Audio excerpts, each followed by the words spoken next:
We need a theme song. Here we go.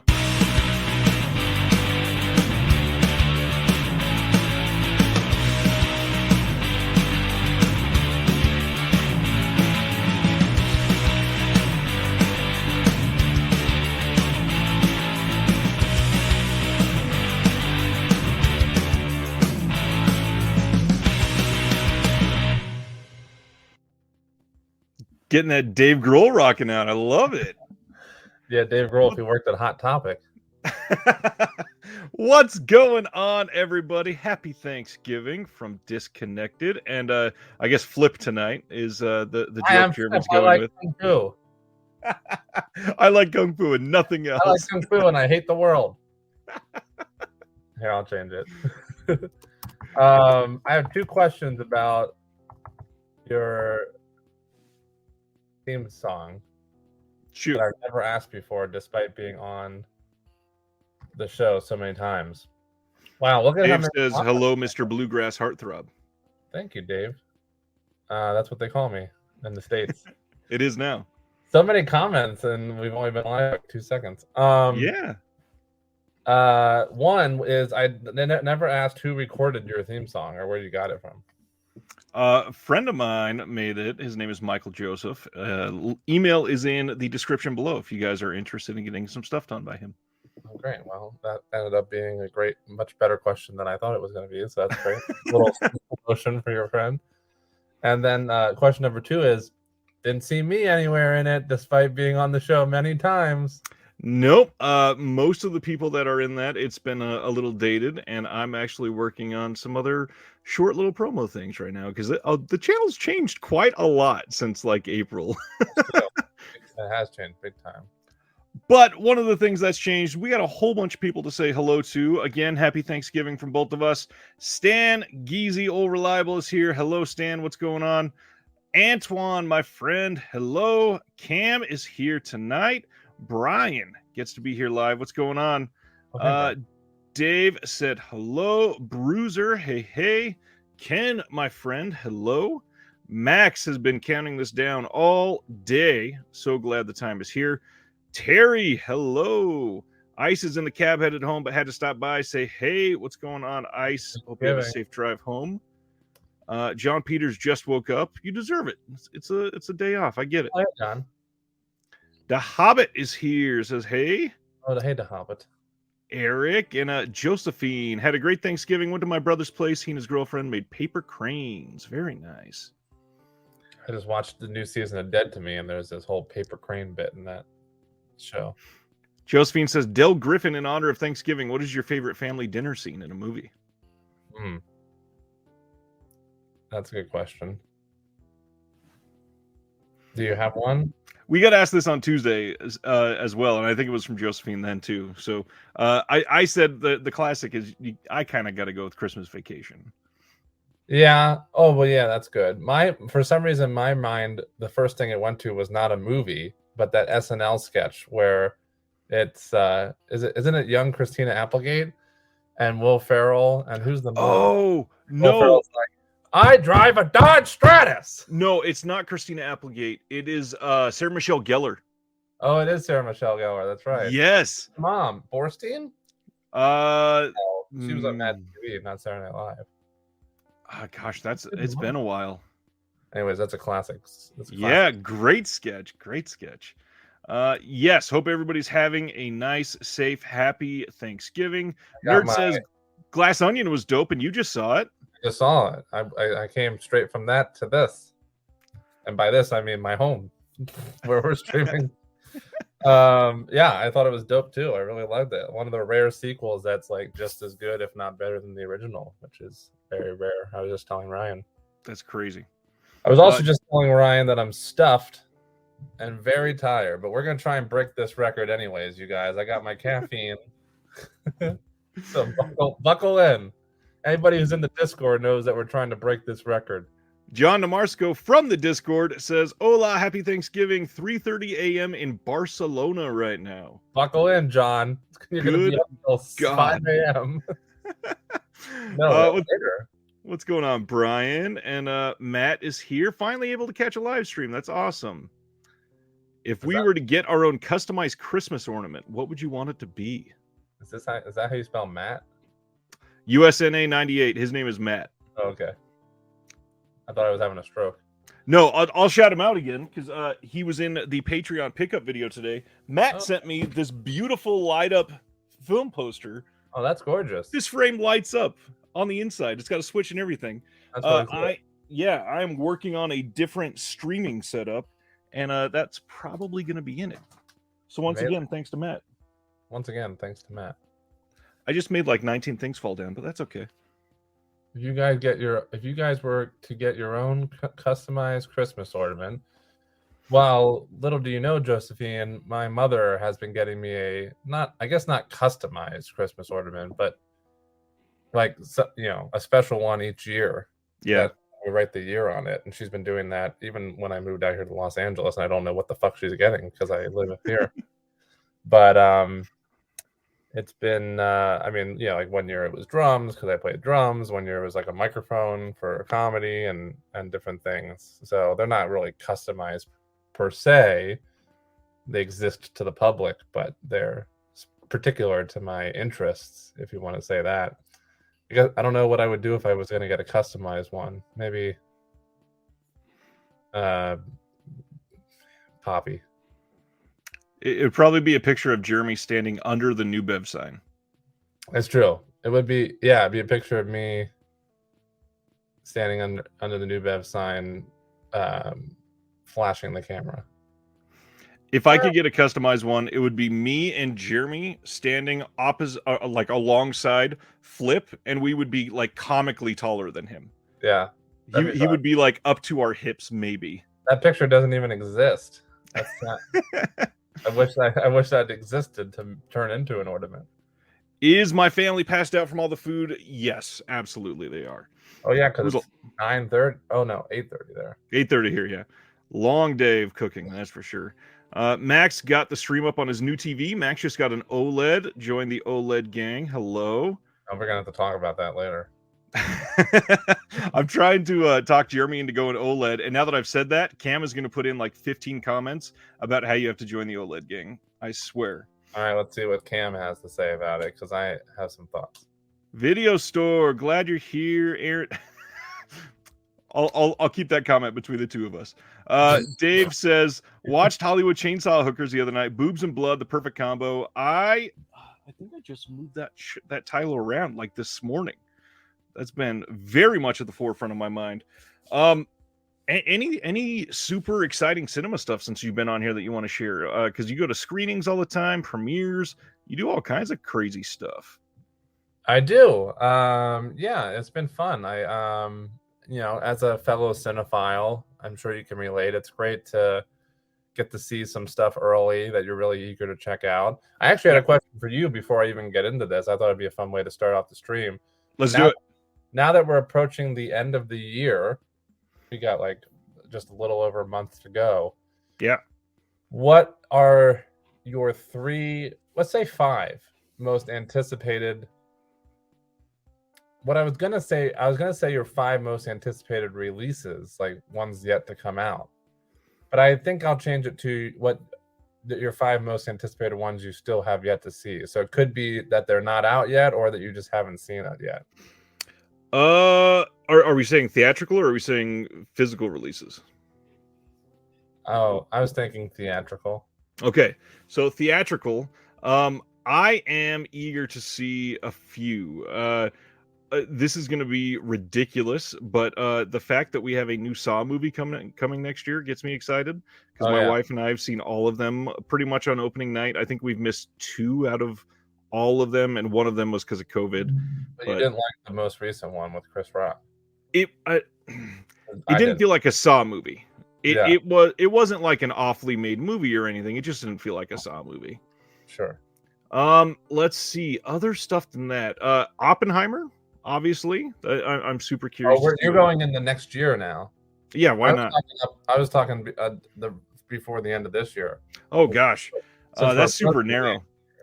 Okay, I'm gonna go with some ones that we've talked about. Then The Menu, dying to see it. Have not been able to get out.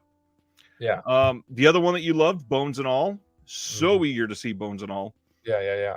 And then I mean, we just talked about it. Glass Onion. I really enjoyed the first Knives Out, and I really stoked to see what Rian Johnson could do with the sequel for that. And I mean, the ensemble, it looks great. Like, it competes with the first one for me. Yeah, it does. It's a great ensemble. Are we going 5 or are we sticking to 3? We can do 3 because Okay. I think it'd probably be pretty challenging for you to think of 2 more. Maybe. I'm trying to think of what else is even coming out, because a lot of the people that I talk to, they do the festival circuit, so I get screwed up with all the theatrical release dates in my mind. Because That's true. like the menu, the podcast I produced, the Incinerator Pod, Billy Ray, the host over there, he got to see, I think it was Fantastic Fest it debuted at in like August or September. So he's been talking to me about it for frickin' months. And I'm like, have you guys seen the menu yet? And no, it's not out yet. I'm like, oh, I forgot. Yeah. Between the festivals and then like the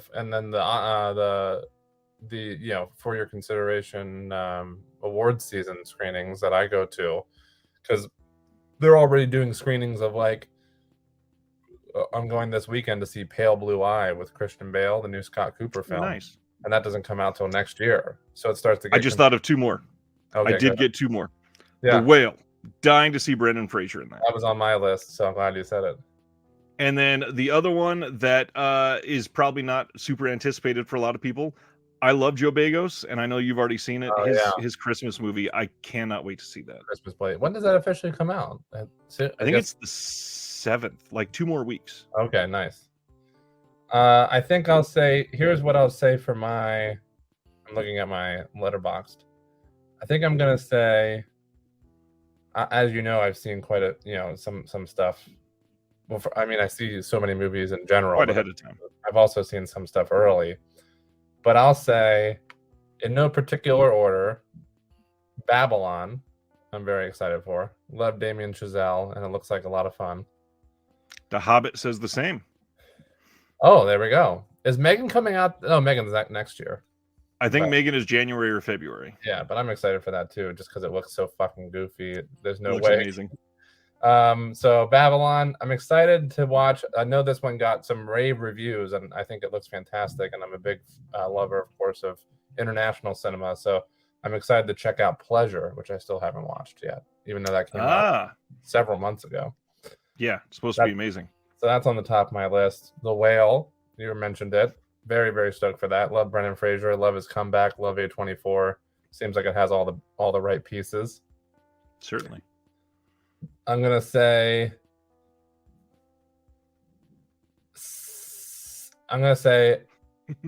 Empire of Light, which I'm actually going to the premiere of in a couple weeks. The new Sam Mendes film. Oh, okay. I did not know that one by title. I don't think. Olivia Colman. Nice. And some other people, and I think that comes out like the very end of the year, like right around Christmas.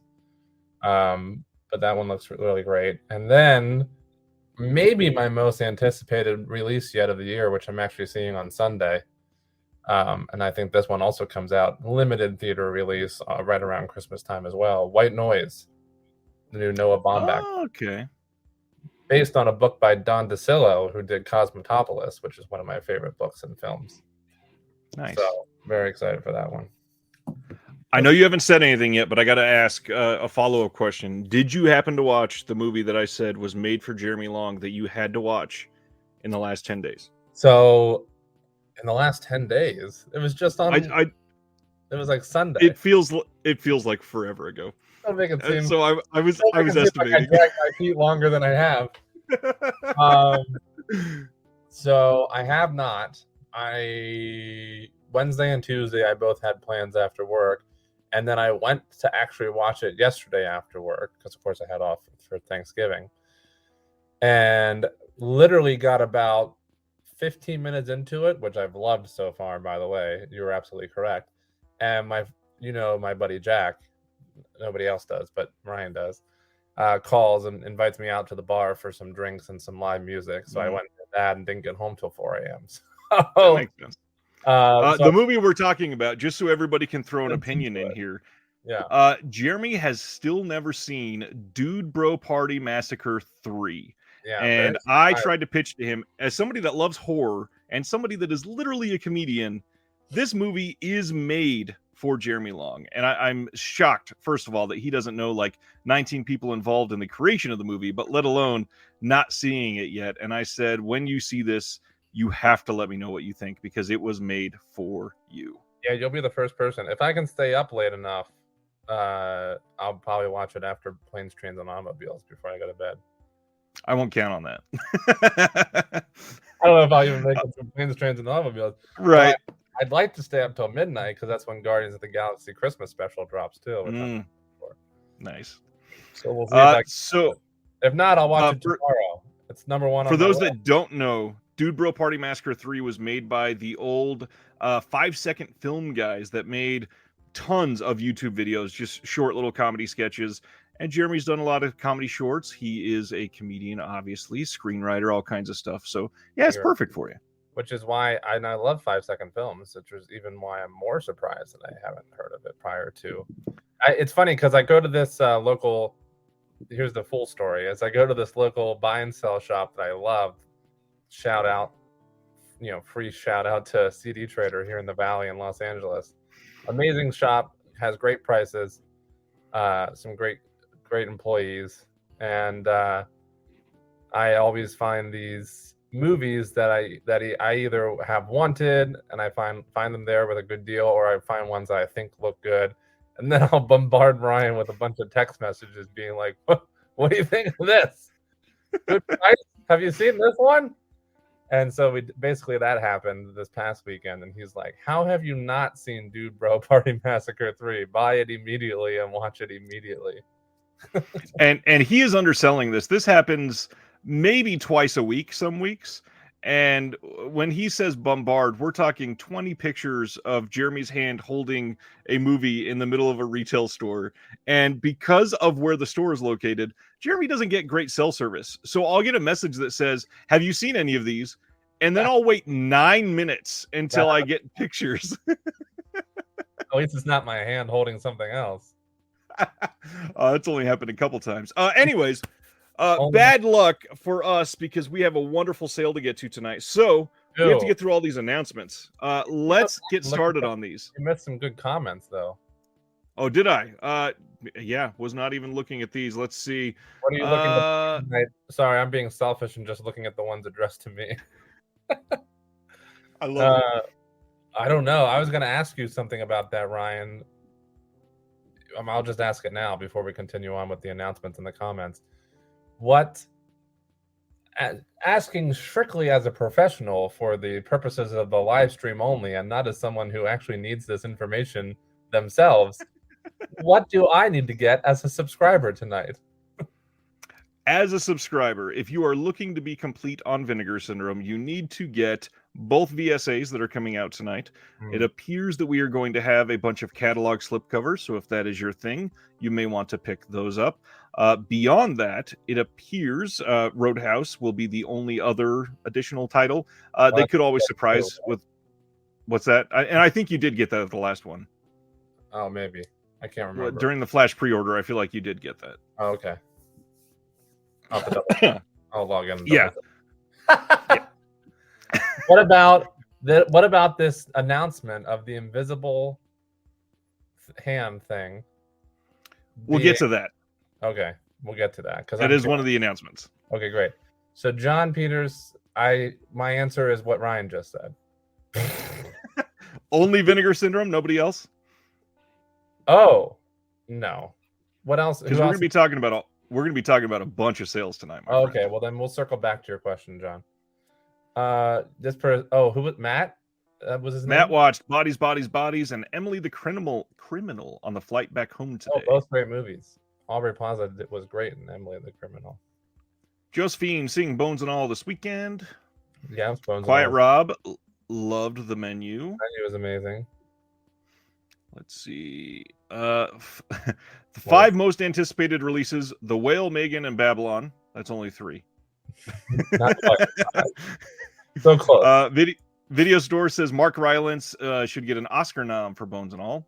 Yeah, he was at the screening that I went to of Bones and All for the Q&A. Wow, he's so nice. talented. I love him.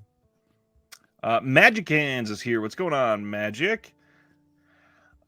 Max says, just watch the Vinegar Syndrome website video. It was fun watching Ryan try not to recommend everything. Yes, there was a whole bunch of titles like Unmasked Part 25. John Peters was like, how did you not recommend that one? And the truth of the matter is, if I just recommended everyone I truly recommend, it would be like a 3-hour video. Yeah. And then we'd have a whole new record to beat. Christopher, can't wait till midnight. What's going on, Christopher? Glad you're here. John Bill Clinton Smith is here from Manchester, Look, England. The Hobbit. I've seen that movie, and believe it or not, it was one of those films which has happened a couple times in my life, where the first time I watched it, I was like, "Fuck this, no fucking way." Didn't like it. Same thing happened the very first time I ever watched Punch Drunk Love. Now it's one of my favorite movies of all time. Have you circled back on Under the Silver Lake then? Circled back on Under the Silver Lake, and I love it now. Oh, good. Okay. So it depends. Sometimes I guess it just depends on where your mindset is when you watch a movie and all these different factors. And Under the Silver Lake was definitely one of those. And I definitely gave it some unfair trash talk before circling back upon a second viewing. But now I own it on Blu-ray and love it. So Cam has never heard of Dude Bro Party Massacre 3. Hopefully he gets on that. And Neil is here. What's going on, Neil? All right. Now we're caught up. Okay, great. Let's get to some announcements. Imprint Films in Australia has released their monthly announcements. All of these are scheduled to be coming out on February 22nd.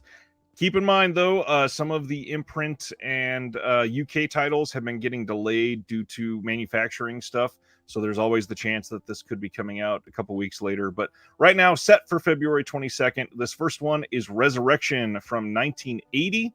This is the Ellen Burstyn and Sam Shepard film. This is one that a lot of people are really into. I don't think I've seen this one. I don't recognize the name necessarily. Have you seen Resurrection? I have not. I love good features on this, though, too. Yes, there's a new video interview with the actress Ellen Burstyn, which is really cool. Kat Ellinger is on this with a video essay on faith healing cinema. Of course. And then we got a new audio commentary with Lee Gambin. What were you going to say? I just said, of course she is. Yeah, I can't wait to hear that one. All right, next one. This one is Hurry Sundown from 1967. This is with Michael Caine. That alone is enough for me. I adore Michael Caine. Yeah. I can stop right there. Yeah, we don't need to say any more about that one. Resurrection for a Dream. Moving on to the next title, Something to Live For from 1952 with Joan Fontaine, Ray Milland, and Teresa Wright. Aging advertising exec Alan Miller is a recovered alcoholic who now does interventions on behalf of Alcoholics Anonymous, is called by the elevator operator of a residential hotel to come and intervene in the case of one of the guests, struggling Broadway actress Jenny Carey. The two find they have even more in common than their taste for drink. But Jenny wants to put an end to their romance because Alan is a married man who, moreover, is the father of 2 children. How will Jenny and Alan resolve their feelings without destroying Alan's marriage? Who cares? Alan is a cheating bastard. This has a new 2022 2K scan, a new audio commentary by Daniel Creamer and David Del Valle, and that appears to be it. First time on Blu-ray worldwide. First time ever, and that is Imprint's big thing. They have been doing that like crazy lately. Yeah. Yeah, they just did it with Barfly. Yep. Love that. Great solid release. Yeah. The Mountain from 1956 with Spencer Tracy and Robert Wagner. This one gets a new audio commentary by Howard Berger and an archival interview with the director, and that looks to be it as well. Nerd says we should all go get on stream during the sale. Can you take phone calls on this show? You know what? I bet there might be a way. There's got to be a way. That'd be fun. I can take a phone call on another website and then share that screen and the audio. So yeah, it could work. Oh, maybe that does sound dangerous, though. Trying a new feature. But what would it give? It would give a fake number, not your number, right? No, it would have to be something else. Yeah. All right. Next is Carrie from 1950 with Laurence Olivier and Jennifer Jones. Carrie is the story of a woman whose dreams of adventure in the big city are squashed after discovering a bleak life of grueling and poorly paid factory work. That is until a traveling salesman named, how do you say that? Drouet,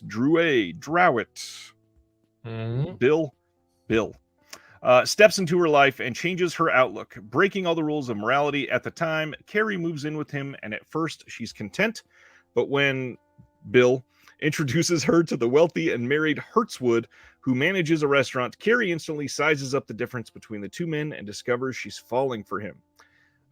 This is full unedited version of the film featuring the previously removed Flophouse scene, which was omitted for the original release in the U.S. theaters, which means this seems to have never been seen in the U.S. at all, and this is now a worldwide first on Blu-ray. Flophouse. We do have.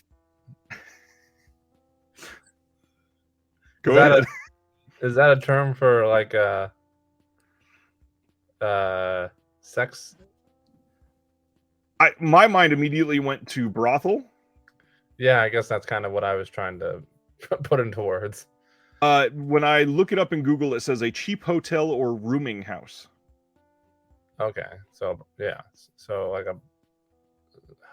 kind of like a brothel or a hostel with assumed illegal sex activity going on. Cam is really interested in getting a bunch of people on the live stream. Yeah, I mean, if we can figure out a way. Well, I mean, I can add more people on here. I think I can have up to 8. Really? I think so. We should get. Yeah, I mean, well, we'll talk about it. Somebody just wrote Flophouse Maximus. Makes me think of that time Ryan tricked me into seeing a gay porn at the New Bev. I love Video Store's comment.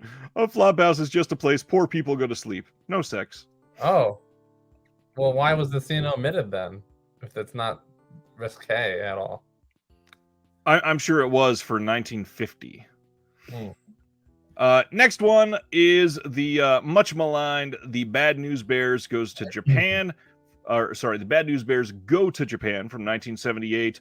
This gets a new audio commentary by Scott Harrison, and a whole lot of people not even happy that this is getting released. Obviously, I think everything should get a release. I've never seen this one, but I mean, even the first sequel isn't great. How are you about Bad News Bears? Have you seen all of the original 3 movies? No, I've seen the original movie, and I really like the remake because I love Billy Bob Thornton, and I think he does a great job in the remake. Yeah, it's the perfect job for him. Yeah, it really is. But I haven't. This is another worldwide first on Blu-ray. Somebody said get Flip in the live stream. He already is. Hi, I'm Flip. I like the show. Have you guys ever heard of the Shaw Brothers? Hi, I like Shaw Brothers, and I flip pizza. I make pizza for a living. Moving right along, this is a pretty cool looking release. This is December 2nd, right? Yes, December 2nd in Germany. We are getting a 4K of The Frighteners from Turbine Media. Keep in mind, supposedly, Arrow has been working for a long time on a 4K release from Arrow. I know a lot of people would rather have an Arrow release rather than a Turbine release. Yeah. Not only because of, brand loyalty or something like that, but Arrow seems to have more of a better track record with their transfers. Certainly. So, also, these media books tend to kind of have everything in German or whatever language. Yes. However, this is not a media book, actually. This is a 6-disc Ultimate Edition. And I'm going to show a couple extra pictures here. Oh, great. We get all kinds of stuff in this.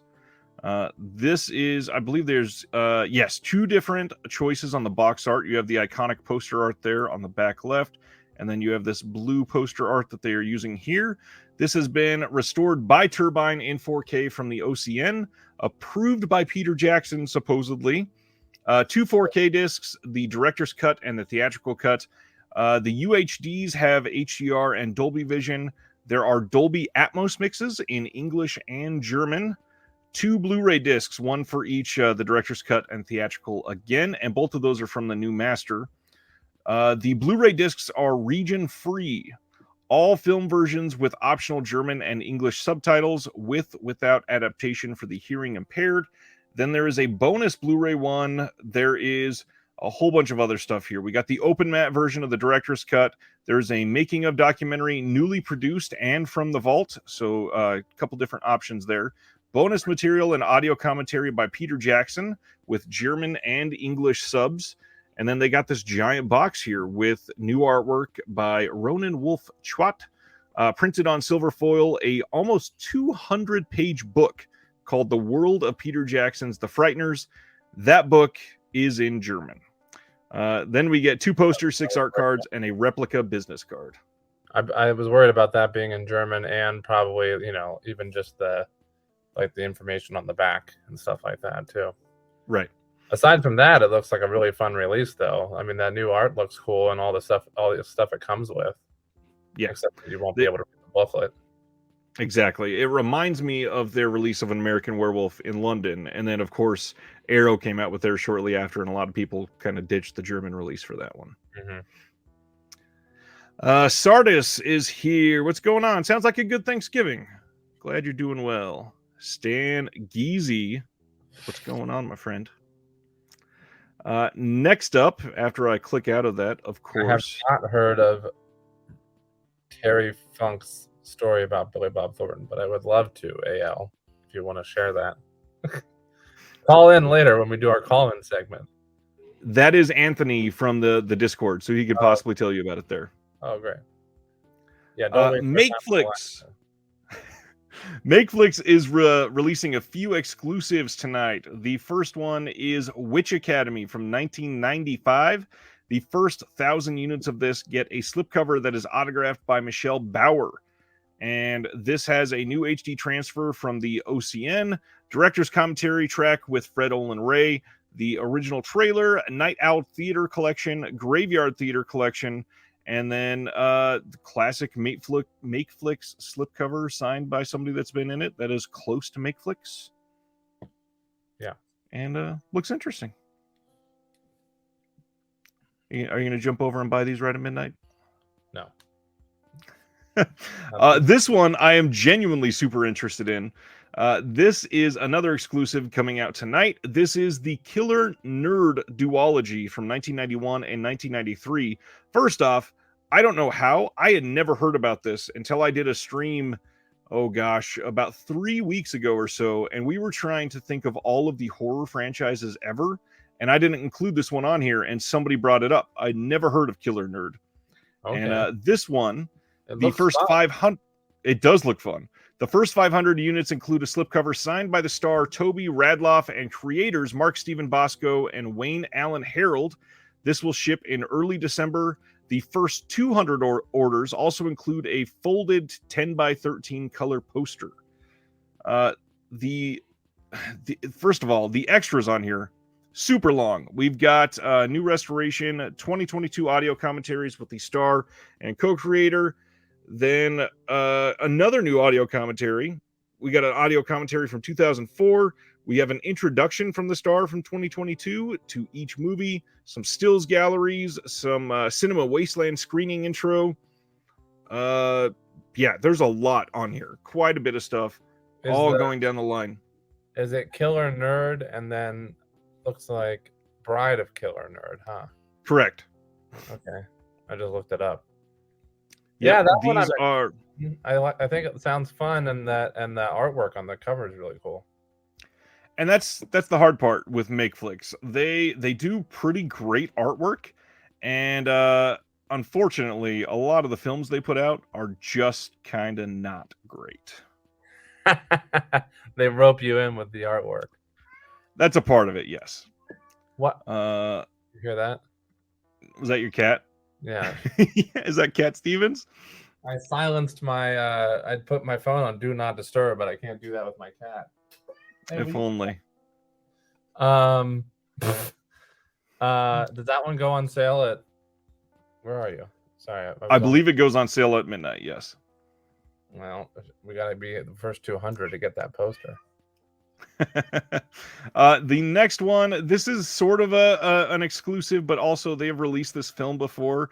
Now they're doing the first 1,000 units of this get a slipcover autographed by Fred Olen Ray. I believe this is a re-release, and they had done this previously. I don't think there's anything new on here for the Alien Dead. However, there is a bonus second feature on here, and that is Fred Olen Ray's The Brain Leeches, which also has a commentary track on there. Plus, there is something called Halloween Planet, an unaired holiday TV special starring the Alien Dead cast.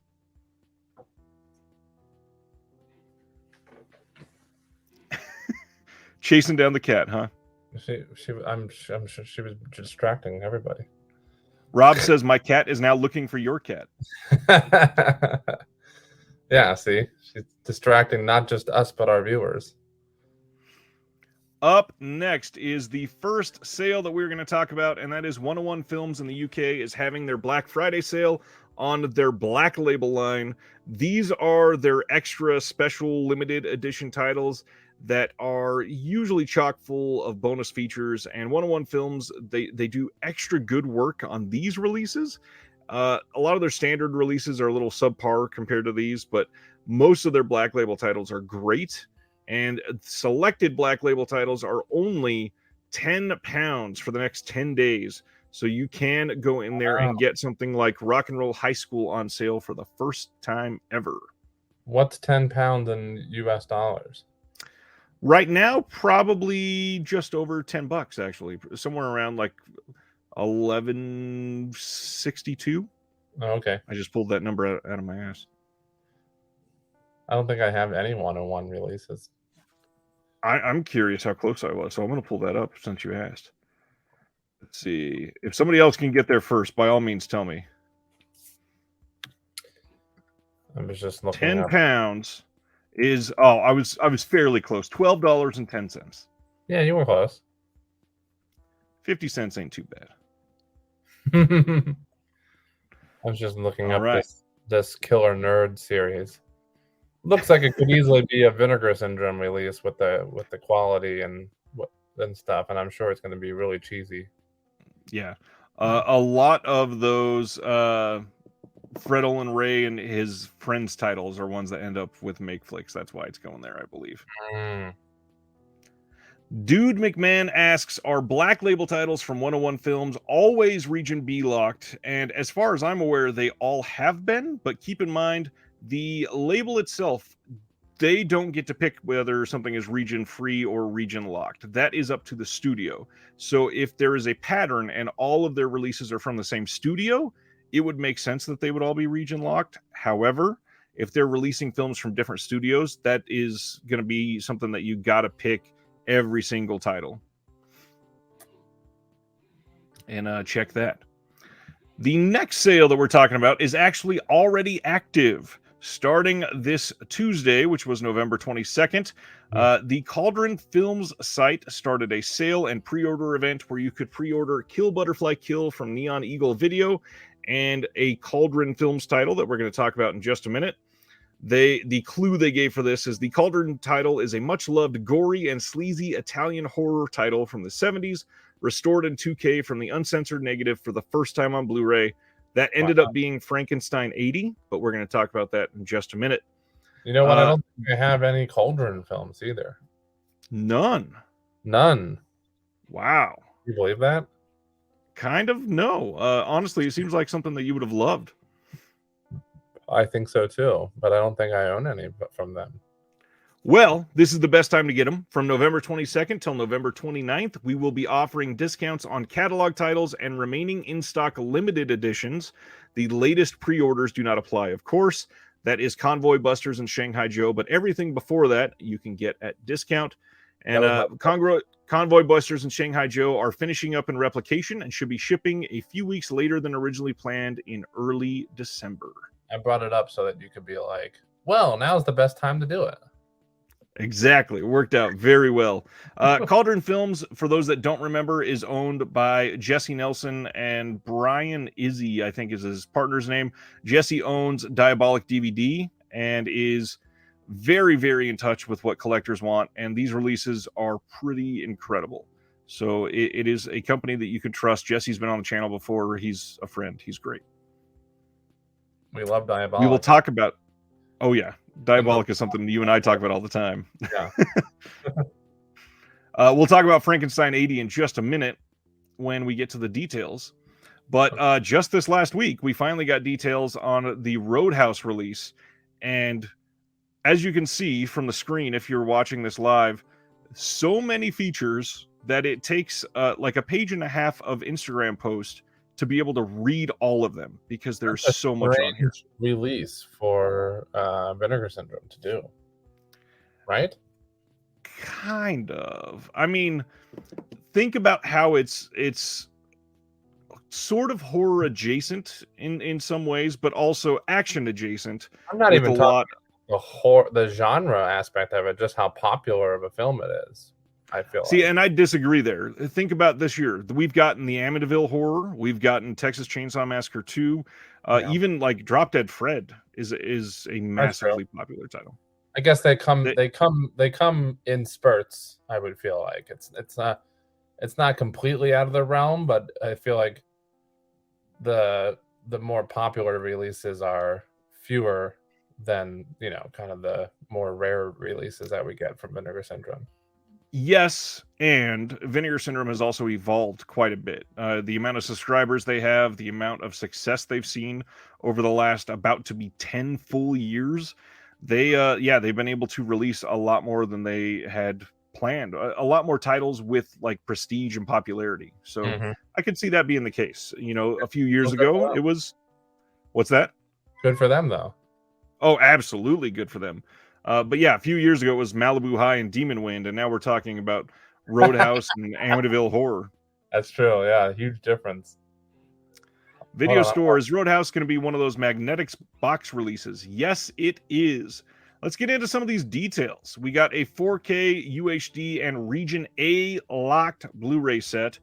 The 4K is going to have HDR, but as most Vinegar Syndrome releases is the case, will probably not have Dolby Vision, which is I think they're kind of like one of the only boutiques not putting Dolby Vision on their 4K discs. It's an interesting choice. Another beautiful cover. This is a VSU release from them, right? Correct. This is the back. This one we have newly scanned and restored in 4K from the OCN, of course. Commentary track with the director Rowdy Herrington, commentary track with filmmakers and fans Kevin Smith and Scott Mosier, that'll be fun. Which is cool. There is Henchman number 2, a brand new interview with actor stuntman Anthony DeLongis. I Did It My Way, new interview with second unit director stunt coordinator Charlie Pacherny. A new interview with actress Laura Lee Caston. New interview with actor Roger Hewlett. New interview with actor Travis McKenna. And then I Thought You'd Be Bigger, the Making of Roadhouse documentary. That is an archival documentary. 63 minutes long, though. Conversation with the director, Rowdy Herrington. That is a half hour long. And then a featurette on the stunts. That is 22 minutes. And a whole bunch more. There's a Remembering Patrick Swayze featurette. On the Roadhouse featurette. What Would Dalton Do? The music of Roadhouse. Tons of stuff on here, and that is not even starting to get into the 40-page perfect bound book featuring essays by Christina Cacioppo and Sean T. Collins. And what else do you ask for on a release like this? Yeah, that's great. I wish we could have gotten, like, I know it's a different label completely, but I wish we could have gotten like half these bonus features on the new 4K release of Mystery Men. That had nothing new except being on 4K. Yeah, unfortunately, that's very true. Bums me out. I want a 60-minute documentary on the making of Mystery Men. Me too. All right. Then, Friday night of this last week, we had Severin Films have their pop-up, what's it called? Pop-up Shock Film Festival or whatever, where they show 2 titles that are going to be on sale for their Black Friday sale. And they announced Acción Mutante from 1992, or Mutant Action. This is coming in 4K from the director of The Day of the Beast and Perdita Durango, Alex de la Iglesia.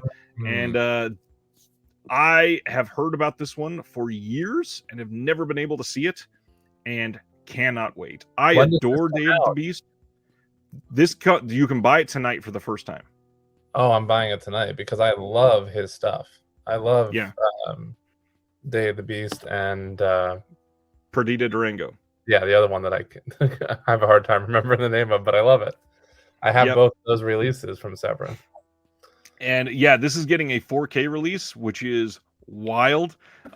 Just to run down what this film is about, listen carefully to this. In a dystopian future ruled by the wealthy and attractive, a deformed and disabled terrorist organization known as Mutant Action will kidnap an heiress, flee to a desolate mining planet, and trigger an intergalactic bloodbath of berserk vengeance. Yeah. I mean, that's a must buy. That's a must buy. one of the other cool things, this was co-produced by Pedro Almodovar. Ugh. You're just piling on more reasons to buy it. It's a must buy. The big thing, Alex de la Iglesia is like the second most famous Spanish director with Pedro Almodovar, and he got a lot of funding for this film back in '93, and it looks incredible. What I'm assuming it's not discounted at all because it's a brand new release. Nope, brand new, no discount. Yeah, it goes on. Is Severin having a sale at all for Black Friday? Absolutely. Yep. I'm gonna have to do some shopping at midnight. That's when it goes. We're gonna be talking at midnight. Well, we'll still be on Yep. here, but I'll be like, sure, Ryan. Yeah, that's usually how these streams go. Griff says, I am more excited for the new Severin titles this year compared to the VS ones, and I think a lot of people are on that same page, Griff. Oh. And Jeremy, I just realized that may have sounded like a slight at you. I just meant during the sale stream, this particular stream. Yes. Yeah. When it comes at midnight, everybody's like paying attention to 4 things at once. It's like usually when Jeremy's on, that's exactly how he acts. He's never paying attention. Exactly. If anybody got to watch my Severin interview, which we're going to talk about in just a minute, one of the things that they talked about is the audio commentary on this. Let's see. I think it's highlighted. Where was it? It might just be this main commentary. So the commentary that is on this is not a new commentary, but it's a commentary that is infamous for being excellent, and it was hard to find forever because it was only in Spanish, and they went and got it translated properly. Wow. So I cannot wait to hear that. Yes. Wow. Okay. Yeah. What's supposed to be incredible. Yep. And the whole crew. Yeah. Yeah. Yep. Looks really great. I'm definitely. But it's a pre-order tonight, or is it releasing? It comes out during the Black Friday sale. Okay, so it'll actually be shipping. Last Friday, when everybody went and saw this premiere in LA, you could buy this disc on hand last week. The one that you told me I should go. Tried to push you to go to? Yeah. I wanted to go. I just couldn't get off work in time. It started at 6, which was a bummer. You said they were showing 2 movies there. And the second one, great transition there, Jeremy, is Four Flies in Grey Velvet. This is Dario Argento's 1972 film that has been so difficult to see literally almost anywhere. Finally getting a legal Blu-ray release for the first time. Am I spending all money at Severin tonight instead of Vinegar Syndrome? What's going on? Not only is it getting Blu-ray, it is going all the way to 4K. This is getting a beautiful 4-disc release, one that I am dying to have in my hands. I've seen some pictures from the restoration. This release looks bonkers good. Wow. The clarity that they've been able to pull out is amazing. They released a trailer for this film today, and the trailer alone is just astonishing. I cannot wait to own this film again. This is nuts. Yeah, these are 2 must-buys for me. This is crazy. And they were... Did you say they were showing the films at the They showed both films last Friday. That was the reveal that they were putting them out for Black Friday, was showing them live. Yeah, I wish I could have made it. I was really bummed I couldn't go. So for those that don't know, this is the third feature film from Dario Argento, the final film in the loosely connected Animal trilogy. This has been the least seen of his giallo classics until now.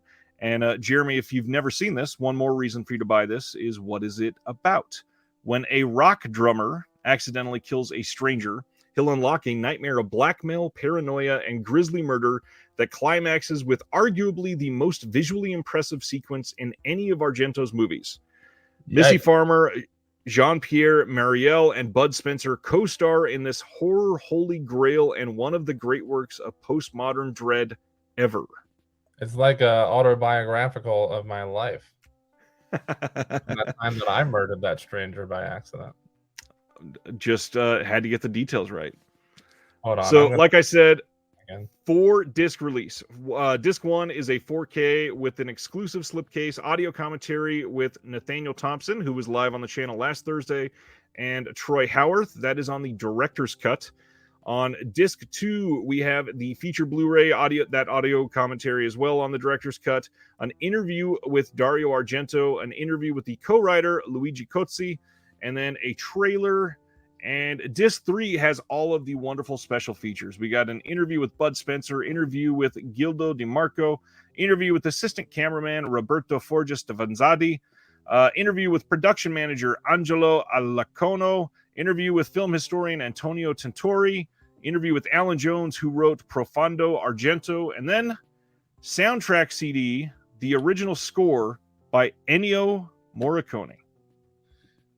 He's great. You know, speaking of Argento, yeah, he's great. He is. I was so stoked when, I guess it would have been last month, I think, October, when Vinegar Syndrome. Which partner label was it that released Vortex? Because I loved Vortex. You mean this thing? Yeah, this wonderful release that happened to be right on top of this stack. This was put out by Utopia. Here is the cover art that most people are aware of. It's a great release. That box is beautiful. The movie's beautiful. I was really happy that came out, because I saw that last year at Beyond Fest, and I was like, when the heck is this going to get a physical media release? Somehow Anthony still does not know the wonderful punny name of your cat. What is the name of your cat, Jeremy? Oh, Cat Stevens right here. This is Cat Stevens. He wants to know, did you let your cat watch Garfield's Thanksgiving to celebrate? No, Cat much prefers the works of Bong Joon-ho, really strictly international film and television. She doesn't like cheesy cartoons. She's a little bit of a, she's a pretentious pussy. Yeah. Not like my other cat that I had for 2 weeks and then had to get rid of because that he didn't get along with Cat Stevens. Sir Paul McCartney. Yeah. Sir Paul did not get along with Cat Stevens, and thus I had to give Sir Paul McCartney to a friend of mine. This was many years ago. But Sir Paul would have loved Garfield's Thanksgiving. I'm here for the speculation on it. Kino Lorber came in and announced some more Truffaut titles. The first Francois Truffaut title, this one is The Story of Adele H. from 1975.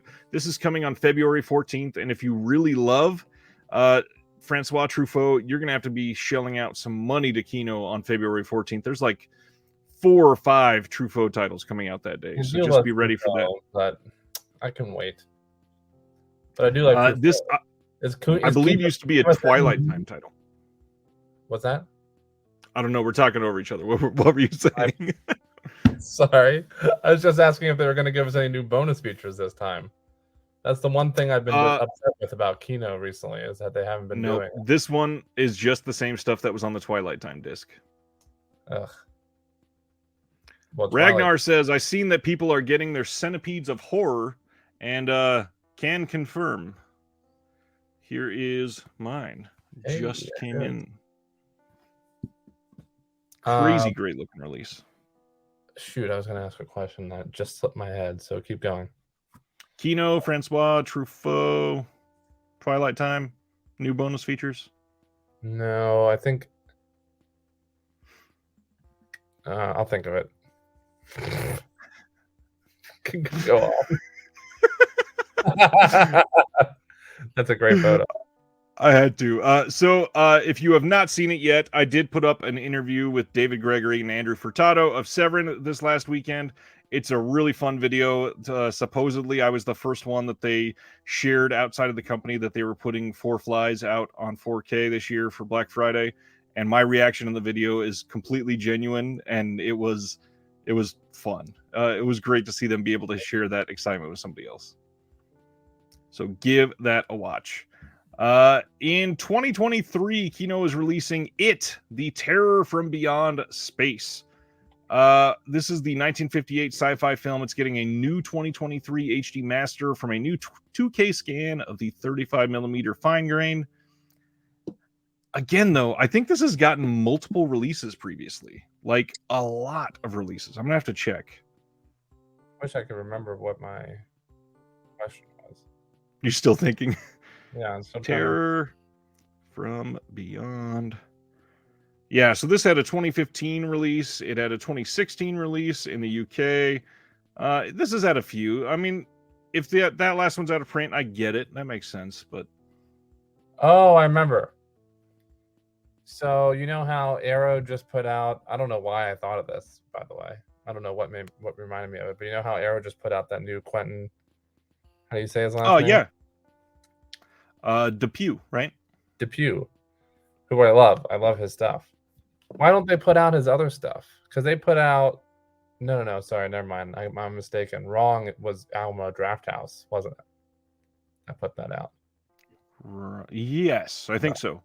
For some reason, I thought that was an Arrow release because they didn't put out his most recent film before this one that they just did. The one about the fly. From like I think it was just a year or two ago. What the hell was that one called? It could be a different rights holder.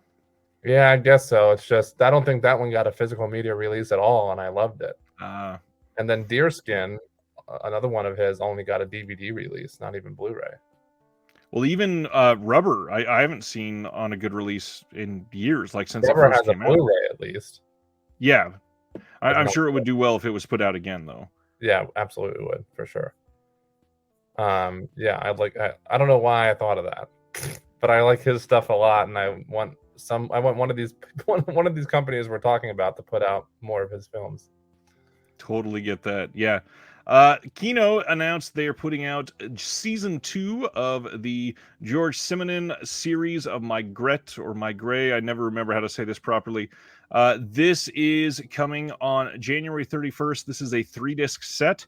They just announced the first season was coming recently, and I can't remember if this is either 2 seasons or 3 seasons, but I believe they are releasing all of them. And then there was a reboot with Rowan Atkinson.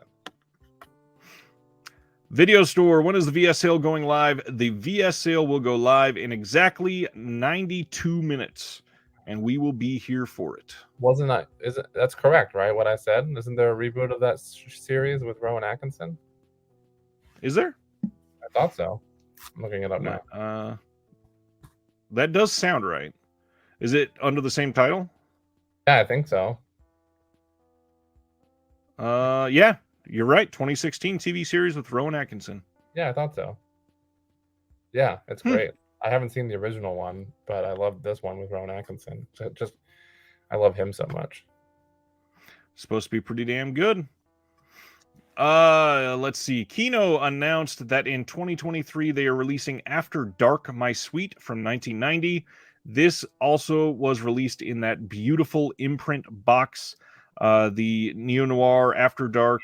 I don't remember the exact title. Which one? Volume 1 or 2? Volume 1, yeah. Which is not available anymore, right? Not available at the moment. Ugh. I regret not getting that, but it was so expensive. Video store. Jeremy's doing a great job taking almost every topic right off course. That's why I love it. Well, really, that's my job as somebody who wants to try and beat the new record of longest stream is to veer everything off topic so that it just takes as long as possible.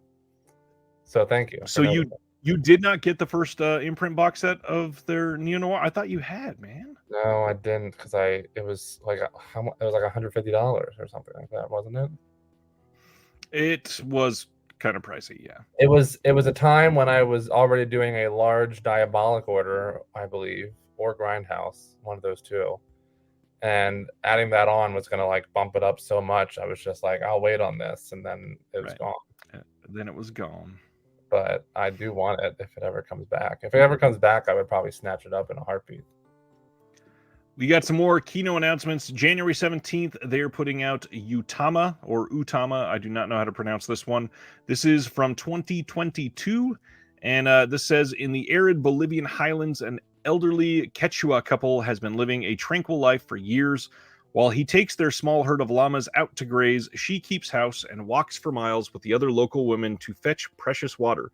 When an uncommonly long drought threatens everything they know, Virginio and Cisa must decide whether to stay and maintain their traditional way of life or admit defeat and move in with family members in the city. Their dilemma is precipitated by the arrival of their grandson, Clever, who comes to visit with news. The three of them must face, each in their own way, the effects of a changing environment, the importance of tradition, and the meaning of life itself. This visually jaw-dropping debut feature by photographer-turned-filmmaker Alejandro Loaiza Grisel is lensed by award-winning cinematographer Barbara Alvarez and won the Grand Jury Prize at the Sundance Film Festival. For bonus features, we get a behind-the-scenes photo gallery and a trailer, and that is it. It sounds really good, though. After Video Store's comment, I have nothing to say. Let's move right along. I'm going to keep poking the bear because I want to hear what you have to say. Honestly, that sounds great to me. That does sound good. This one, though, sounds pretty damn incredible. January 24th, Kino again is releasing something called Brainwashed Sex Camera Power from 2022, directed by Nina Menkes. She did something else recently, or got something else that just got announced, right? Do you know that filmmaker? Not off the top of my head. Let me look it up while you read.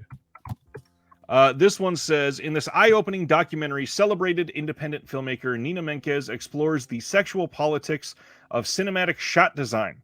Using clips from hundreds of movies we all know and love, from Metropolis to Vertigo to Phantom Thread, Menkes convincingly makes the argument that shot design is gendered. Brainwashed Sex Camera Power illuminates the patriarchal narrative codes that hide within supposedly classic setups and camera angles and demonstrates how women are frequently displayed as objects for the use, support, and pleasure of male subjects.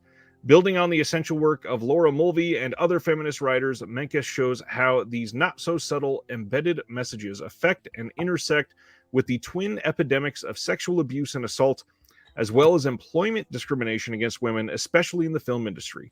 The film features interviews with an all-star cast of women and non-binary industry professionals, including Julie Dash, Penelope Spheris, Charlene Yee, Joey Soloway, Catherine Hardwick, Eliza Hittman, Maria Giese, and Rosanna Arquette.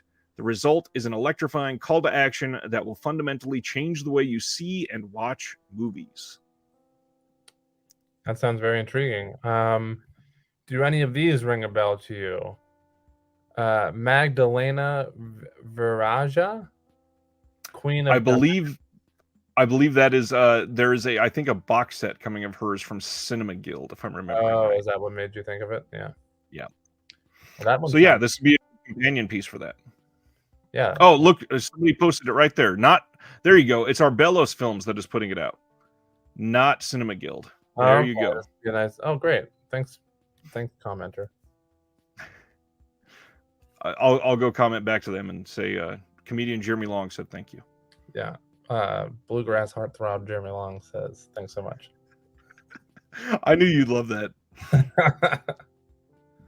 Kino Lorber partner label Raro Video is putting out A Violent Life from 1962. This is based on a novel by Pasolini and looks like a decent release. As long as you're buying through Kino and not Raro itself, they can put out some good stuff sometimes. Remember when Kino used to have, what would that, was it just the earlier versions of their releases, or was it is it actually a sub label, the like Kino, the ones that aren't their normal like black spine white text releases, like Dogtooth, Yes. for instance. You know what I'm talking about. Yes. Is that like a sub label of Kino, or is it just older releases before they kind of went uniform? Neither one.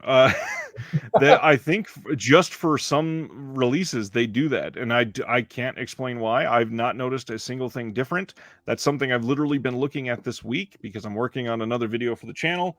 Oh, But there's also Kino Lorber Studio Classics, which is its own line, and then Kino Lorber Classics yeah, without Studio, which is another line. And then they have actual partner labels in Raro, Cohen Yeah. Media, Code Red, Scorpion, a whole bunch of them. indeed. We'll see. Not totally off topic then. Not at all. Moving right along. If you Oh, you know if how you I did feel not about have this. enough, Skip this announcement. hell no, because a lot of people use this, even though it's not great this year. Even though you have plenty of sales to shop at tonight and all week, Target is having their buy two get one free sale on movies, books, and music. Sale is currently live and will still be live till November 26th. Unfortunately, they have severely dampened this sale this year. They have removed a lot of Everything that I titles. want is not part Yeah. of it. They used to have like 90% of the Scream Factory catalog, and now they have less than like 5% of the Scream Factory catalog. Yeah, so if you So- want to buy the new Taylor Swift album and When the Crawdads Sing, you're golden. Otherwise, if you want anything you actually want to add to your collection, you're screwed because it's not part of the sale. I will throw out a really good deal right now. If you have not yet got Cinema Speculation, the new Quentin Tarantino book, the hardcover is $21 right now and a part of the buy two get one free at Target. That's a good deal. That's the only useful. Oh, and if you wanted Peacemaker on Blu-ray, which I stupidly already bought prior to the sale, should have waited.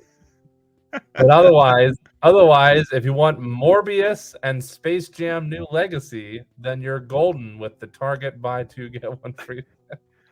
It's not just what's in the picture that's for sale, I thankfully. know, but nothing good. Like I had so many things in my saved cart and like wish list and stuff like that, and like literally nothing is part of this sale. Yeah. Yeah, I get it. Oh, and before we leave that, if you are an Amazon shopper, which I usually am not, keep in mind that they have a matching buy two get one free sale for Target. So if you have to go through Amazon for some reason, you can probably get a lot of the same-ish deals there. They tend to stay up to date on matching them pretty one for one. Some pretty cool looking 4K steelbooks have been announced. March 7th, we are getting 2 4K steelbooks from Sony in Air Force One from 1997 and The Mask of Zorro from 1998. I believe. Go ahead. What was Nerd of the 80s saying God no to? I'm curious now. Probably something about Taylor Swift. Oh, yeah, if you want to get... Yeah, maybe it was that.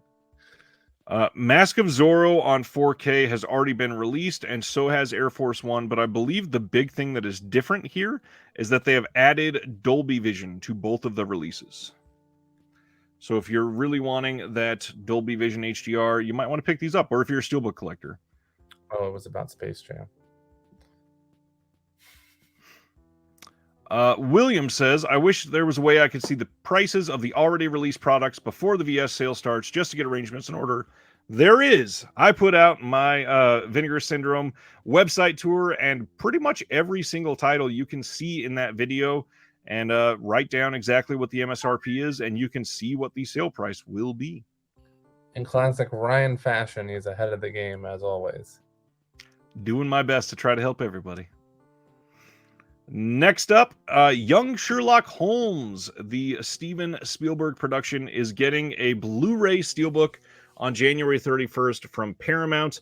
We don't have a lot of details on this yet, but I think this is the first Blu-ray release of this in the States, at least. Yeah. Let me verify that. Young. I got to meet him a couple of weeks ago, as you know already, Ryan. I showed my wife that picture, and because he was wearing a mask in the picture, she was like, "What? Who is that?" I said, "That's Yeah. Jeremy." And she went, "No, I know who Jeremy is. Who's with him?" I went, are you kidding? That's Steven Spielberg. And she went, "No, it's not."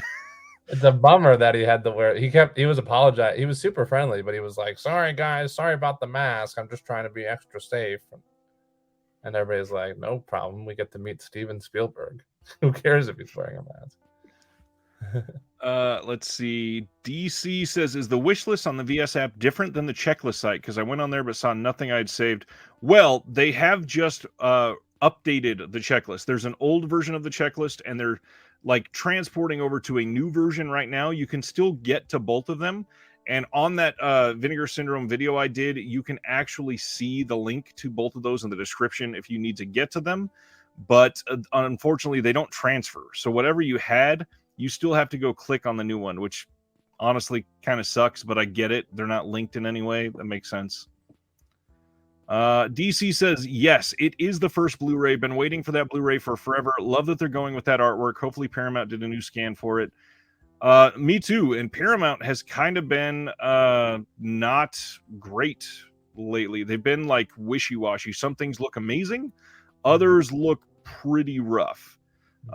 So unfortunately, there's not a lot that we can necessarily guarantee from this one. Next one on our docket is one that is a really pretty looking release, but for a lot of people, that might be it. A24 released a Green Knight 4K or Blu-ray Deluxe Edition Special Collector's Edition set of David Lowery's The Green Knight from 2021.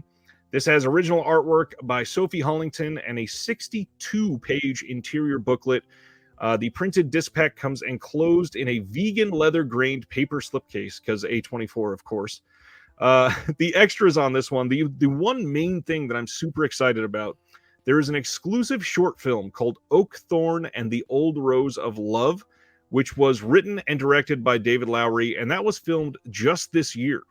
So it is a very recent edition. And this is the only way to get it, I read, on this release. Correct.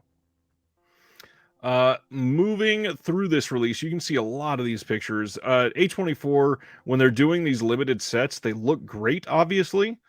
But for a lot of people, I mean, this was already out on Blu-ray and 4K, so it's may not be enough to get certain people to buy, but those that are diehard collectors or still haven't picked it up, this is probably the best way to go.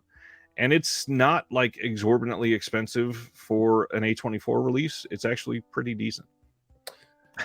Yeah, I'm not a huge Green Knight fan, as you know. Oh yeah, I saw that. A24 announced a Hereditary Gingerbread Treehouse, which looks amazing. I just got my hot dog finger gloves in today. Nice. Or yesterday, I think it was. No, yeah, yesterday. Nice. Not a big Green Knight fan, unfortunately, despite really wanting to love it. It wasn't my personal cup of tea, as we've already talked about ad nauseum, Ryan. Yeah, this has been a big conversation in the Discord this week, actually. Yeah. Carry on. That won't stop me from buying this just because I'm an A24 completist. And I do want to revisit it after reading the original text, as we already talked about. And yeah, if it turns out I enjoy it a lot more having done that, then I will be thankful that I have this. If you have never read the original text, watching the film, I could see how you would be very, very confused, because it does not seem to make a whole lot of sense when you watch the movie by itself. Kind of like Southland Tales. That's why a lot of people find Southland Tales so confusing, because it's technically parts 4, 5, and 6 of the part 1, 2, and 3 comic book series of it. Yep. Or graphic novel. I've not thought of this. William just commented, I wish we would get a new Hereditary Deluxe set, but I'm content with the 4K.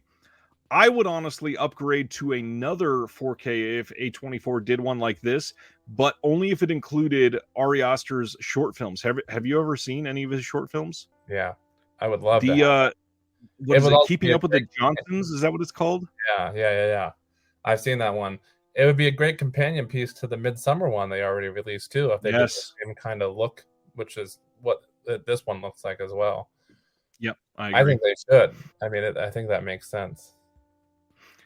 DC says, I feel pretty confident they're going to do a Pearl, Maxine, and X trilogy box set in 4K.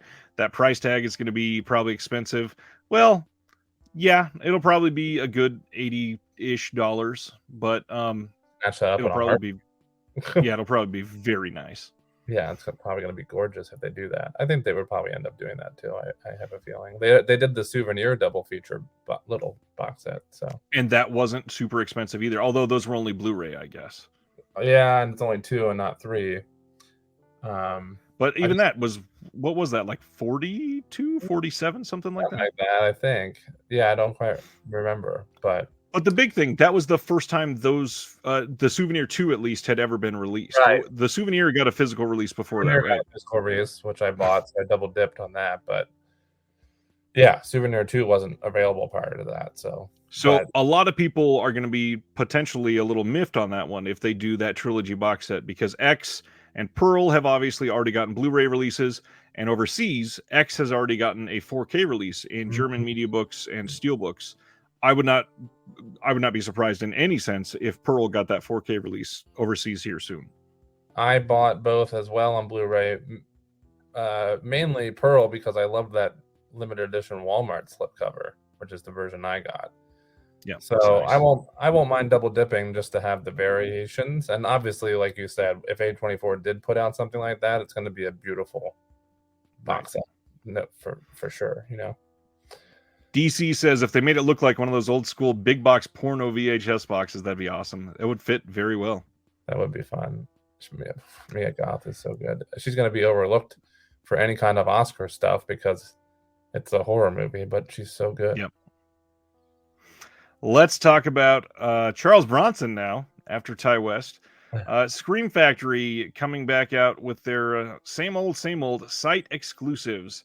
The Evil That Men Do from 1984 is now available and shipping already from Shout Factory. This is not a Scream Factory title, just a Shout Factory title. This will have the R-rated and unrated cuts of the film, both in HD, and each of those are 90 minutes. Then the TV cut of the film is 96 minutes, and that's only in standard definition with alt footage put in there. But there's no other features. And this one is limited to 1,500 units. And then on top of that, they raised the prices on their site exclusives. Not by a ton. They used to be $27.99. Now they are $29.99. It's a Bronson title. This would have sold more than 1,000 copies retail. Why are we not putting this out retail? Dude McMahon is very upset about what you just said. Dude McMahon, I'm so pissed about The Evil That Men Do being an overpriced site exclusive, not top shelf Bronson, not top shelf J. Lee Thompson. I get it. And unfortunately, it's not even the only one. They also announced Our Xmas, a film by Abel Ferrara. This is from 2001, and this has Ice-T in it. This one says it's Christmas time in Manhattan, and one loving couple is leading a dual life, doting socialite parents by day and hard-hitting heroin dealers by night. Their dangerous life soon catches up with them when double-crossing dealers attempt to muscle in on the couple's reign over the local supply. When the husband is kidnapped, things spin out of control as the wife is confronted with a heart-stopping ultimatum: pay a hefty ransom due in 20 minutes or face the unthinkable loss of her beloved. This gets an audio commentary with Ferrara, and that is it. In 20 minutes. Yeah. You know, wait a minute. Keep talking. I need to look something up. This one is also limited to only 1,500 copies, and this one is also $29.99 through the Shout Factory website. This one does make a little more sense to me. There is not a lot of people clamoring to get this set. It doesn't have the star power of Charles Bronson, but yeah, still, I'm shocked that they're doing something like this as a site exclusive. I don't know. It's tough. That's why I was like, why does that name ring a bell? A bell. And it's because he's the one who did obviously Bad Lieutenant. but you and I were just talking about him the other day because of the Miss 45 Yes. that I sent over to you when I was at CD Trader. That's why That's the the name. one. That's why the name rang a bell, and I was like, "Wait a minute, why is that name ringing a bell?" And I had to look it up quick. And let's see. Video store. Yes, I might be pronouncing his name wrong. Isn't his name pronounced Abel rather than Abel? I've heard it both ways. Mm-hmm. It's one of those names that can go depending on who you're hearing from. I still say I think it's Fritz Lang. I heard a talk from somebody that used to say Fritz Long forever ago. Lang pronounced with a long A, and I still say Long instead of Lang. Just go to because it was somebody that I respected that gave that talk. So I don't know. I might be an idiot when it comes to some of these names. I'm just a dude in the middle of nowhere, so I get it. But enough about Shout Factory. Let's talk about Francois Truffaut again. They're putting out on February 14th, the same date as that one we talked about a little while ago. This is a 2-disc Blu-ray collection, and it will include The Wild Child from 1970, Small Change from 1976, The Man Who Loved Women from 1977, and The Green Room from 1978. And there's a lot of Truffaut coming from Kino. A lot. If you are into Truffaut, obviously going to be a big day. No special features, it looks like. I think they would have announced them here. Classic but there were, yeah, we got trailers. Well, I won't say classic Kino. They've been doing a lot better than they used to. Unfortunately, the 4K upgrades have not been treated necessarily the same. They've been treating the 4K upgrades like it's the 4K is enough. I wish, yeah, they haven't. That's what, yeah, I agree with that. I wish Criterion would do a Blu-ray upgrade of Shoot the Piano Player since it's only out on DVD and it's out of print. Yeah, there's a lot of those old DVDs that I wish that they would leapfrog and go to 4K and Blu-ray at the same time. Oh yeah, like I mean, where's Man Bites Dog on 4K? Right, I agree with that too. But I love Shoot the Piano Player. I think it's my favorite Truffaut film. Yeah. So, and it's only on that out of print Criterion DVD. I think The Green Room is one of only like 2 or 3 Truffaut that I've seen before. I remember liking it. It's been a long time though. Next up, if you are into Hong Kong cinema, I put out a video with Mike Leader and Arna Venema, who is a dream team of commentary individuals that are on a lot of Eureka 88 Films releases. They just got announced as being a part of the Missing in Action release from Kino and quite a few others. They're branching out quite a bit, but it's a blast of a conversation. They have funny stories from their time working closely with their close friend Jean-Claude Van Damme and like 19 other amazing stories. So it's a fun video. I'm Flip. I like Kung Fu. That was perfect. Dead Vision Productions, which if you remember early on the channel, I had Lucky Cerruti on here talking about his film that he had directed and just got a release after that. His company is doing some actual distribution for some titles now, and this is one of them. Bad People Doing Bad Things from 2021 is getting a release from them. This is going to be hand-numbered and signed by the director. It is not available to order just yet. I believe it will be going up very soon. Last year, they also did a distribution for the film The Gainesville Ripper, I think it was called. And that one ended up being pretty decent. So you might want to keep an eye on them if you're into that sort of indie, low budget type thing. Next up, this is the one we talked about a little while ago. This is Frankenstein 80, now available to order from Cauldron on their website or Diabolic. And this will be coming, let's see, I think it's shipping around March, is what it said. Yes, I'm not seeing it. But yeah, I do believe it's March is when it's supposed to ship. This one is from 1972 and says, when Professor Schwartz invents a new serum that helps transplant patients better accept their new organs, Dr. Frankenstein quickly steals it to bring to life his greatest creation, Mosaic. Once alive, Mosaic is uncontrollable and escapes from the lab nightly to solicit prostitutes and leave a trail of corpses across the city that only seems to baffle the police and create a wave of fear. This is Mario Mancini's only film as a director. It's a stylish, gory, and sleazy take on the Frankenstein story in true Italian exploitation fashion with nods to giallo and a streak of dark humor. This one gets Recorded Memories of Delilah Di Lazzaro, Little Frankenstein's History of Italian Frankenstein Films with Domenico Monetti, an audio commentary by Heather Drain, who is great, reversible Blu-ray artwork on the backside, a booklet in a limited edition only, a folded poster that has new artwork by Putrid Matt and Justin Coffey, and then a high-quality slipcase, just like all of the other Cauldron limited titles. This one is limited to 1,500 copies. May the Schwarz be with you. I was waiting for it. Nathan's here. What's going on, Nathan Jones? Hey. Next up, we got some details on that Kill Butterfly Kill release coming from Neon Eagle Video. This is getting, we just talked about the film, so I'm going to go straight to the special features. A 4K restoration from the negative. They wanted to stress on this one, the best surviving elements were used for this version, and some scenes are not ideal, so to be a little gracious with the video quality on this one. There is English audio on that first disc.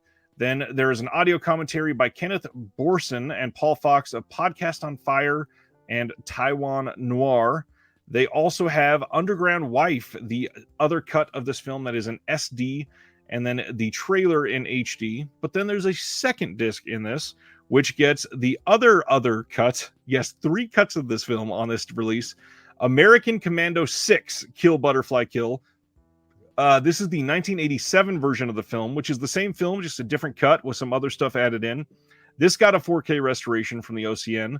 This has the trailer for that. It also has an IFD trailer compilation, and then a reversible Blu-ray wrap with alt art, and then a booklet with promotional images and liner notes by Jared Honor himself and Jesus Manuel Perez Molina. This one is limited to only 1,500 copies. John grabbed this one ASAP. The sad thing is, if you are even anywhere interested in this, you might want to pick it up soon, because a lot of people are interested in this sort of movie. And then on top of that, because it's the first release from a label, a lot more people tend to grab that first one quickly just to check on what the quality of the label will be like. And so it's probably going to go faster than some of the other ones. It's nice of them to let us know up front about the quality of the. Did you just fart? No. Oh. I inhaled some snot because I've been talking so much. I didn't want to do that. Now I've had to do it twice. Because I called you out. Yep. It's nice of them to call out and let us know up front about the quality of the transfer, and that to be gentle. Yeah, it doesn't happen very often, but it's always nice when they do. There's quite a few Vinegar Syndrome releases where it's got a little disclaimer before you run the film that says a similar little thing. But then you've already bought the film, right? It's nice for them to tell you before you're going in, so you know before you buy it. Nathan says, I know I'm a little late to the party, or maybe I'm early, but what are one title each of us would recommend for the Vinegar Syndrome sale? Anything from last year is on sale? Anything from, well, consider it this way. Anything that came out at the halfway sale and prior is going to be on sale. My mind goes straight to In the Soup, but that's too new, because that was just like a month or two ago. Yes. That's one of my favorite. And that's not even Vinegar Syndrome. That's a partner label. Yeah. What, do you have one?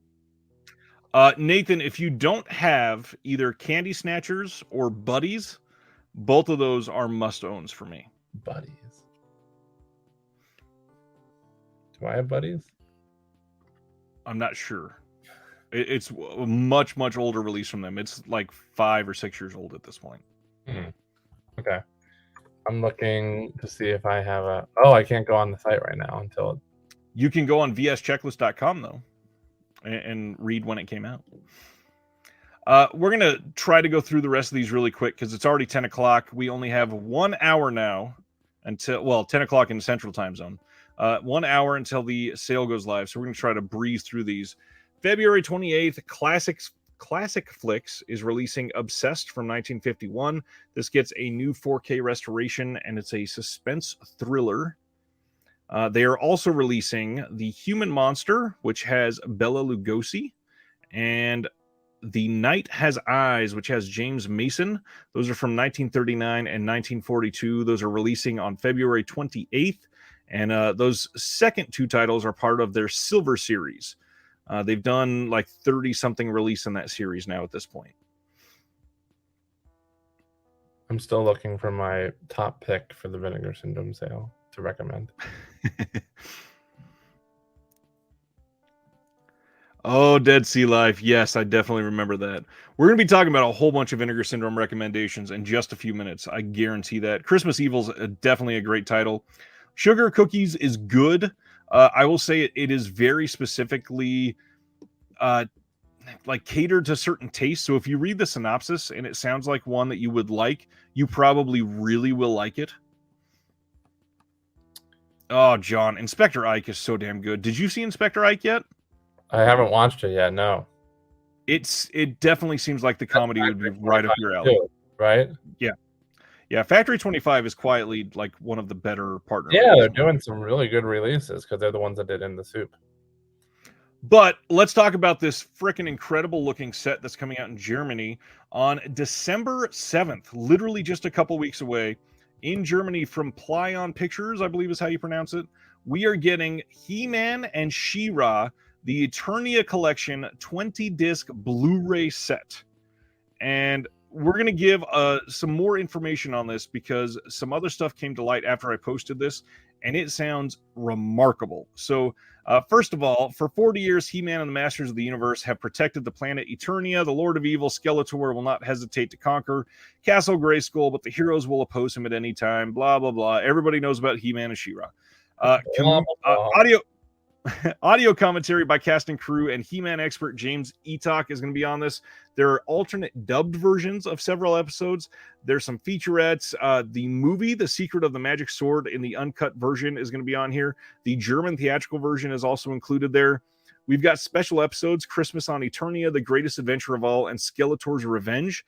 They also have storyboard comparisons, trailers, commercials, promotions, a 100-page booklet with an essay and episode guide, He-Man's Trap comic book, 4 art cards with production cells, and 2 posters. So the first thing, this is confirmed from Plyon to be region-free. For a lot of people, that's a big deal, obviously. And the other thing that I wanted to point out is one of the producers posted this. This is what I'm going to be reading. He posted this photo on Twitter and said some things on here that are super interesting. James Eatock here with a few more specific details about the forthcoming She-Ra and He-Man Blu-ray release from Plyon Pictures. This is not only the best the shows have ever looked, but also the most accurate with regards to content. With each new owner of the license revising the digital encodes over and over again, the most recent DVD releases are full of flaws. However, with this set, meticulous corrections have been made to the stellar upscales. The early Westinghouse era Filmation logo has been restored to the first 18 episodes, and the rather glamorous 1986 Filmation logo is once more present across the entirety of She-Ra's second season. The 8 sets of end credits across all of the 223 episodes are now present and correct. The missing scene in Diamond Ray of Disappearance has been reinserted. There's some other random episodes that have been fixed. The stereo track for The Secret of the Sword has been painstakingly restored. One of the most important aspects of this set, aside from the glorious image quality, is that this is the first ever digital release to have the entire series play at its original NTSC speed. No bad NTSC to PAL conversion is here at all. There are 3 new episode commentaries, as well as an epic commentary for the movie version of The Sword of She-Ra. The best version of the original 1981 produced Filmation Castle Grayskull commercial, often referred to as the Lost commercial, is also present. In other words, if you like anything as part of this set, this is kind of a must-own. This is a 20 Blu-ray release, and it's going to be glorious from the sounds of that. Wow. Sardis, I don't think you can order this direct from Plyon to the US yet, but it will be available to order from other places, no doubt. I've not found it anywhere else yet. Diabolic did confirm they are working to get it, but they have not confirmed it yet. I thought of my top pick, I think, for the sale, for the VS sale to recommend. I'm going to go with Nothing Underneath, which I love. The double feature disc. Yeah, and it comes with the sequel, which is even better. But I saw Nothing Underneath at one of the New Bev Horathons, not knowing anything about it, and just fucking loved it so much. And Nice. then VS released it like a month or two later, and I was like, ugh, easy buy for me. So either that or Censor would be my pick, because I really like the Censor a lot, and I think the release that they did was for that one was really beautiful. Sweet, good choices. Thanks. After He-Man, we got like a handful left, I believe, to talk about. TerraVision, they did it. Excuse me. They announced their subscription for the next 10 releases that you can get at any time. And Santa Claus from John Russo is the first title that is a part of this. This is the slipcover, and this is the inner artwork. Here is the slipcover in hand for them. This is about to be shipping on December 1st. And if you sign up for the subscription, you will still get this. The way they do their subscriptions, as confirmed over email, is if you sign up, you get their most recently announced title and the next 9 titles to make it 10 total. So this one stars Raven Quinn, this one is about Raven Quinn, who won't be having the happiest of holidays this year. This is a region-free Blu-ray. We got a new interview with Debbie Rochon, new interview with John Russo, new interview with Bob Michelucci, remastered trailer, the 10th anniversary cut, Santa Claus outtakes, Scream Queen's Naked Christmas program, awesome. Original opening, 2006 Debbie Rochon interview, 2006 Bill Hinsman interview, and reversible cover art. And like I said, shipping as of December 1st. Oh, you're going to want to answer Dead Sea Life. Uh-oh. Dead Sea Life. Anyone know which VSA specifically that are low in stock? I will have to look at my list in the Discord that I posted. I don't remember which VSAs offhand. I will have to see if I can figure that out. Speaking of things that we're hoping Diabolic or Grindhouse or what have you gets in stock, like that big He-Man box set, I would love. Remember how we didn't think they were going to get that Saw box set, and then they did somehow? Yeah. But it's gone already, but it's still available on the main website. So I wonder if they're going to ever get that back in stock. Ouch. Yeah, that's possible. I can't imagine that it sold super well for ViaVision. Yeah. I'm curious to see how that happened. Somebody posted on I think it was Reddit. Somebody posted that they ordered it direct from ViaVision and got it in, and it was like smashed to all hell. And I would be so depressed if I spent that much on a set. Like, I love Saw. I just mentioned this a little while ago. I think that was on the stream. I was just talking about it earlier, but it's one of my wife and I's favorites. And if I got that in and I wanted, and I was really counting on having that reverse bear trap, and then it came broken in like 9 pieces, oh my gosh, that would suck. Yeah, I would get it. Well, I would get an immediate refund, of course. I would hope so. But Oscilloscope, they announced their next 4 titles coming this year still. We are getting the Velvet Queen from 2021, and you can pre-order that now. They are also putting out the Tale of King Crab. This is coming in 2021 as well. Then coming this year as well, Stanleyville, which is supposed to be amazing. Have you seen any of these first 3? No. I feel like you would have seen Stanleyville maybe. Okay. I mean, from the person who did Goodnight Mommy. Oh, no. Yeah. It's somebody that starred in it. Yeah. Yeah. The cover art is very intriguing, but no, I haven't seen it. And then the 4th title is Clay Dream. This one is coming in spring of 2023 from Oscilloscope. And this one is about Will Vinton, who is the father of claymation. Will Vinton. Vinton. I have seen this one, as you know, from the Discord. Yeah. Rawhead Rex. ready to talk about this one. This one is coming in 4K from Kino on February 21st. No new features. So if you really, really love Rawhead Rex and you really, really got to have it on 4K, I don't know that you can be trusted, but first of all, I'm just kidding. I really don't love this movie. Yeah, if this is one of your favorites, you can get this on 4K from Kino. I think they must have like exclusive rights to this release because they have now put this out Blu-ray Steelbook, and now 4K, and no new features. I remember the Steelbook. I almost got it, and then I was like, meh. I still haven't seen it, nor own it. It sold so poorly. They put it out on Blu-ray for like a year and a half, and then they sold the Blu-ray with no new features, and everybody already had the Blu-ray that wanted the movie. So now, who's going to buy the Steelbook unless you're a big Steelbook collector? And even then, it's Rawhead Rex. So they had like way too many copies left over, and they were selling it for like $5 in the last sale. Griff says the Steelbook sold so poorly for them, they will never do another Steel. If they would have done it right, it would have sold so much better. Yeah.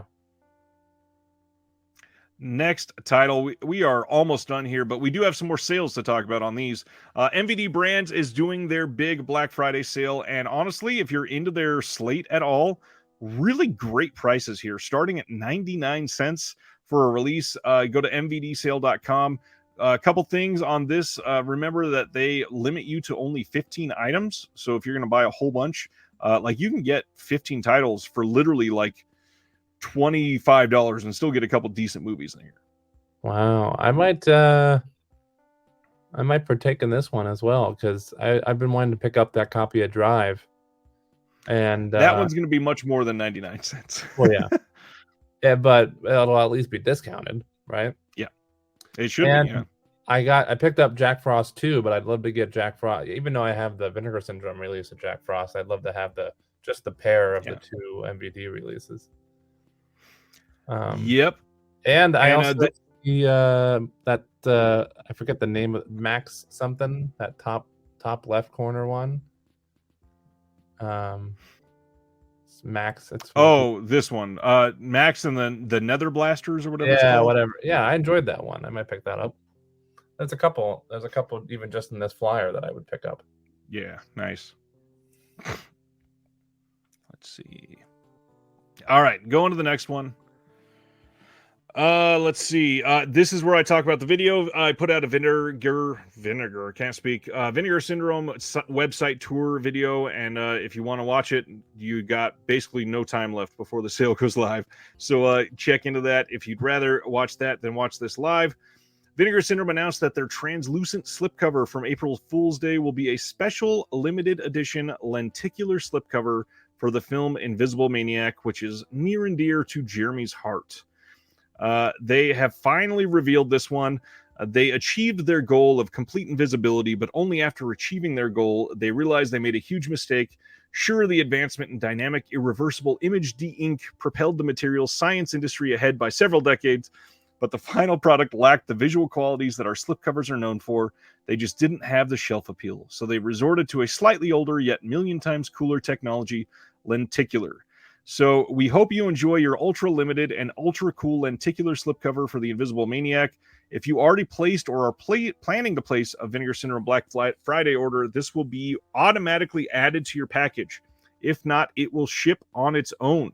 If you have already placed a pre-order for the Invisible Maniac, the Everything Flash pre-order package, or you are a 2022 subscriber, you will be receiving the lenticular slipcover plus the regular slipcover that will be coming with this release. They have confirmed so that was only people that paid for the translucent slipcover will be getting the lenticular. So if you are a subscriber and did not pay for the translucent slipcover, you will not get the translucent slipcover.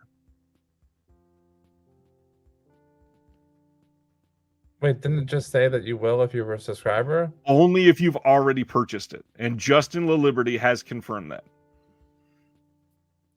I'm so confused now. So how many slipcovers are there? There's the regular one and then a lenticular one. Yes, the lenticular one was the April Fool's Day, pay $6 for who knows what. Right. And then there is the regular standard slipcover that will be coming with the release. So you will get the standard slipcover. You will not get the lenticular slipcover. Didn't you just say something about the subscribers will get it? If you did pay for it, it will be in your subscriber package. Oh, bullshit. Oh man. I mean, obviously I regret not throwing $6 at that, hoping it was going to be something cool, and then it turned out to be something cool. But at the same time, I feel like subscribers should get it. You are guaranteed to get movies, not necessarily slipcovers. Well, I'm angry now. I want it, and there's no way to. That's funny. There's no way to get it now, huh? There's no. You can probably get it on eBay in a couple weeks for like $90. Yeah, for some crazy price for sure. Yeah. But the funny thing is, there will probably be some people that just plain don't want the movie, and when they get the slipcover, we'll just sell the slipcover. So people that are wanting that, just keep your eye out on the secondhand market. I will, but I'm not paying $90 for it when it costs. I would hope not. I'll pay $20. For those of you into Massacre Video, they are having their Thanksgiving sale from now until November 28th. Everything is 50% off of the SRP. Use code STUFFED at checkout, STUFFED, massacrevideo.com. And they have been teasing a new title. I think there's one that is getting released tomorrow, another DVD title. And then I believe in December they have another title coming as well. And neither one of them are the Men Behind the Sun trilogy, which they've been teasing for multiple years. So we shall see. Thank you to DC and Christopher for looking up the price of Drive on the MVD sale for me. That's very helpful. Thank you. My whole night. That is a very good price. It's a really good price. Yeah, Drive 4K, $22.99. That's pretty great. My whole night's been thrown off by this lenticular slipcover for Invisible Maniac. I'm sure you bought it, right? Of course, yeah. You can. I like to think of myself as a completist, but apparently not, because I couldn't even throw $6 in for this invisible hand thing that ended up being something I really wanted because I love that movie right. And Adam's a friend. Well, darn. What's going on, Zach? Why don't they put maybe 10 of them up at the beginning of the VS sale when it hits in 35 minutes? Because they put up an infinite number just 7 months ago. You could have bought it then. Without knowing what it was. I'm just fucking with you. Griff says, depending on how it looks, I might sell mine cheap. Don't even want the movie. So you never know. Griff, you know where to hit me up. Links are in the description below. You know where to hit me up. Thank you, Griff. A company that does not get talked about enough, Grasshopper Film, is also hosting a holiday sale. You can go to grasshopperfilm.myshopify.com to find their store. 50% off of Blu-rays, DVDs, and LPs, 25% off of their limited edition titles, and the sale ends Monday night. They've got a lot of great stuff. They've got some Hong Sang-soo titles, a lot of Asian cinema, really good stuff. Grasshopper is always overlooked. Griff, I'll give you your $6 back plus another $6 and shipping. There you go. Look at that. $15 in your hand. Yeah, you can use the $6 for the next invisible slipcover that they put up on April Fool's Day that he just talked about in the comments. Over the next couple days, if you are looking to buy from the Severin sale and you don't know what to get and you want to be sold on it, I did put up that interview with David and Andrew, but on top of that, I also did a guide for Severin, and I have all of these recommendation videos. Lots of stuff you can find on the channel. Please check them out if need be. I'd like to talk to you separately off stream about that, because I'm probably going to get a couple along with those 2 new Severin releases we just talked about. We'll go through it, I promise. Okay. Kino is putting out The Big Bus. Have you ever seen this? No. This cover makes me think of It's a Mad World right off the bat. Listen to this if you have no idea what this is. So, brand new master from a new 4K scan of the OCN, the ultimate disaster movie parody. A nuclear-powered bus is going nonstop from New York City, New York to Denver, Colorado, and is plagued by disasters due to the machinations of a mysterious group allied with the oil lobby. When the driver is injured, a washed-up, down-on-his-luck, but used-to-be-great type who, as it happens, used to be engaged to the inventor's daughter, is brought in to drive the giant bus, which includes a 1-lane swimming pool and a 1-lane bowling alley. I mean, Oh, that kind of sounds amazing. yeah. But this is Kino. yes, directed by James Frowley, who did the Muppet movie. Like, All right. I am in love This comes out already. I don't know. I've never seen this. next year. Yeah, I'm surprised I haven't seen it either. I'll pick this one up for sure. Absolutely. Definitely. Last thing before we start talking about all the other sales after next week's titles, of course, Grindhouse Releasing is also hosting a they're calling it a Black Sabbath sale. They have store-wide savings. Sale ends on Sunday. Shop.grindhousereleasing.com. All Blu-rays and DVDs are on sale, including the one that was just released earlier this year. And they take an additional $5 off of Thank You for Letting Me Be Myself, the biography of Rudy Ray Moore. They are also doing 30% off of t-shirts, hoodies, hats, puzzles, stickers, tapestries, cloth masks, magnets, and tote bags. Lots of great stuff on sale right now.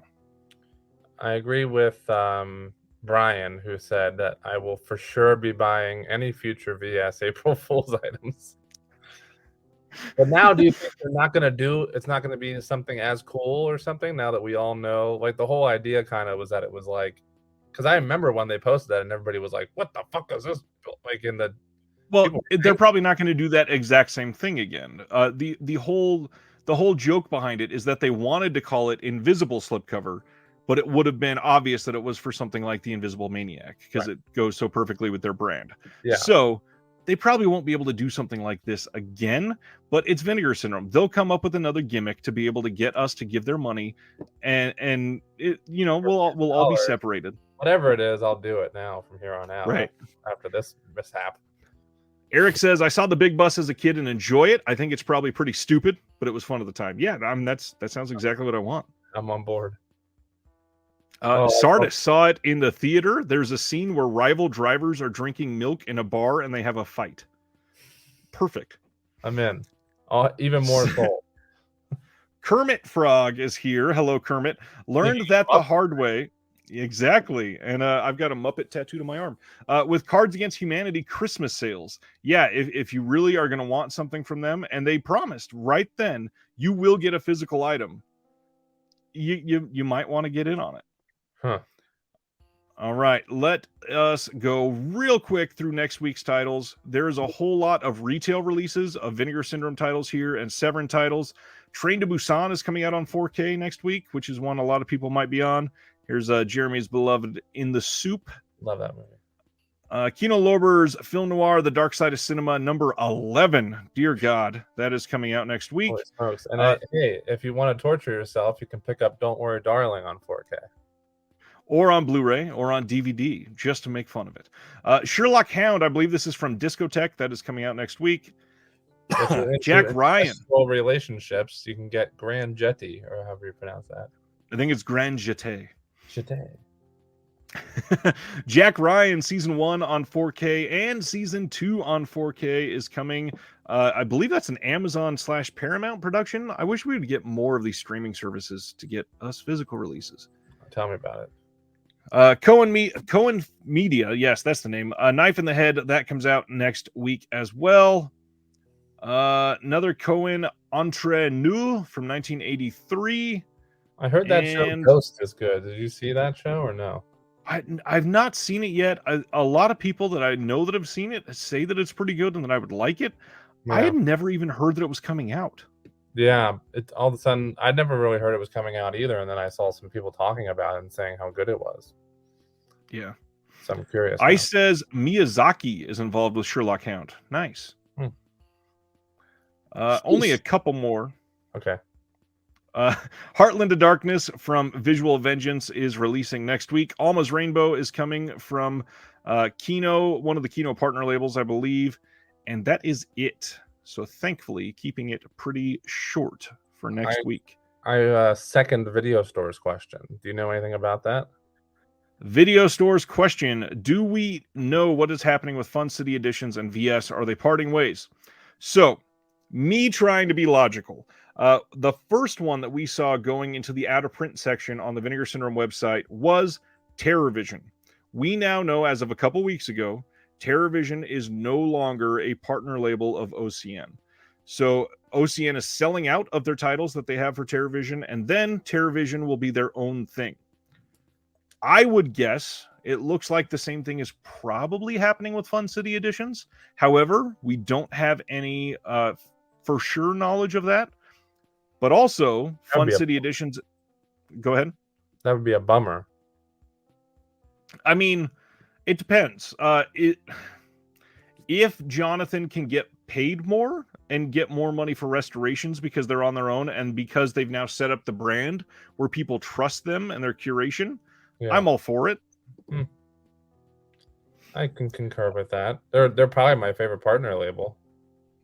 I mean, a lot of people would probably argue that they put out the highest quality films. Yeah, it's been nonstop quality with them. I would say Factory 25 might be my second favorite partner label with what they've been putting out recently.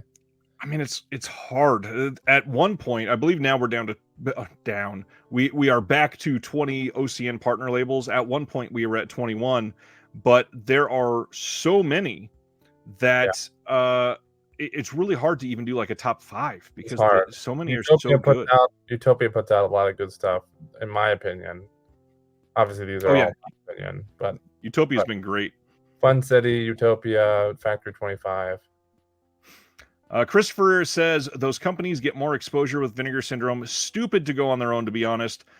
Christopher, some of the stuff that I know behind the scenes, I will wholeheartedly disagree with you. Yes, they get a lot of exposure, but because of what some of these companies do and have their built-up fan base, it is not necessarily stupid for them to go out on their own. There is a lot of great reasons for them to go out on their own. Dave said that Ghost is a pretty fun show. Nice. Thanks, Dave. Is Ghost on CBS? Is that why I've not heard of it? Because CBS always does terribly. Yeah, I think it's on Hulu, like post being on live television or whatever. Right.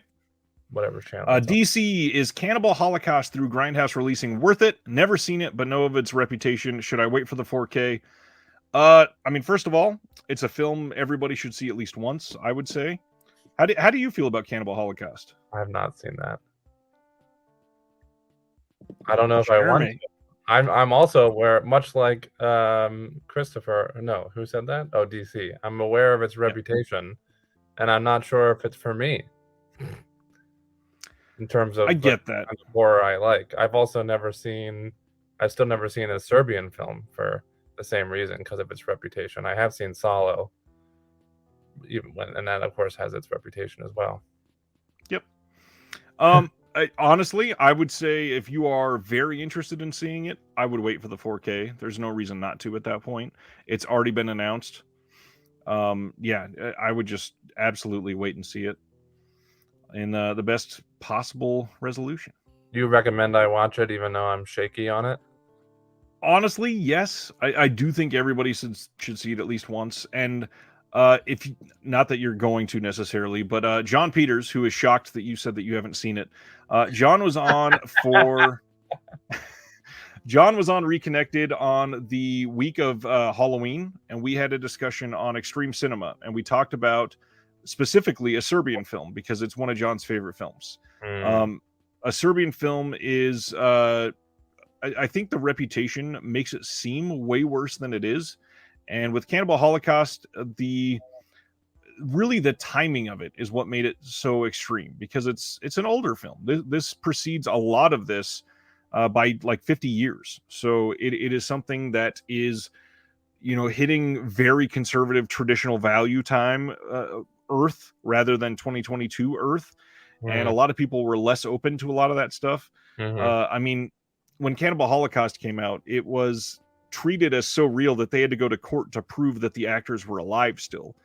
And in 2022, we have movies called like Human Hibachi that are out. So times have changed quite a little bit. LA AIDS stabber. Yeah. DC says there are only 60 copies left for $25 just to play it safe and have it in my collection. Rather than drop more on the 4K, $25 seems the lowest I've seen it for. First of all, Grindhouse releasing, there's not only 60 copies and then it's out of print. They do this all the time. They say that it is low. They did that with Death Game this year, like 5 times. They said, "Yep, it's gone," and then 3 weeks later, "Hey, we got more in stock of Death Game," and that always happens with Grindhouse. So you gotta watch that with Grindhouse. They try to get you in there that way. AL said John heard his Serbian film and perked right up. John's not going to talk to me in the Discord anymore now that he knows I haven't seen it. Jeremy, I recently letterboxed the film and talked about context over the craft elements, and you should take it out. I will check that out, John. Also, I wanted to say to Ice that I also like Connie and Deaf Crocodile. Deaf Crocodile's great. Yeah, they've been putting out some good stuff too. Terry says, if you have Shudder, I would recommend watching Cannibal Holocaust with Joe Bob. They did a great job of making the more shocking elements easier to get through. Joe Bob always does. And David Lash backs me up here and says, nothing from Grindhouse has ever gone out of print. It always comes back. And I believe that's because Bob Murawski over at Grindhouse gets, as far as I'm aware, pretty much lifetime rights for those films. So there's no reason for them to stop printing them. With a half an hour to go till the sale, I'm going to grab another soda because I need some caffeine. Yet another one. We're going to start talking about some recommendations. Oh, good. That's great. I'll be right back. So reading what we have coming, let's go through this. John says Solomon King, December 1st for Deaf Crocodile. Yes, that is basically confirmed at this point. So the Vinegar Syndrome website right now says stand by while we prepare. Black Friday is coming, starting 30 minutes from right now on the dot. Exactly. Pretty much everything will be 50% off. Invisible Maniac, Burning Paradise, Roadhouse, and Homegrown Horrors Volume 2 are in stock. 2 surprise limited edition Vinegar Syndrome releases, 2 new VSA releases, and 4 new catalog slips, plus exclusive New York Ninja comic book, new merch, clothing, and so much more. Don't forget the add to my existing sale order option when you are checking out, and everything will come in one big package. That's what she said. I'm excited to see what the new merch is because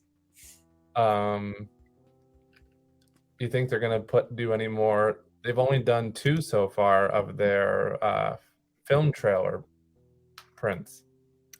I would imagine they may do at least one more. That is a good guess. I like those. I store them in my film reel. The canister that I also got from Vinegar Syndrome. All right. So some recommendations. What are some of the favorite films that you've seen from Vinegar Syndrome that we have not talked about yet tonight? From Vinegar Syndrome specifically? Specifically Vinegar Syndrome. We'll do partner labels in like 5 or 8 minutes. Okay. Gee, good thing I left up this checklist. So I mentioned the 2 I mentioned earlier, right, Ryan? Yes. Nothing. You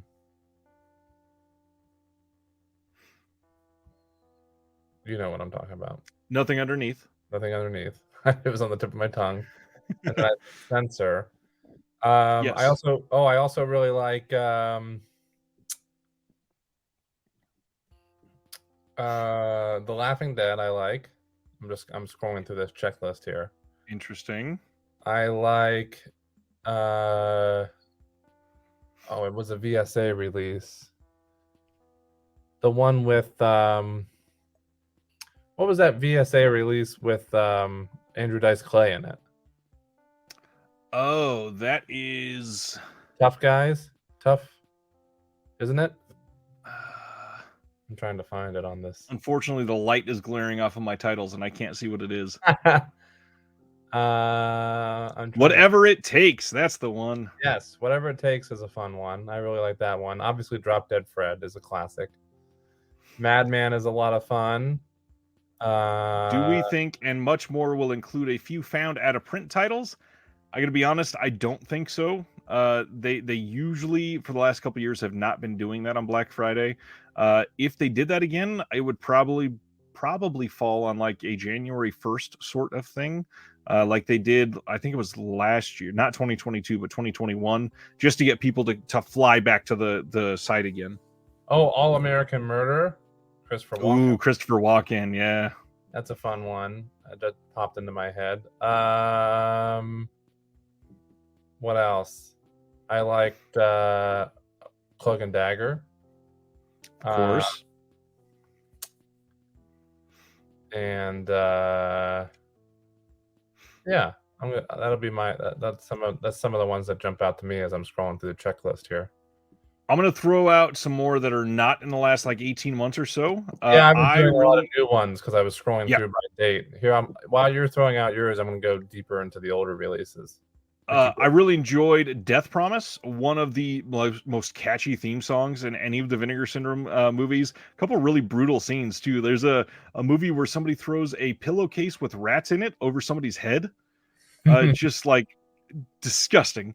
I'm going to go with Unmasked 25 for John Peters here. I'm going to say, let's see. Deadline.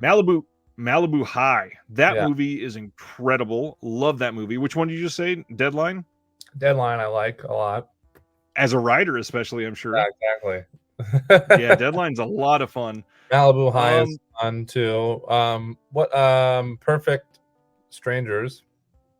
Perfect Strangers, good stuff. What's the one? What's that one that you recommended to me forever ago? Like when I first started collecting Vinegar Syndromes, about the two friends. It's an older release. Friends. Are we talking about Buddies, where one of them has AIDS?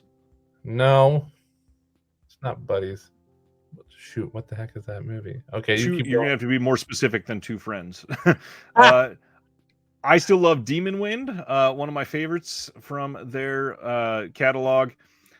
Christmas Evil is a blast, one that I would say you absolutely should have from the Vinegar Syndrome slate. Is great. Spookies.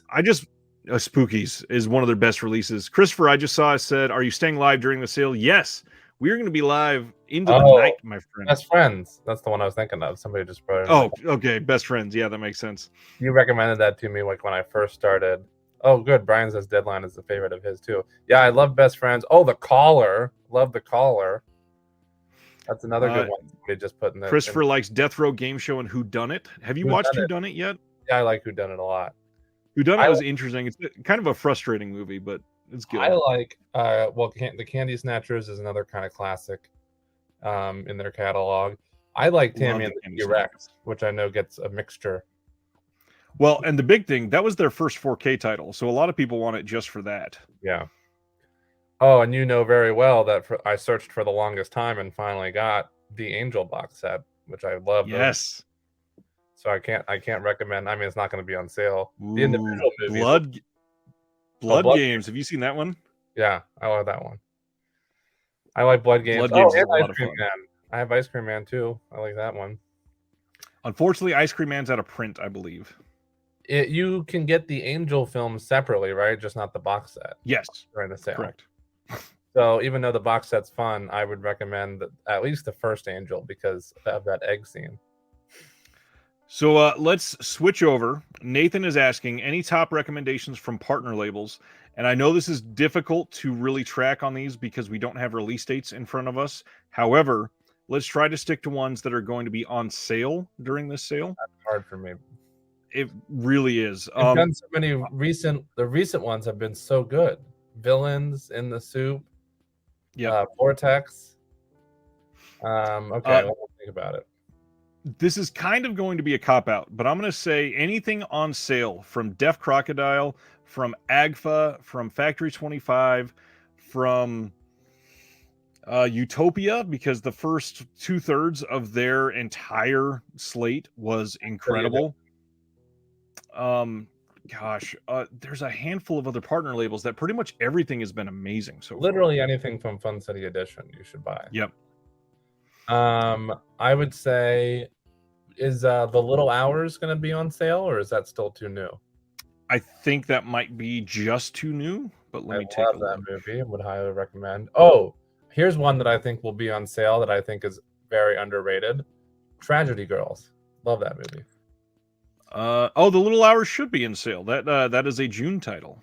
Oh, great. Tragedy Girls is Oh, I think that's older than. a February title, so yeah, should be good. Yeah, I would recommend that one. I think that's overlooked a lot as a very, very comical kind of. It's almost, not to exactly compare it to Bodies, but it has that same like satire of Gen Z. It's got that same feeling. Yeah. A lot of these partner labels, they are just so damn good that it's really hard to just stick to certain ones. I mean, even like Yellow Veil Pictures, the first few they put out are great. Just shockingly good. Alphabet City from Fun City is amazing. So Walking the Edge is great. Board to Win, so good. Those are all Fun City editions, right? Yeah. Yeah. Yep. Arabato from Altered Innocence, I believe, is who did that one. That one was really good. Good. I saw that in New Bev on the big screen. Yep. That's a good release. What else? One that I don't know how we haven't said this yet, but Utopia's Shiva Baby. If you saw Bodies, Bodies, Bodies this year and liked Rachel Sennett, that movie will. And how could you not? Exactly. Rachel Sennett. Shiva Baby is a masterpiece, in my opinion. The tension that you get in a comedy is so palpable in that movie. It's like they took the music straight out of a Jordan Peele horror film and put it in a like almost madcap hilarious comedy and then just dialed up the anxiety. It's so good. Yeah, I love that. I can't believe we didn't mention that yet either. Geez, I'm trying to think. Cat Stevens really wants to be involved.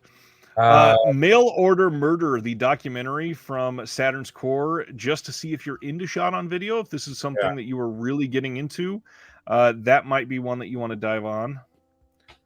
DC is looking for a review on Hypnosis. I don't think I've got to Hypnosis yet. Hang on, be right back. I have not. Everybody's all about Shiva Baby. I'm loving that. That is amazing. Let's see. Yes, we talked about it earlier, but Inspector Ike, hilarious, like dry comedy out of, I think it's a New York improv team that did that.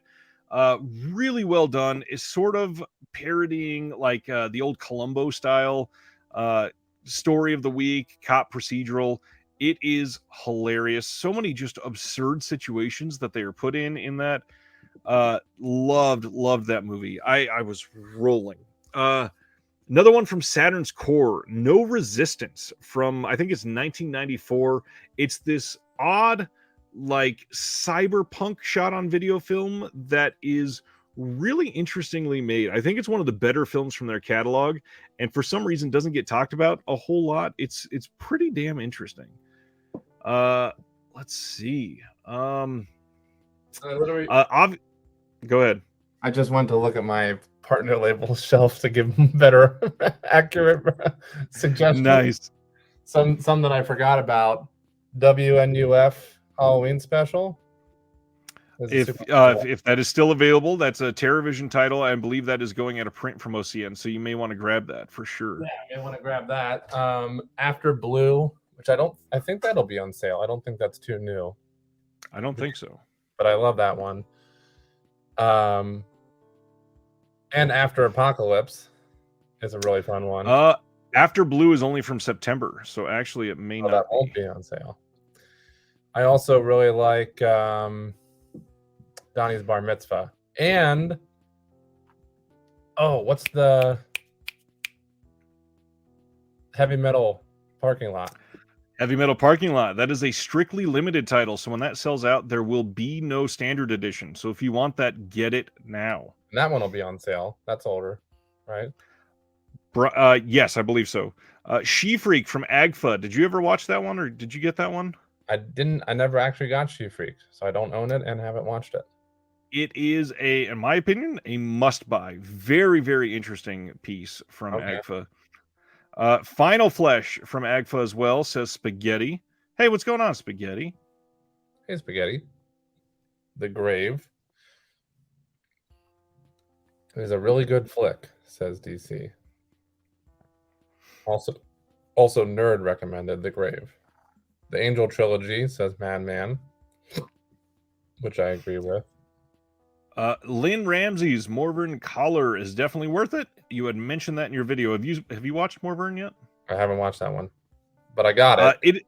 It's a Lynn Ramsey title. Yeah, you absolutely need it. Oh, it is an Lynn amazing. Yeah, yeah, it's an amazing film. Between it being Lynn Ramsey and a Fun City Edition release, it's a guaranteed watch very soon by me. Is Auntie Lee's Meat Pies good? It's another one that I've kind of held off on for months now. This one is hard to recommend because it's very, very much. Some people love it and some people hate it. If the old Troma distributed titles are up your alley, then you might really enjoy it. Mm-hmm. Otherwise, a lot of people kind of hate it. Oh no, Heavy Metal Parking Lot is from August, says Christopher, so that won't be on sale. But you should still get it. Especially if that was older. But yeah, it's also strictly limited. So if it's getting low, you may want to grab that no matter what. Yeah, that's what I would say. I thought of another VS title when I was scrolling through this list that I really like. The Passing. I think that was just mentioned and I highlighted that, right? Oh, maybe it was when I went to look at my video store. I have to champion my favorite VS release, The Passing. If you like independent cinema like Linklater, Waters, or Corinne, consider picking this up. I love many VS titles, but this will always be my number one. Okay, well, Video Store has good taste. Yeah, I like that one a lot. I didn't see that comment from him. It must have been when I went to go look at my partner label. I think it was right before, surprisingly. Oh. You might have been messing with the cat. But the hard part, I was just thinking about this. There are a lot of titles that are like quintessential Vinegar Syndrome titles that we always forget to bring up during these that have just been around forever. So we feel like everybody has seen them. Like what? Nightmare Weekend is one of those. Like Nightmare Weekend, like Raw Force, like gosh, there are so many from back in those early days. Luther the Geek definitely is one of those. Oh, Luther the Geek, yeah. Madman just said Tragedy Girls represent, and also Summer of '84, which I forgot about. That's a great release. Summer of '84 is so good. Everybody is trashing on Six String Samurai. Yes, that is one of those ones where some people love it, some people hate it. It is a VSU release, so a lot of people bought it just so that they could be complete on that. But yeah, I could see that. Oh, Don't Panic. All of the Ruben Galindo Juniors. He put out 3 titles through Vinegar Syndrome, or Vinegar Syndrome released 3 of his titles, and they are all really, really fun and worth it for sure. Yeah. Oh, can I ask a legit question? Says Silent Fish. Which movies have the sexiest naked women? Because that's the kind of thing I'm into. Well, luckily, Vinegar Syndrome sells a ton of Peakorama titles. There are a lot to choose from. Obviously, I would suggest some of the highest quality 4Ks that they've put out on the Peakorama side of things, like Sex World, if you've never seen it. Great release. Taboo. Oh, gosh, Neil. Terminal Island is such a good movie. I had to throw that out there. Yeah, that's a great one. Stiff Competition came out more than 5 months ago, I think. That one should be on sale. That's a blowjob competition porn in 4K. Will Cloak and Dagger be on sale, asked Dude? Or is that too new? You know, here's the thing. Cloak and Dagger is a VSU, and the way that they worded their last email is made it sound like some of the VSUs may not be on sale. However, I would bet that it's at least going to be discounted. I just don't know if it's going to be 50% off of the MSRP. It seems like they're setting aside the VSUs for something special, like it might be maybe 30% off of the MSRP or something. Cloak and Dagger is definitely not a Peakorama title. I would agree there. Christopher wanted. How have I not brought up Ebola Syndrome? This is one of my favorites. Did you ever watch Ebola Syndrome? I haven't watched it yet, but I remember that was a big deal when they just announced that they were releasing that in 4K. Yeah, I love Ebola Syndrome. That 4K is a great release. Dead Sea Life says the chick from Fortress of America, the VSA release, I thought was the hottest woman I've ever seen in my life. Not the main one. The main one is certainly not the hottest woman anybody has ever seen in their life. It's a good release though. I actually really like that VSA. Didn't Vinegar Syndrome release the Taboo films? They certainly did. They've got those. Box set, and even though that's not my cup of tea, I thought the box set looked cool. Yep, and then they've got the Pretty Peaches releases as well. Oh yeah, one with no hot chicks. Hollywood Horror House was a fun watch.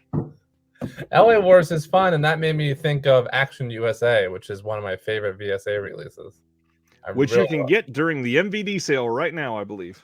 Oh, yeah, since it's long out of print at Vinegar Syndrome. That is correct. But it's a fun movie. And so is Shot. I like Shot too. Ooh, Shot is very good. Yeah.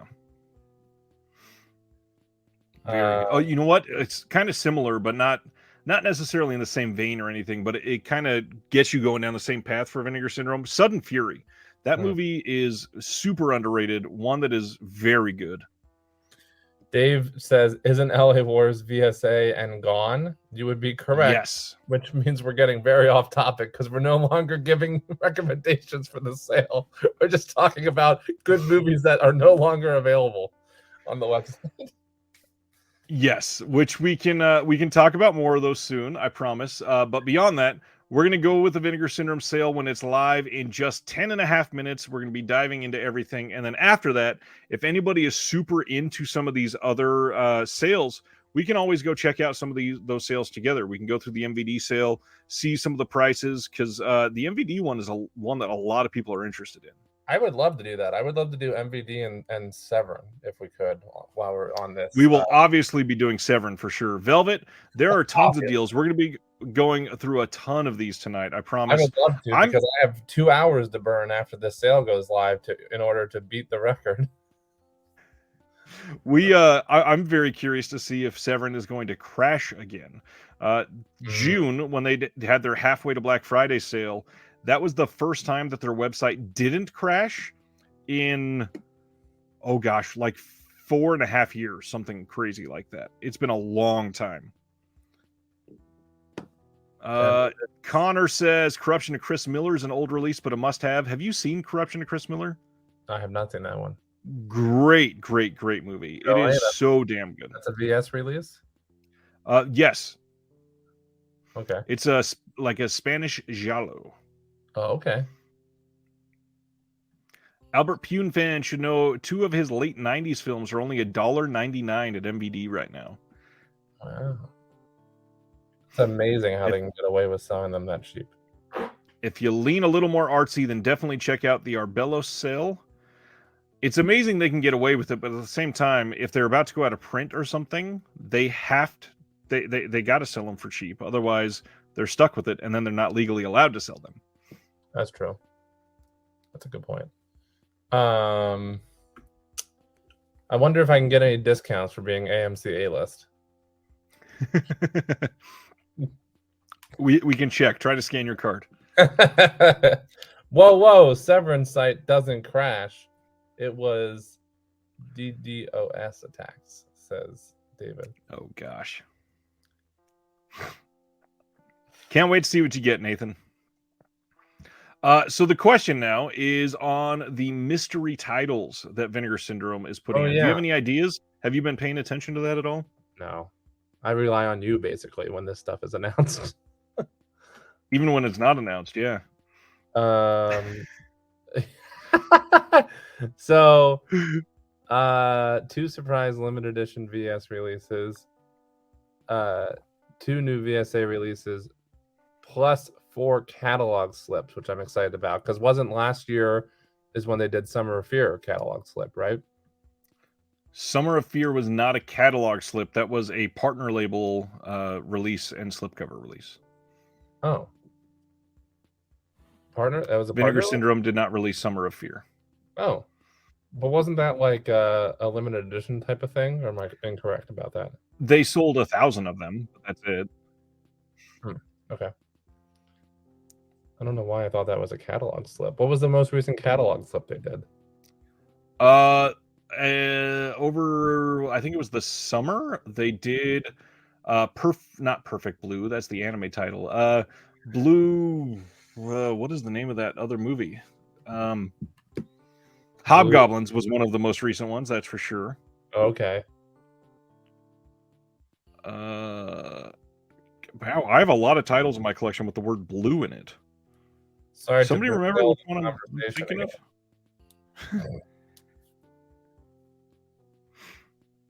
You don't have to look it up now. What do you speculate? Too late. The hard part, they have not given any real like banner hints on these slipcovers. That's okay. This is the first time they've not really given stuff away for that one. Even the Bees was one of the catalog slips. That was one of them for sure. Not just the catalog slips, but what do you think the 2 surprise limited edition VS releases are? So let's go through those hints real quick. They said this ferocious coupling of gore, guts, literally and figuratively, and excitement mark the ultimate editions of both films, which come from opposite ends of the spectrum, but share a common trait between their directors. With one film a cheerfully bloody, low-budget slasher with strong giallo sensibilities, and the other a big-budget hit, which we've restored to its complete I lost my place. Director's cut. Definitely a cinematic high mark for its A-list cast. And not to be outdone, our equally mysterious set of new VSAs will be revealed and available, with one being the oldest film to thus far grace the VSA banner, and the other a continuation of the VSA trends you demand. Both are guaranteed to thrill and excite. Wow. So the only one that it seems like we probably know is that really old VSA. It appears it's going to be one of the Santo films. Okay. Wow, the oldest release so far. That's crazy. I'd like to point out, I was going to point out that one too and say not a stupid question, because I was the same way when I first started collecting and I asked Ryan the same questions.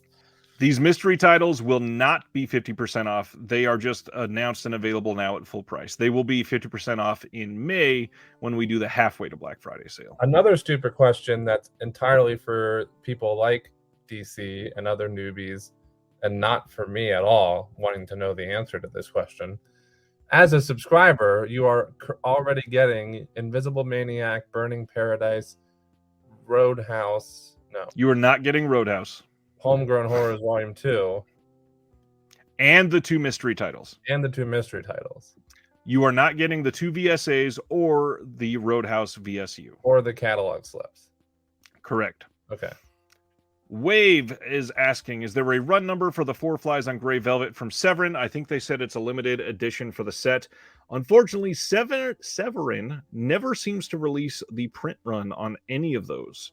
I think the only time that they've done that is for the numbered edition of Frankie and His Pals, the Intervision title from a couple years ago. But that was kind of it. The rest of them, they say they're limited, but they don't give us a number. 3 minutes. DC says, was there something about Staff Picks 20 that you had mentioned, an extra coupon? The extra coupon is only for the Staff Picks section of the website, and that's other labels that are not partner labels or Vinegar Syndrome. They have been selling like Mondo Macabro, Blue Underground, Mondo Vision, some other titles, all that on their website, and that is going away. So what is in that section is usually not on sale, but you can get 20% off if you use Staff Picks 20. Only on those titles. Silent Fish, can you please talk about the add to existing order buttons? Is that present on both VS and Severin? What is the best strategy when planning to order lots of titles? Good question. So the big thing is if you do not have a flash pre-order, or you did not order Roadhouse already, or you are not a subscriber for Vinegar Syndrome, you cannot get free shipping. You will need to pay for shipping. But then after that first shipping, you are not going to have to pay for it again. You just say add to my existing sale order the entire time. With Severin, there is a threshold for free shipping. And yes, there is an option that just says add to existing order, except they made it sound like they were changing that for this sale. So I might be just straight talking out of my ass there. They appear to be using a different version where they're going to charge you shipping and then refund it, which is just ridiculous. Quick thing that I think it might be important to touch on in the final 2 minutes for everybody watching that I actually do know the answer for personally, and it's not for me, is that they are getting rid of the renew your subscription during this Black Friday sale this year. Correct. You cannot re-up your subscription until the first weekend of January, or not weekend. The first week of January 2023 is going to be subscriber week, and you can buy your subscription for all of 2023. However, you can lock it down tonight for $25 and get a $50 coupon. So basically, you'll be getting a movie from your subscription for free. Oh, really? But if you're a current subscriber, you do not need to do that because you're already going to get a coupon. Oh, okay, gotcha. Cool. I knew that question was coming from you. Stab West, hello. Been lurking for a few months. Look forward to drop some dollars on the sale, aren't we all? Thanks for hanging out, Stab. Thanks, Stab. I have Big a shirt. Disc Energy. I want every single FCE in the limited slipcover. Heck yeah. Don't we That's all? a great line. Yeah, I have all those. I literally played catch up like about 2 or 3 months ago and grabbed all the ones I didn't already have. All right, we are down to like 45 seconds on this. Oh yeah, let me bring it up on hand. Al Green says, hopefully not another Billy Blanks movie. It will not be, I believe. That's I believe we are done with that now for Vinegar Syndrome. We're all about to find out what these mystery titles are together. Thanks for being with us, you guys. Severin is up and available if you want to jump over there first. And I will be refreshing Vinegar Syndrome for this stream for everyone. I also have it open on my end. It just makes for wonderful TV as we wait for this to go live. And you have your little background music playing. I have to. It just sets the mood. Here we go. It looks like we have a 4K of Freeway. Wow. Oh, that's a great film. It is. Vinegar Syndrome releasing Evil Laugh. The VSAs, it looks like we have Sworn to Justice with Cynthia Rothrock, and then Santo versus Dr. Death. We also have a New York Ninja comic book. Some of our slipcovers here. Tammy and the T-Rex 4K comic book version. Vinegar Syndrome Bloodbeat comic book version. The Doll Squad and Mission Killfast, and the Lost Films of Herschel Gordon Lewis. We've got some enamel pins, some T-shirts, some new prints. There is a Blood Harvest VHS. Lost Films of Herschel Gordon Lewis VHS, Bloodbeat VHS, Christmas Evil VHS. Wow. Lots of stuff here. I got to get that Christmas Evil VHS. That's going to be fun. I love that Freeway. I love that Freeway is the pick. That's a great one. Yeah, that is a great one. So I got to get the 2 VSAs and Roadhouse. We're already getting Evil Laugh, Freeway, Invisible Maniac, and Homegrown Horrors. And Burning Paradise. Yes. Just make sure that you log in and check to see if you got it previously. Here's what I want to know, Ryan, for myself and all the viewers. What out of this brand new released Black Friday merch are you most looking forward to picking up? I don't know. I kind of really like this canister shirt here. Let me scroll down on this page. This Canister of Doom shirt on the right. And then the Vinegar Girl shirt is actually pretty damn sweet too. That's really cool. But I already have one that looks like that, I think. Yeah. I mean, not the girl, but it's the whole logo. The logo, yeah. Yeah. Tempting, though. Santo versus Dr. Death. This one is from 1973. That is a very old title for a VSA. I want to get the New York Ninja comic book. Yes. And the comic book slipcovers look like fun as well. Except I don't think I own Bloodbeat, so I don't know if it would make sense for me to get that slip. I don't know. You can get it with the movie. Oh, okay. And it looks like the slipcovers are going to be limited to 2,200 units for Bloodbeat. Okay. And that will most likely sell out this weekend, by the way. Yes. Chris is excited about Freeway too, I see here in the and DC. Holy shit, Freeway. Yeah, I'm very excited about Freeway. I'm with you guys. The comic version of Tammy and the T-Rex slipcover for the 4K is limited. Only has 701 left. Or sorry, that's if you buy it with the movie. So it looks like, I apologize. That is 3,000 units total. So there's kind of a lot of them. I'll be right back because I have to see. I forget if I have 4K or regular Blu-ray of that off the top of my head. John Peters is getting Santo and Sworn to Justice. I'll be right back. By the So way, many people excited about Freeway. I did not order Roadhouse, so I'm gonna have to order it now. Oh, nice. I just double checked.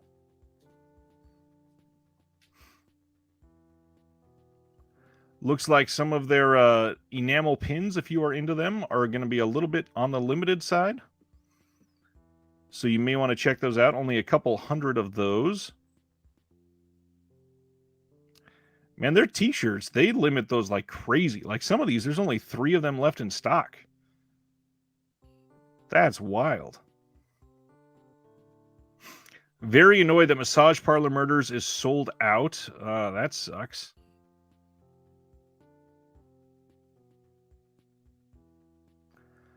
This Santo versus Dr. Death screen print is really, really cool.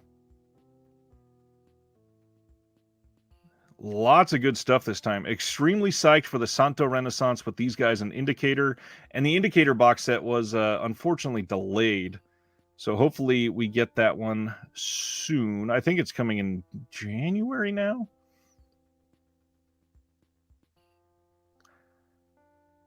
And there are so many great things to check out right now. Severin, it appears the website is holding strong, thankfully. I have only the Blu-ray of Tammy and the T-Rex, so I'm going to get that comic slipcover instead of the 4K, I guess. In looking at that, I found 4 more partner labels I would like to recommend for the sale. I believe these are all old enough that they'll be on sale. So for anybody who's interested in hearing a couple more recs, I would like to recommend Golden Arm. You saw that one, right? Oh, shoot. Yeah. I would like God, that has been... Yeah, that's an older a one. while. Yeah. I would like to recommend For Madmen Only. Yes. And I would like to recommend Faults, which I believe is just barely on the sale. So I think is it really? Because I don't think it is. No, it's too new? I believe so. Okay. Then let's look at what they have listed under their subscriber teas for 2023. It says in January, we'll be delving back into Category 3 horror with a box set featuring a trio of gruesome shockers, in addition to the UHD debut of an iconic 80s gore fest, a whacked-out regional creature film, and one of the best exploitation horror hybrids to come out of the wilds of Mexican genre cinema. It's been the talk of the VS office and the film we're most excited for. Wow. Then in February, we've got another blood-soaked delight from Hong Kong. Wow, a lot of Asian films coming to Vinegar Syndrome. Along with a melty treat of American folk horror, in addition to a psychotic yet beautiful slice of Eastern Euro sci-fi. Interesting. March is shaping up to offer a box set celebrating one of Mexico's most acclaimed genre film directors, including new 4K restorations of some of his most iconic works, along with UHDs of a late 90s indie shocker and 80s Italian-American gore fest. I like the rest of this year. I like the sound of the 90s indie shocker. Same. I'm excited to see what that is. Me too. The rest of this year will bring disc, including several Blu-ray and 4K debuts of plentiful slasher rarities, some of which have never legally made it off tape, plus more 70s and 80s exploitation and horror from the US and Europe, more regional weirdness, more Hong Kong action and horror, and of course, more Jolly. An amazing year coming up. Wow. In honor of our 10th anniversary, we're working on an epic box set that will speak both to the origins and history of Vinegar Syndrome and champion the type of way out forgotten films we were founded on releasing. We guarantee this set will defy expectations. Wow. Holy if you ever considered becoming a subscriber, you guys, after hearing that, I was already going to up my subscription, but If anybody's not a subscriber, sounds like an amazing year of releases from that blurb. Absolutely. That's pretty fantastic. All Oh right, man. keep talking. I'm adding stuff to my cart. We got Roadhouse. We got these. I am glad that these comic slipcovers look this good, because they look pretty dang great. Yeah, they do. Let's take a close look at this one. This is Tammy and the T-Rex. Here's the art up close. Gorgeous. I mean, fantastic looking really art. And the back of this, that's amazing. Really cool. Yeah, I love that. Excuse me. I'm definitely getting this New York Ninja comic. I'll tell you what. Keep in mind too, the New York Ninja comic you can find at a lot of local comic stores, so a lot of people may want that. However, I believe the version sold here is actually limited, so you may want to focus on the one here. It does say super special on the bottom there. See that? There you go. Yeah, and it's limit 2 per customer. And here's another question. Do you think it would be, I mean, even if it wasn't limited, which I agree with you that it probably is some kind of special edition here on the site, do you think it would be any cheaper at the comic book store? Probably not by much at all. I do actually. A lot of people have been buying it for like $10, $8 or $10, and whoever the original artist is, I believe he was selling it for only $8. Oh, okay. Well, this has got to be some kind of, maybe it's a limited cover or something, you would think, right? Yeah, so on here it says the official comic book sequel to Vinegar Syndrome's cult hit New York Ninja, Vinegar Syndrome exclusive blood red foil variant is limited to only 1,000 units. Well, there you have it. And it's already down to 750. Do you see that? Woo! Wow, it's limited to 1,000, and within 10 minutes it's down to 750. Refresh, it's down to 715. It just went down 20 while I was there. Wow. I'm gonna have to check out ASAP, man. Holy smokes. Let's see. I got my 2 VSAs. Is it cool if we talk this out together, or are we gonna lose followers? Are we gonna lose viewers? No, by all means. This is what we're all here for. I got my Roadhouse. I got my New York Ninja comic. Okay, so these catalog slips, besides the 2 comic book ones, you're saying it's the Doll Squad / Mission Kill Fast and the Lost Films of Herschel Gordon Lewis are the other 2 catalogs. Correct. Yeah, so it's 4 total. And you can get that with the movie itself, you're saying? You can get it with the movie or the slip by itself in case you already have the movie. But keep in mind, you don't want to wait on that. If you only want the slip, you can only do that during this sale. Yeah. The only one I have out of these is Tammy and the T-Rex, out of these 4. Interesting. Mission Kill Fast and Doll Squad Mission Kill Fast is decent. Lost Films of Herschel Gordon Lewis, I believe these are all adult films. Oh, okay. Good to know. Thank you, Ryan. Yes. This one says intense eroticism. The next one says swinging world of late 60s LA. And then Black Love exposes the lovemaking habits of the contemporary black couple. So, yes, I believe they are all adult films. I do like the cover of Doll Squad, even though you said it's only okay. It's been a long time since I've seen it. It's probably better than I remember. Okay, I'm going to throw that in my cart with the film. How's Bloodbeat? Is that a good one? Bloodbeat, it depends on the person. Some people really love it. I am less hot on it, but it's certainly worth it. And if I remember right, I believe there's some aspect that makes it like a Christmas film. And I always love that. If anybody's obviously, I think a lot of our viewers are doing their own shopping, but of course. If anybody wants to chime in for old Jer Bear here and let me know what you thought of either Bloodbeat or Doll Squad / Mission Kill Fast, I'd love to hear your thoughts. So let's take a look at some of these counts on the merch. So if you wanted this Vinegar Girl enamel pin, 176 of those left. Be Nice has 196 left. And then some of these shirts, like if you are a size large, they sell so fast. Like this one has 66 left. If you're a bigger person like me, only 24 left of 3XL, 20 left of 4XL. That's a But really then cool. these other ones, they are so much more limited. This one, small has 3. Extra small had 3. Small has 17. Medium 34. They go quickly. They do really go quickly. I agree. I remember when the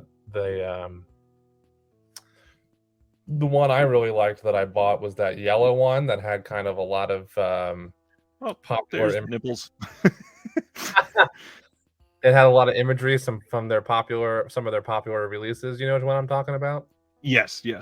That one flew off the shelf. Wise Fool said Bloodbeat is unexplainable. I would agree there, but I think worth checking out. Dude McMahon says Bloodbeat is great. All right. DC is asking about Curfew or Killer's Delight. Did you see either of those? Curfew, but I have seen Killer's Delight, and I love Killer's Delight, so I would recommend Killer's Delight is really unique. I would strongly suggest that one. Oh, David said he was bored with Bloodbeat. Isn't Bloodbeat a Thanksgiving movie? Says Kermit Frog. It's something like that, yeah. Overfiend says Bloodbeat is good. Video Store is asking about Dead Heat. Dead Heat is really good. It is an interesting. It's very much a comedy. It's astonishing that we have a 4K of that movie. Let's see. Stab says, grab the film canister shirt off the bat. It is going fast. Ice is asking, is that print from Wonder Women? Let me take a look at it. That seems right. I don't want to zoom in too much because of the nudity. Taming the T-Rex. Let me get that. Yeah, that would make sense. Limited edition lenticular slipcover. Oh, that's the, yeah. Oh, I see. They couple everything together in this one listing. Gotcha. This Santo print is down to only 28 of them. Wow. New York Ninja limited print is down to 64. Herschel Gordon Lewis down to 49. Wow. Holy smokes, I'm already spending so much money. And the Severance site is still up and running. Amazing. Wow. Okay, so I'm fine on prints personally, but I got my catalog slip covers, I got my 2 VSAs, I got Roadhouse, and I got the New York Ninja comic. I might get a shirt, but I'm very interested in this Christmas Evil VHS. What do you think, Ryan? If you were just collecting to collect VHS, then maybe. The releases. Look at that front cover art, though. How can you decline that? Yeah, I can't really argue. Oh, it's sold out anyways. Whoa! How'd that happen? How many was there? Does it say? Not very many, obviously.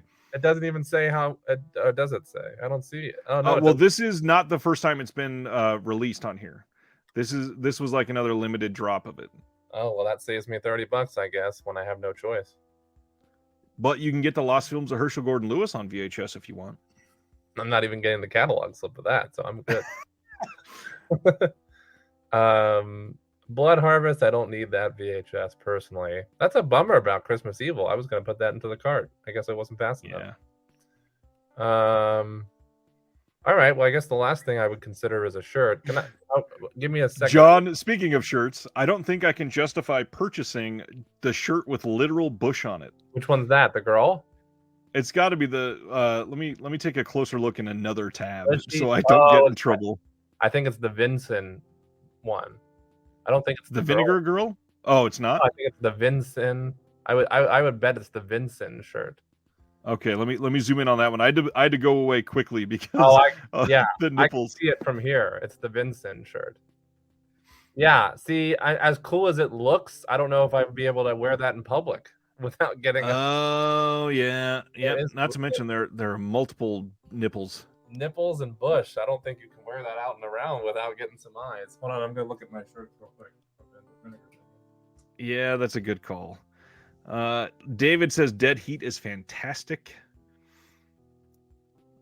Literally getting Thriller in 4K with the slip and returning the Blu-ray that hasn't even arrived from eBay from Blow It Out of Here because it's just a few dollars more. Very nice.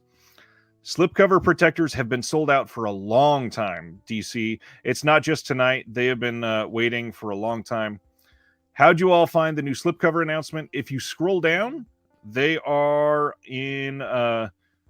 Let's see. This row right here, you got the Lost Films of Herschel Gordon Lewis slipcover, the Doll Squad Mission Kill Fast slipcover, Tammy and the T-Rex comic slipcover, and Bloodbeat comic slipcover. Ryan, turns out I lied. I don't have a girl, the classic Vinegar Syndrome. Oh, the real. Yeah, that's a good shirt.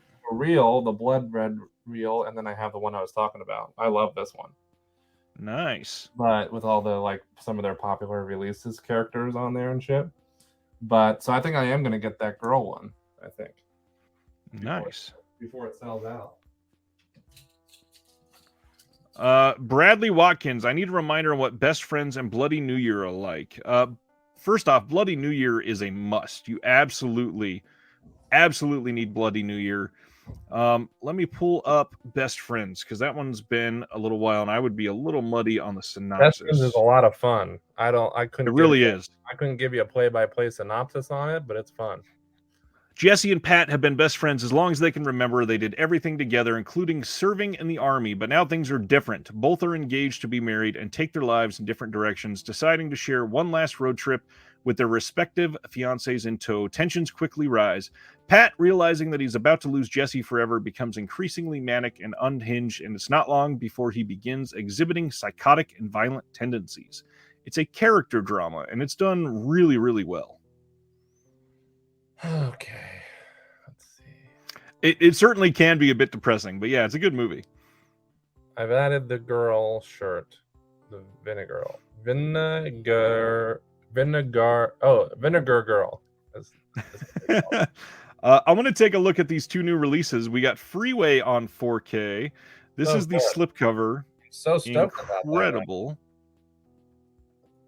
Obviously, this is a pretty big title. And if you've never seen Freeway 2 with young Natasha Lyonne, equally good. That you can get from Dark Force probably this weekend, actually. Man, I haven't seen Freeway in ages. Yeah, it's so good. Wow, and that looks really good, restored. All right, so let's take a look at this. So first off, the slipcover for this one, limited to 8,000 units. Wow, that's crazy. Vanessa Lutz's life is a mess. Her mother, a prostitute, and father, an abusive drunk, have been hauled off to jail. With nowhere to live, Vanessa has no choice but to move in with her grandmother. Hitting the road to Granny's house, she quickly encounters the silver-tongued Bob Wolverton, who offers to give her a lift. However, what Vanessa doesn't realize is that Bob is the notorious I-5 killer, a vicious murderer who preys on young female hitchhikers and soon finds herself face-to-face with a real big bad wolf. Using all her wits, she sets in motion a cunning trap, which all comes to a grisly head in this modern take on Little Red Riding Hood. This has Reese Witherspoon, Kiefer Sutherland, Bokeem Woodbine, and special appearance from Brooke Shields. This is a 4K and Blu-ray debut of Freeway, newly restored in 4K from its long-lost 35mm OCN negative, presented fully uncut with 2 minutes of additional violence and dialogue that was deemed too extreme for its original run. That is exciting. Wow. That is very exciting for film preservation. Yeah. So this says a new commentary track with the writer and director Matthew Bright.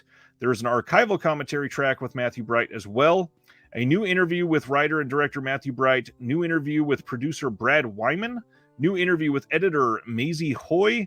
New interview with actor Wolfgang Bodison. New interview with Robert Peters. New interview with Leanna Creel and Monica Lacey. Whole bunch of archival interviews, raw behind-the-scenes footage, original press kit featurette, on-set sound bites, alternate scenes from the R-rated cut. This is like a definitive release of this film. Yeah, that's really cool. Looks really good. Man, this looks like a strong release. Yeah, as soon as we refreshed that page and that popped up at 9 o'clock my time, wow. That's an exciting release. That's a great movie. Looking at everybody's here, let's see. Cam ordered Tammy and the T-Rex 4K with Slip in the Soup vinyl soundtrack and the New York Ninja comic. That in the Soup vinyl soundtrack. That's something I want to get too. David says scrolling Severance site is a pain. Interesting. Flickering bought the vinyl original soundtrack for Doll Squad and enjoyed it quite a bit. The movie itself predates the TV series Charlie's Angels, but the edited version that I watched was fun. Picked up the blue tonight. Nate has purchased his items. Max had to pass on Severin because he went hard on Vincent. I feel your pain. The Dead Heat Slip just sold out. No way. Let's take a look at that. Dead Heat Slip? Yeah, the one that came out in January. Oh, wow. Yep, limited is wow, the site is still loading here. Limited has sold out on the limited slipcover. Wow. Crazy. Interesting. I didn't know that one was in such demand. Let's see. Which will sell out first, Memorial Valley Massacre or the Severed Arm? Probably Memorial Valley Massacre. The Severed Arm seems to never be leaving. Overfiend, is Slashdance any good? Honestly, not really. It's not a great movie, but it's silly. It's fun to watch. Is this Vincent shirt is so cool looking with like all the stuff. It does look great. It's just I would never wear it with the fucking bush hanging out. Yeah. Bran from the Discord. So what titles are included in the Flash pre-order bundle? Are we getting Freeway? I need that film. Yes, you are. You are getting Freeway. You are getting Evil Laugh.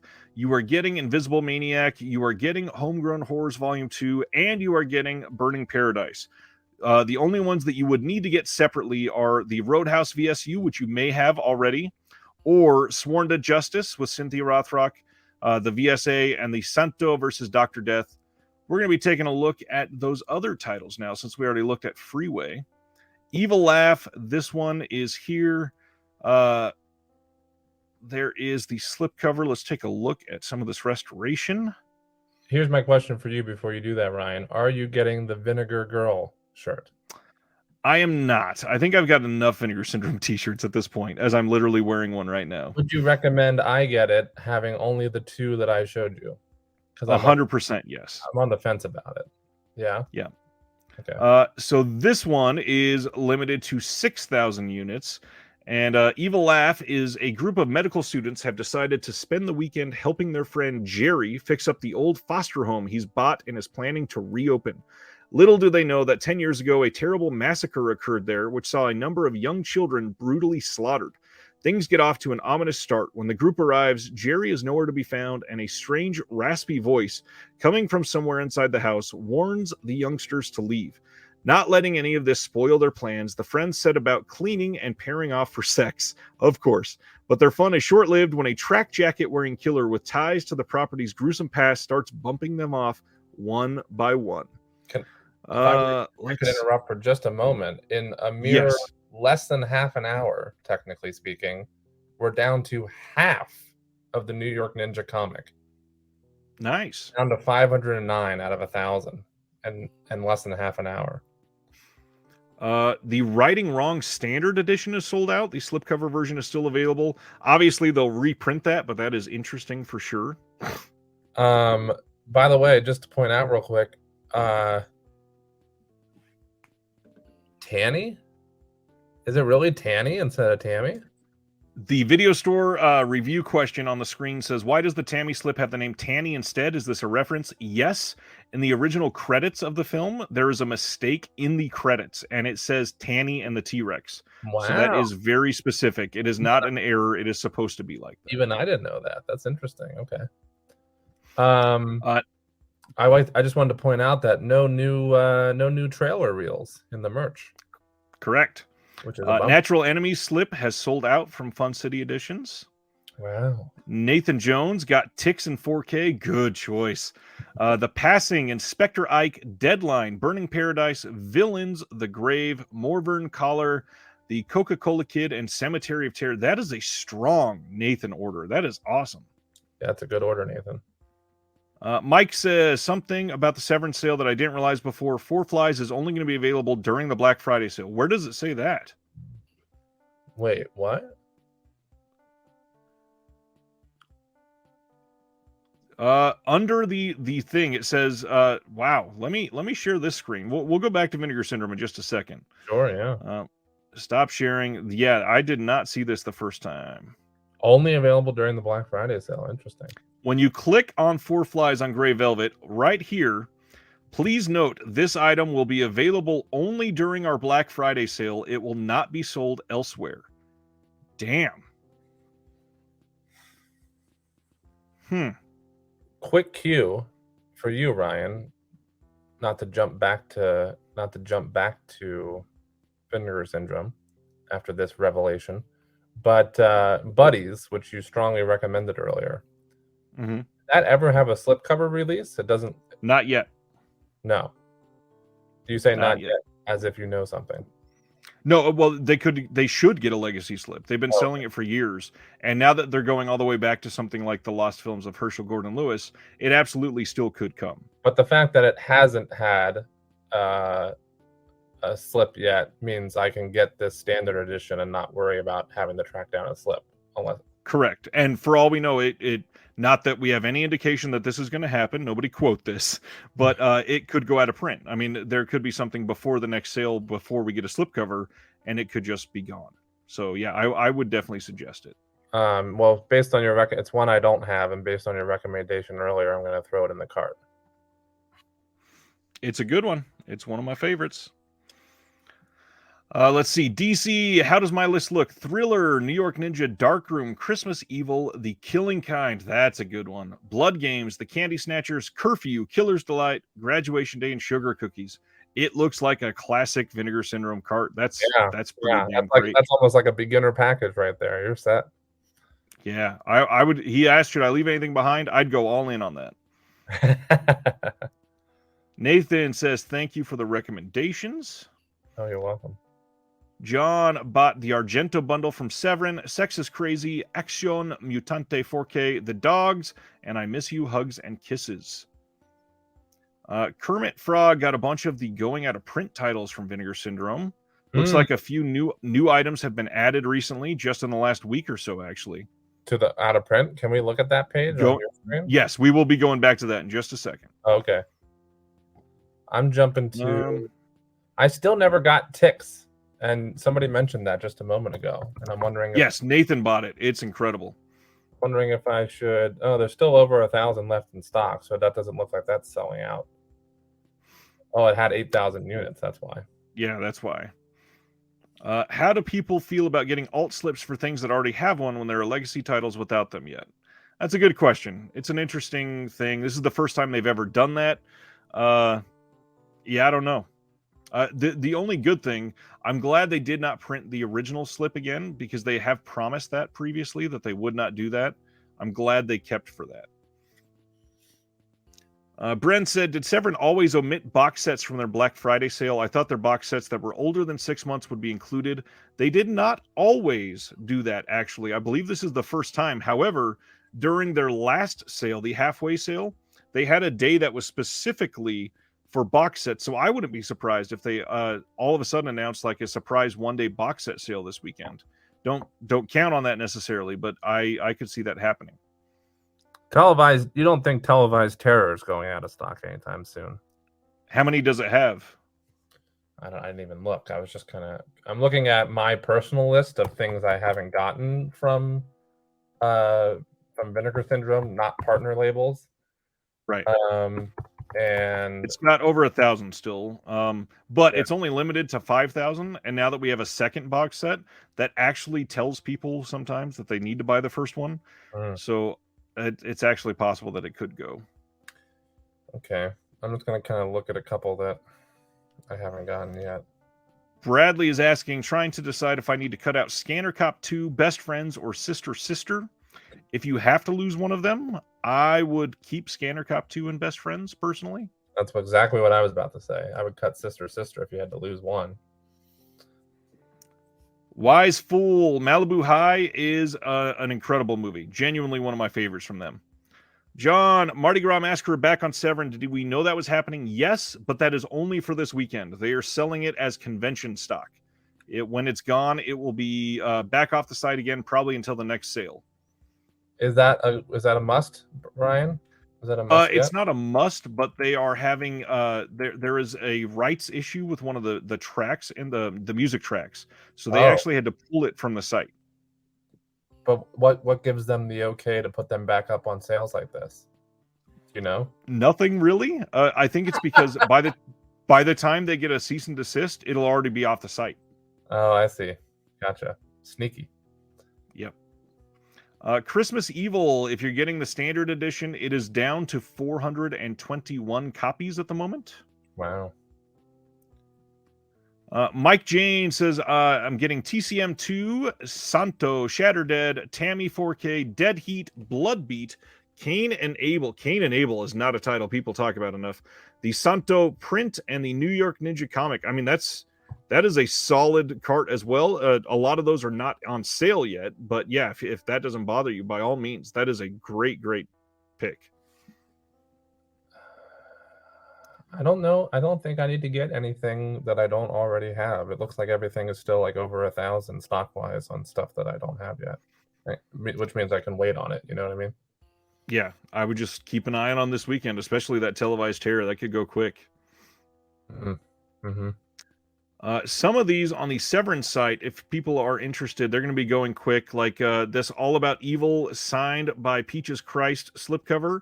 They put some of those back from the last sale. They all don't have many left. And actually, I wouldn't. Okay, just it's still available. But yeah, that one you might want to jump on if you wanted that autograph. That's pretty damn cool.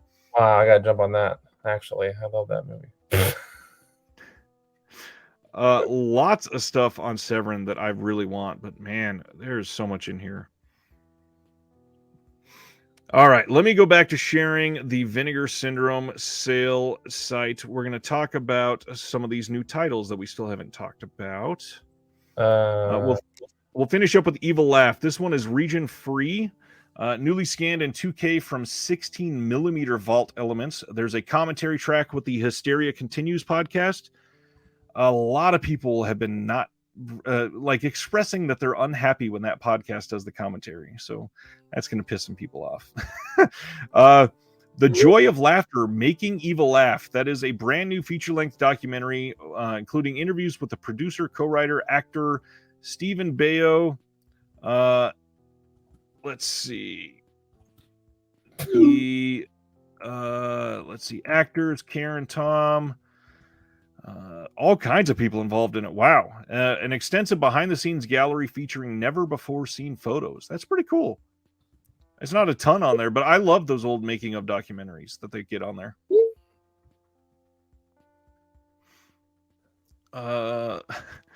Cam bought Four Flies and Axion Mutante over there. Maximus got all 3 Doris Wishman box sets. Damn. Thriller 4K. That's something. No Resistance. Righting Wrongs, Horror High, Stanley, Final Flesh, Wicked World, Devil Story, and the Candy Snatchers. Good God, man. That's a great cart. Let's see. Only 2 El Santo posters left. Dustin's here. I spent way too much money on Severin and Vincent. Just purchased my first Vinegar Syndrome order. Really excited. Nice. Congrats, William. That's awesome. Congrats. How do we feel about the canister shirt, Ryan? Which do we like the best out of the new shirts is my question.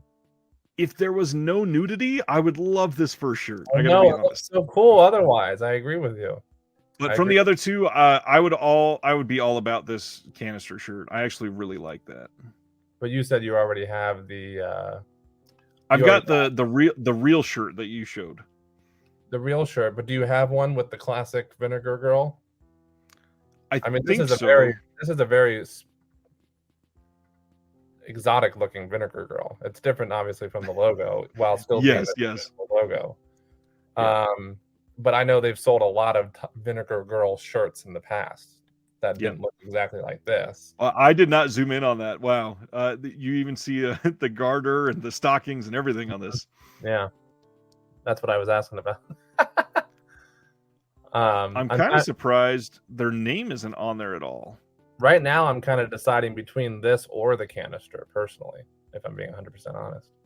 Interesting. Congrats to I don't know. Yeah, it's a tough one. I'm still debating it. Did anyone notice catalog slips for Blue Ice and Trashy Lady? Blue Ice is the one I was trying to think of. That came out over the summer. Blue Ice and Trashy Lady. Yeah, that came during their I don't even remember what that sale was called, but the one that they did in like July of this year or August. Yeah, that we got a couple slipcovers then. Did you see this Blackest Friday mega bundle on Severin? Blackest Friday mega bundle. Limited to 350 or 340? Yes, it's got everything that they are selling during this sale. Yes. It's got the Argento book, all of the pins, all of the titles. It's got everything that you could want. Wow. Tempting. You're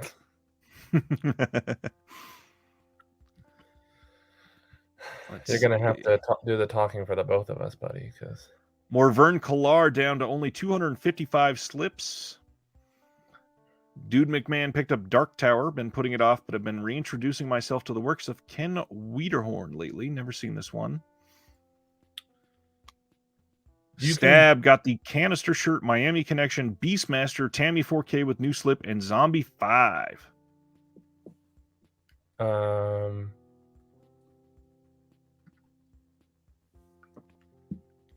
Just to confirm, I know you mentioned this earlier, Ryan. You can do add to existing order on Severin too, correct? Yes, sir. But the way they're doing it this year is very different. We'll talk about that in a moment. Okay. I did say that we were going to look at the going out of print titles.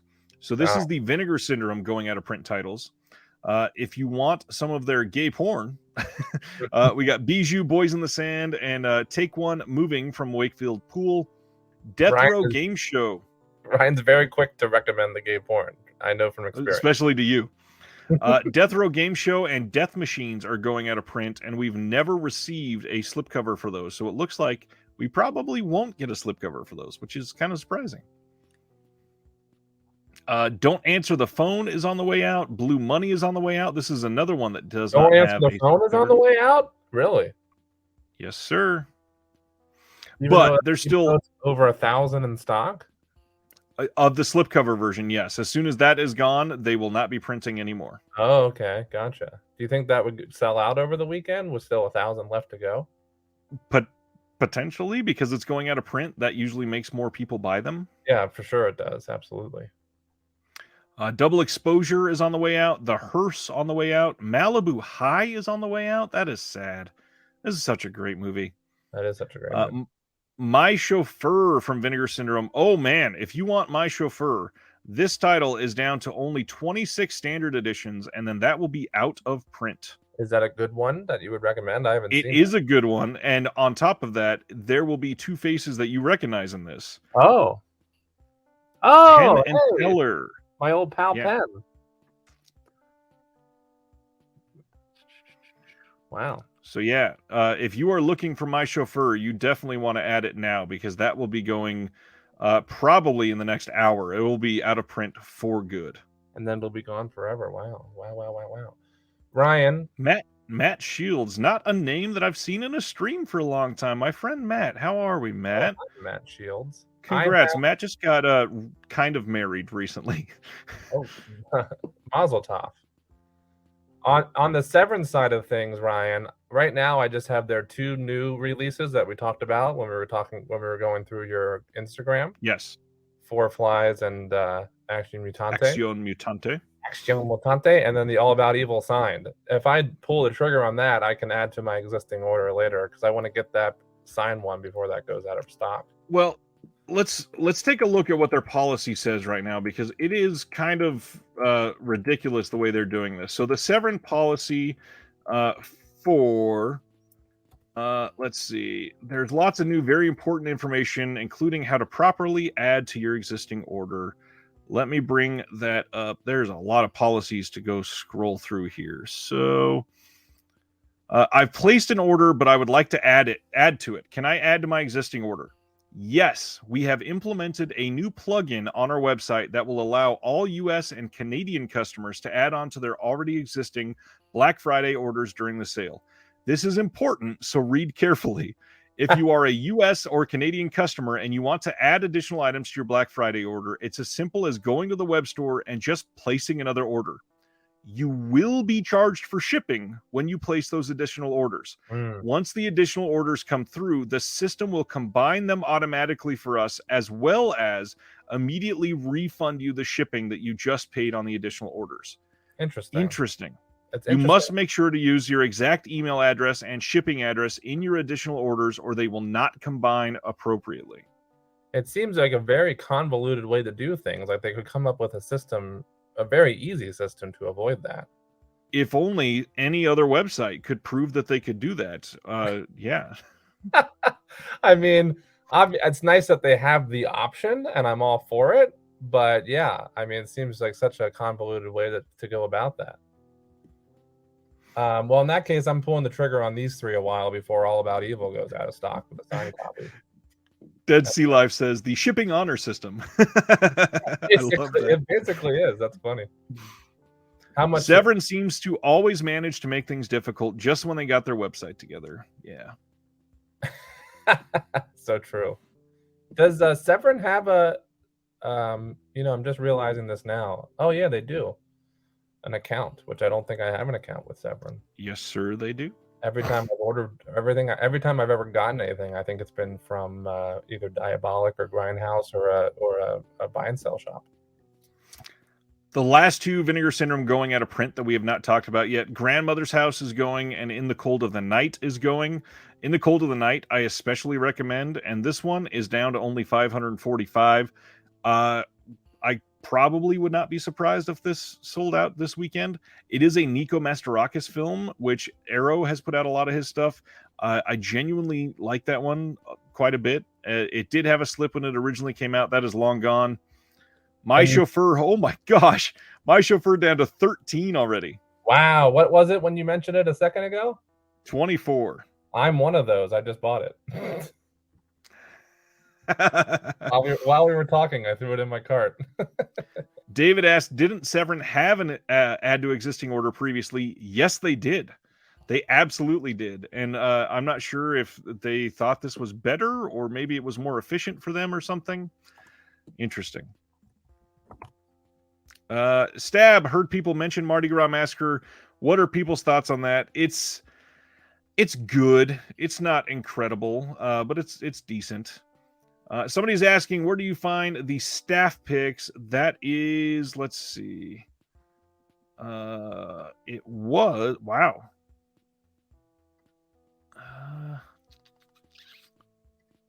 It used to be right there, but I guess not. Oh, is it under genres? No, it's not. Man. Maybe under other? No.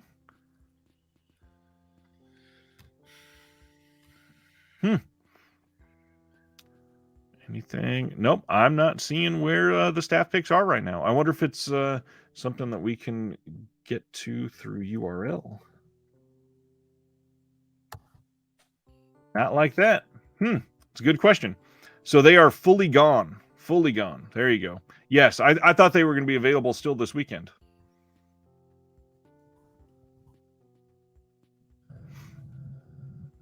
Ken Carlson asking, is the $8 shipping charge from Severin first class or media?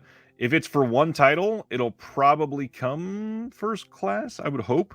But to be honest, it's probably media. Here's a question for Severin I think everybody can benefit from. What is the limit to getting free shipping? Or what's the qualifier amount? Because I'm getting free shipping right now on my order.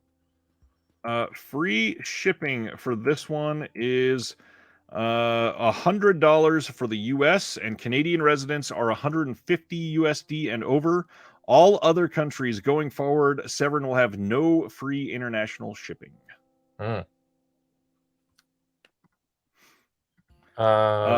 We have not looked at these 2 VSAs yet. Let's see what we got on these. My Chauffeur is down to 6, just so everyone knows. If you're at all interested in that recommendation from Ryan, I would jump on it.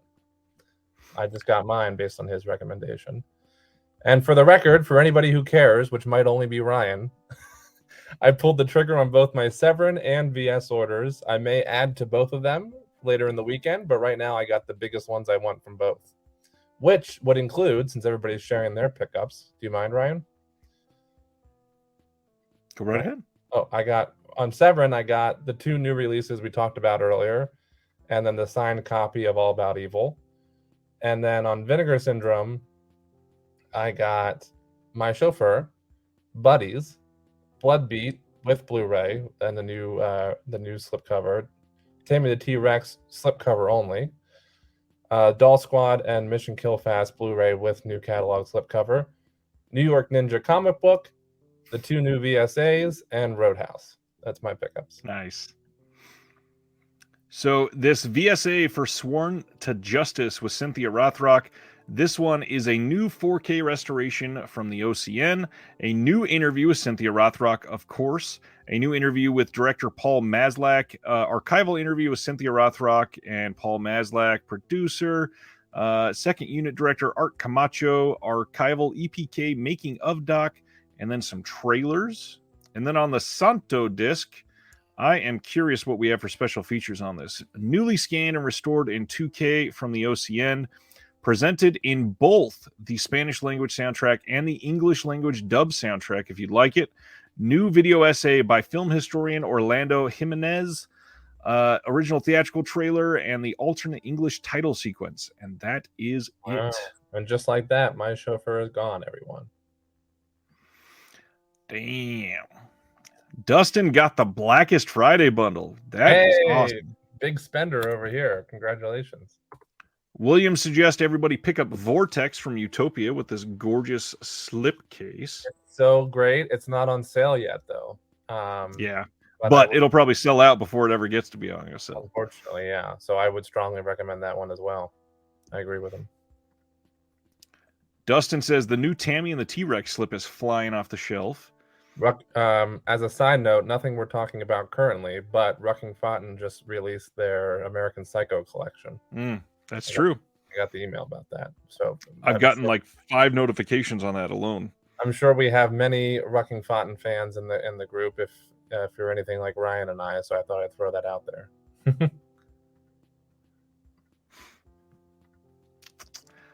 Let's see. I was in the middle of checking out with My Chauffeur and it sold out. Oh, stab. That sucks. Matt really likes the slip for the lost films of Herschel Gordon Lewis. Oh, the other going out of print title that now says sold out is that Primeval Lurkers double feature. Yes. Partner labels going out of print. Let's take a look at that one.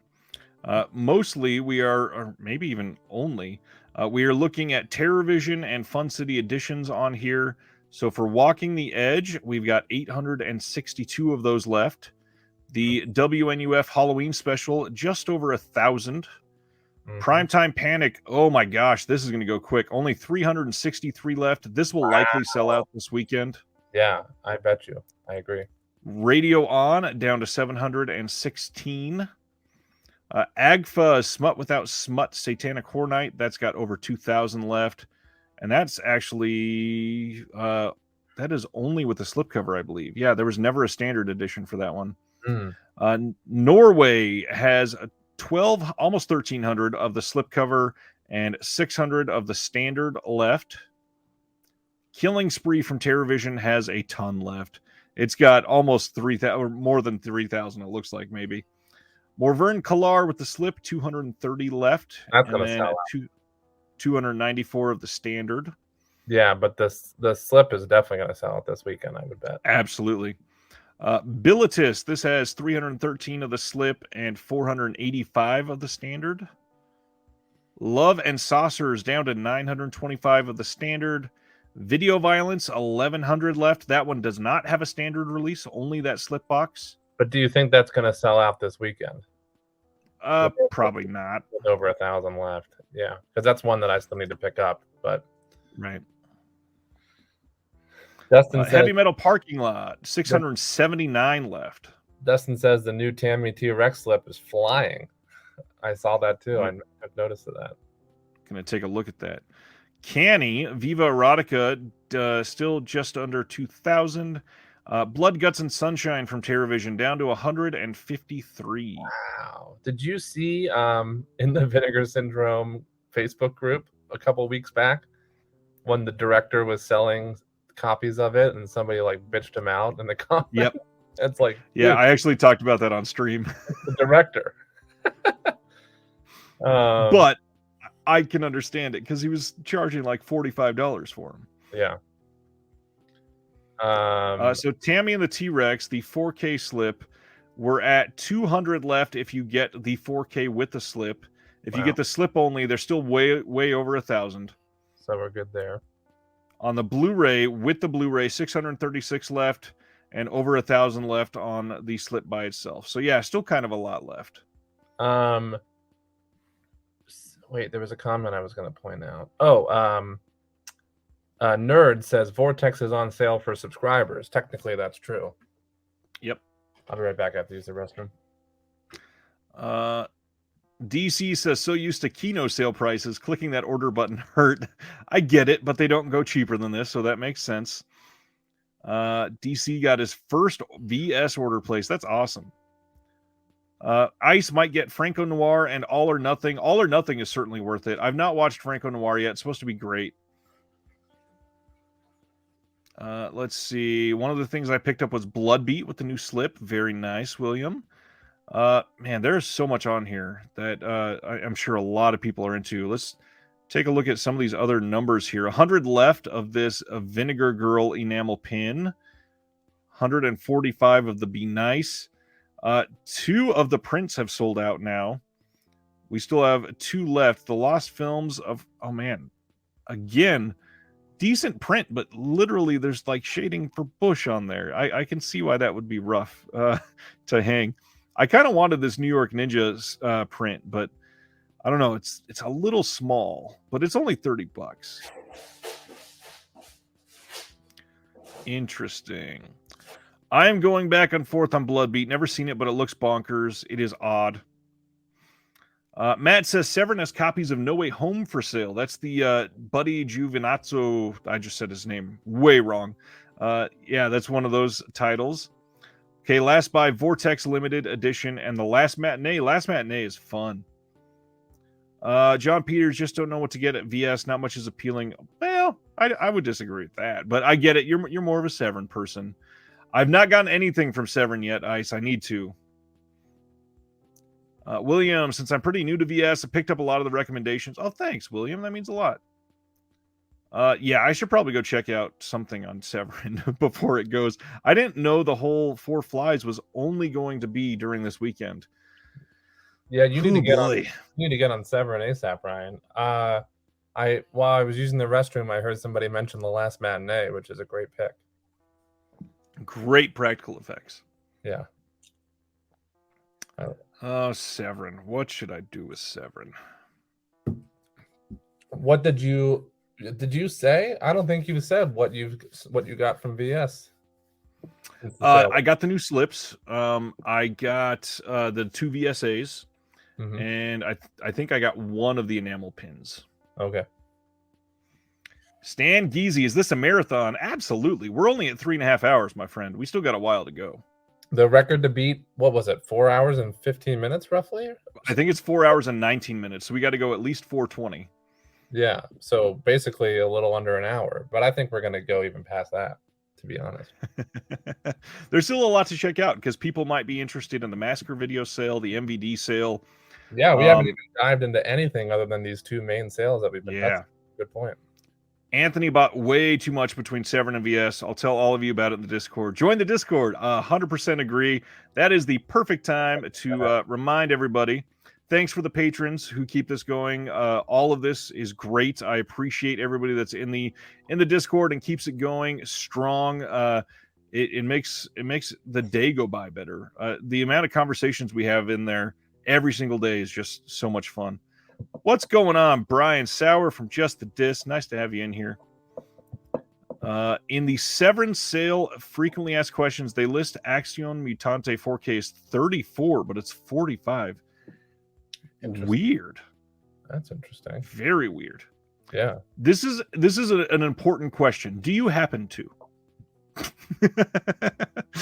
I do happen to actually, Christopher. Usually Uh, usually only on the weekends, but sometimes on the weekdays I do happen to. Max says, if this stream goes much longer and I stay in this condition I'm in, I've been advised to contact a doctor, if you know what I mean. I do know what you mean, Maximus. Because I am Stan, missed the announcement, but I'm really thrilled about the release of the big bus. We just talked about that. Absolutely. I can't wait to see that. That one I wish was coming out sooner. It's when it didn't say, it just said 2023, right? It didn't give a specific. Yeah, that was literally just announced. It'll be a while. I'm very excited for that to come out, actually. I want to check that out. Ryan BMD says, my Discord is absolutely the most active fun film server to take part in. Man, that's amazing. Thanks, Ryan. I agree with that. I'm so happy to be a part of that. Christopher, do you happen to know if the 5 days 4K was available to order before tonight? Because I could have sworn I ordered, but maybe not. Not online. If you were at, which Christopher, I know you weren't, but if you were at the Severin Pop-Up Shock Film Festival last Friday, they had copies in person, but yeah, you could not order it before tonight.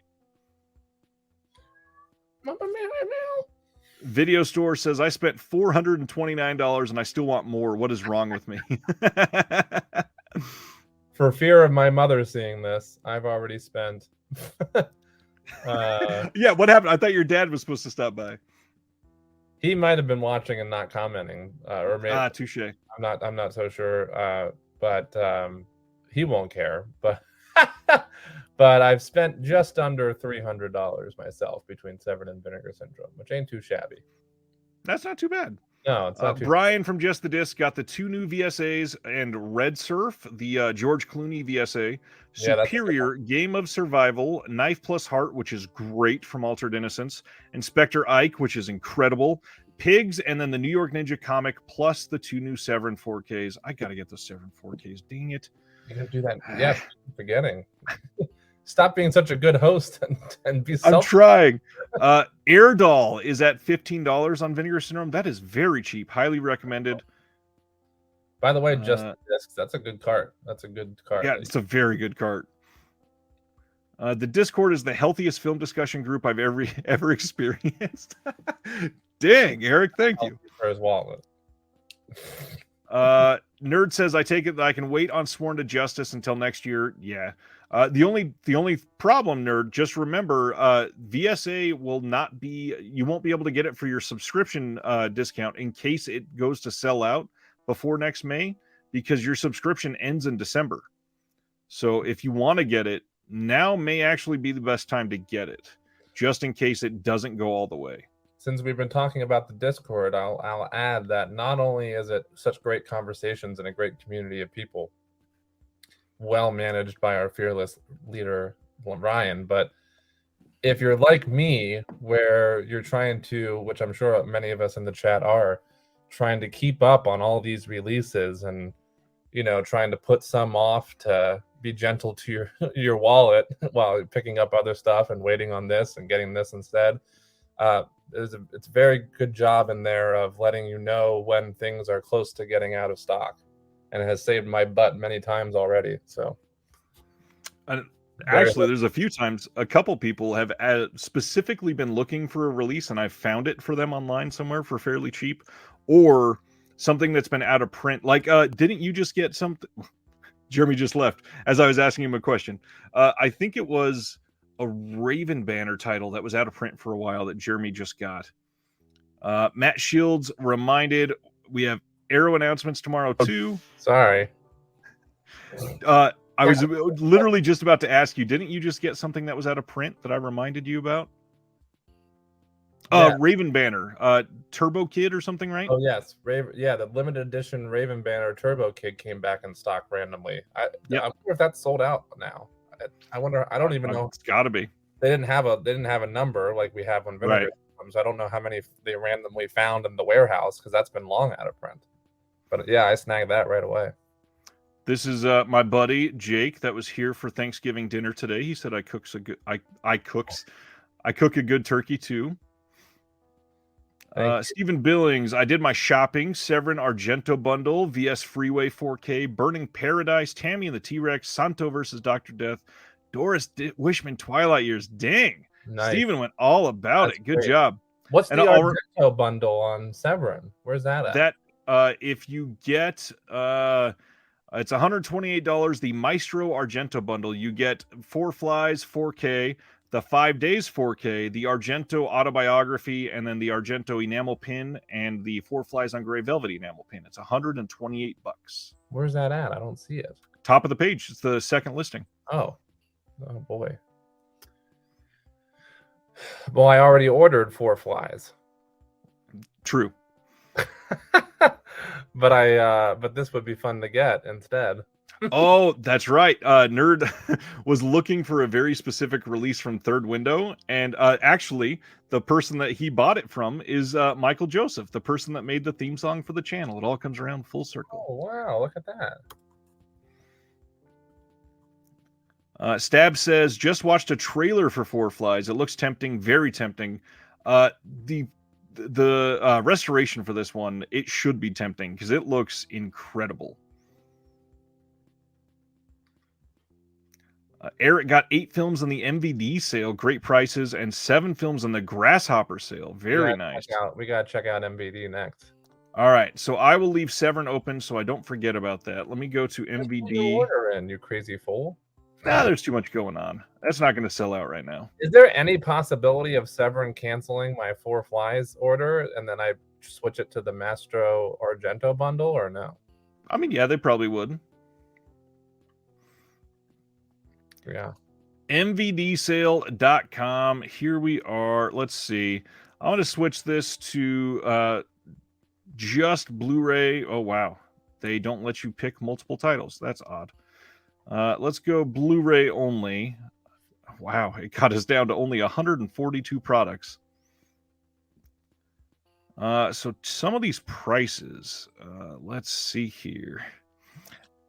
Action USA from MVD Rewind is $8.99. That's unbelievable. Wow. And it's a really, really great movie. If you did not get the Vinegar Syndrome one, this one is incredible. Wow, is that a Blu-ray of Art School Confidential? What an underrated film.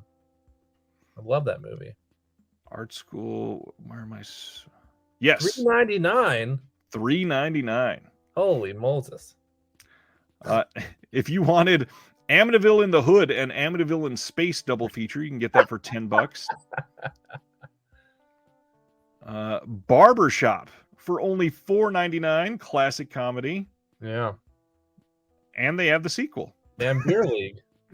Great Artie Lang flick. Where's Flip when you need him? Artie Lang and Ralph Macchio for $3.99. Double feature of Blood Fight and Ironheart for $7.99. Shadow Build. Some of these earlier MVD Rewind titles are incredible. Like Bright Lights Big City with Michael J. Fox is pretty good. Shadow Builder is super unique. Wow. Their Dahmer release with Jeremy Renner is only $5.99. God, some of these titles are really cheap. If I could recommend anything on this site, ladies and gentlemen, it would be Delirious. What an amazing film. Delirious. And it's only $6.99. If you don't mind, I mean, throw $7 at that right now if you're getting anything else on the website, because it's a great movie. I highly recommend. It's from Tom DeCillo, I believe is his name. Who did right there at the top? Yes, who did Box in the Moonlight, Living in Oblivion. He's such a great writer director, and Delirious is fantastic. Dirty Laundry. This was a Blu-ray debut for this film, and it's already down to $10. There's Drive, $6.99. But this is just the Blu-ray. If you wanted the 4K, it's going to be $16 more. Wow, I might just get the Blu-ray, TBH. At that price, yeah. Let's see. Final Justice, which is a solid release from them, only $7.99. That's a good price. Forbidden Zone. Got to be highlighted. That's a great price for that. $13.99. Wow. The Point is down to only $12.99. That's a solid price too. That's a great flick. Highball. I would recommend Highball. by the way, folks. I've not seen that, and that's a pretty new release, and it's only $6.99. That's crazy. That's unbelievable. That literally just came out like a couple, like what, 3 months ago or something like that. I feel like you were on the stream when that got announced. Were you? I was on the stream when that got announced. We were talking about it, and I said, "Oh wow, I'm really interested in that." And then I bought it, and now it's $6.99. Fuck me. If you are looking for Jack Frost 2 and you were questioning the replacement disc thing, they were saying on Facebook that if you get the one that says R-rated with this banner here, Jack Frost 2 will come with the replacement disc. But if you get the one that doesn't say that, it will not have the replacement disc. So you definitely want to go with that. Why would they even have the non-replacement disc option available? To try to save themselves some money, sadly. I see. Max Reload and the Nether Blasters, you were talking about it, $5.99. I'm picking that up for $5.99. You betcha. Mikey is a great movie, and it's only $7.99. Miami Blues, really fun, $13.99. Although, if you're going to be collecting from Radiance, you may want to wait on that one because they are putting that out as well. Miseducation of Cameron Post. Listen, not the greatest film in the world, but I adore Chloe Grace Moretz personally. And it's $3.99. My Friend Dahmer, $3.99. I've not heard a good thing about that movie at all.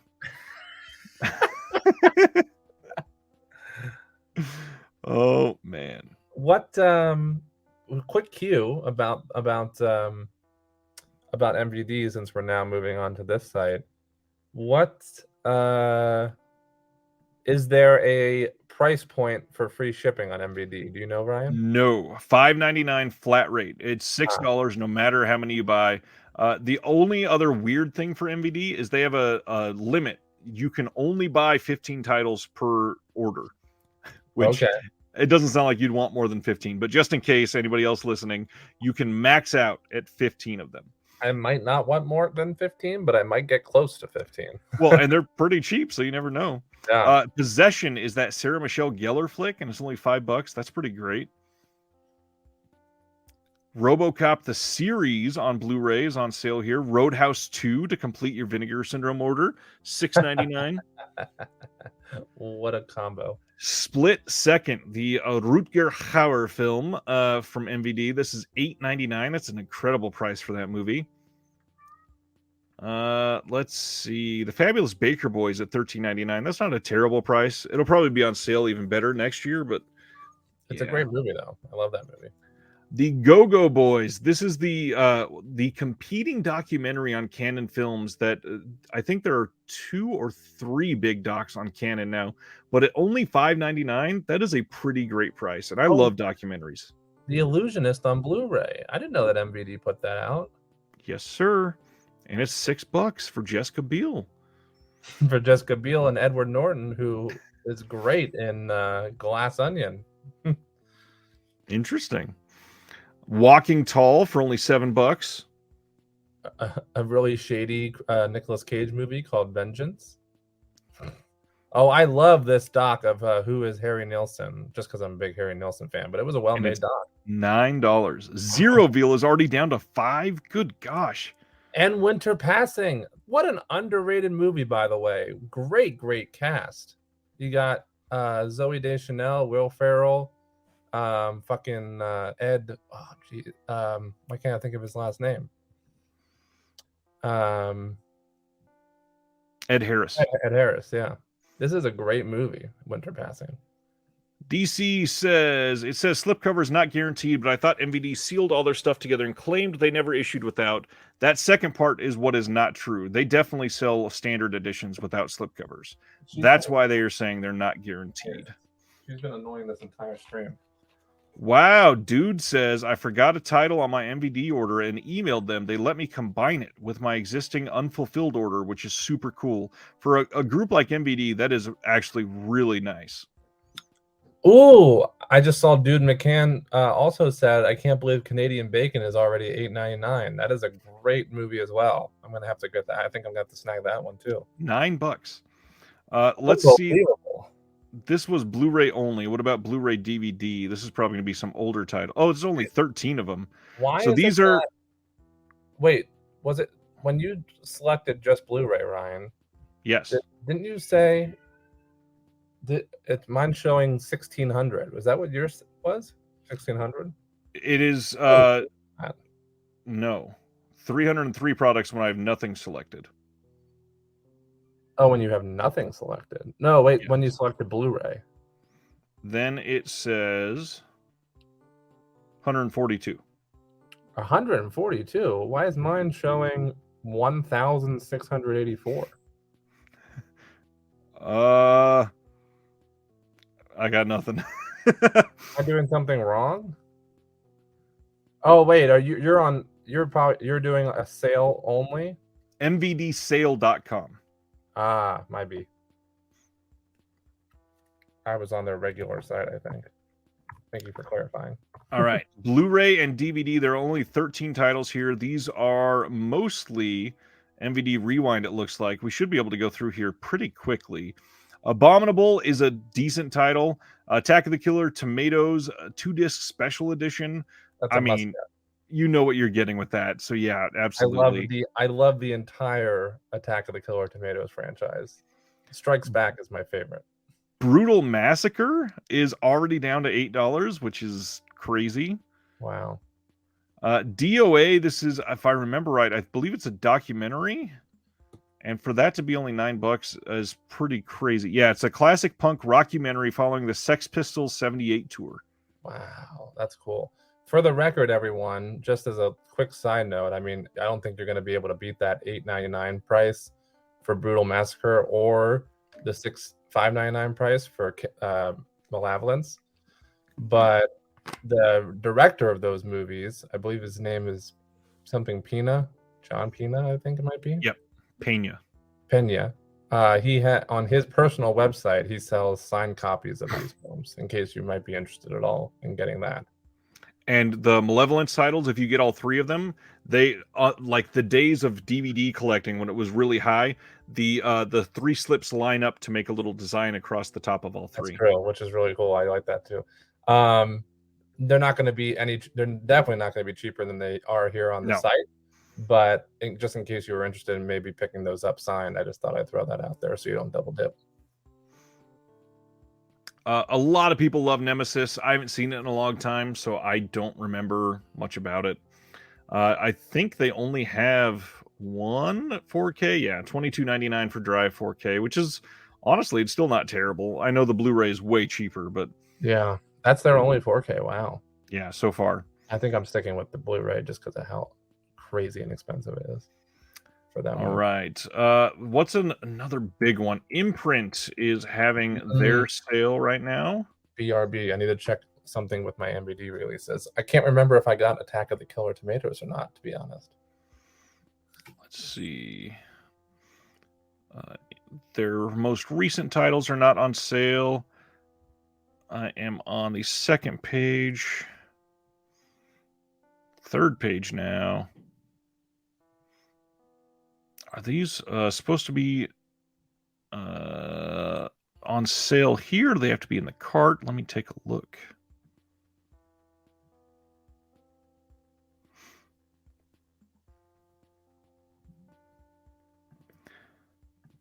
The Imprint sales. Anybody know what is going on with that? Do I need a coupon code? Oh, here is the sale. Okay. So when you add them, is it just the $5 off? No, because that's regular price. Let me take a look at Imprint.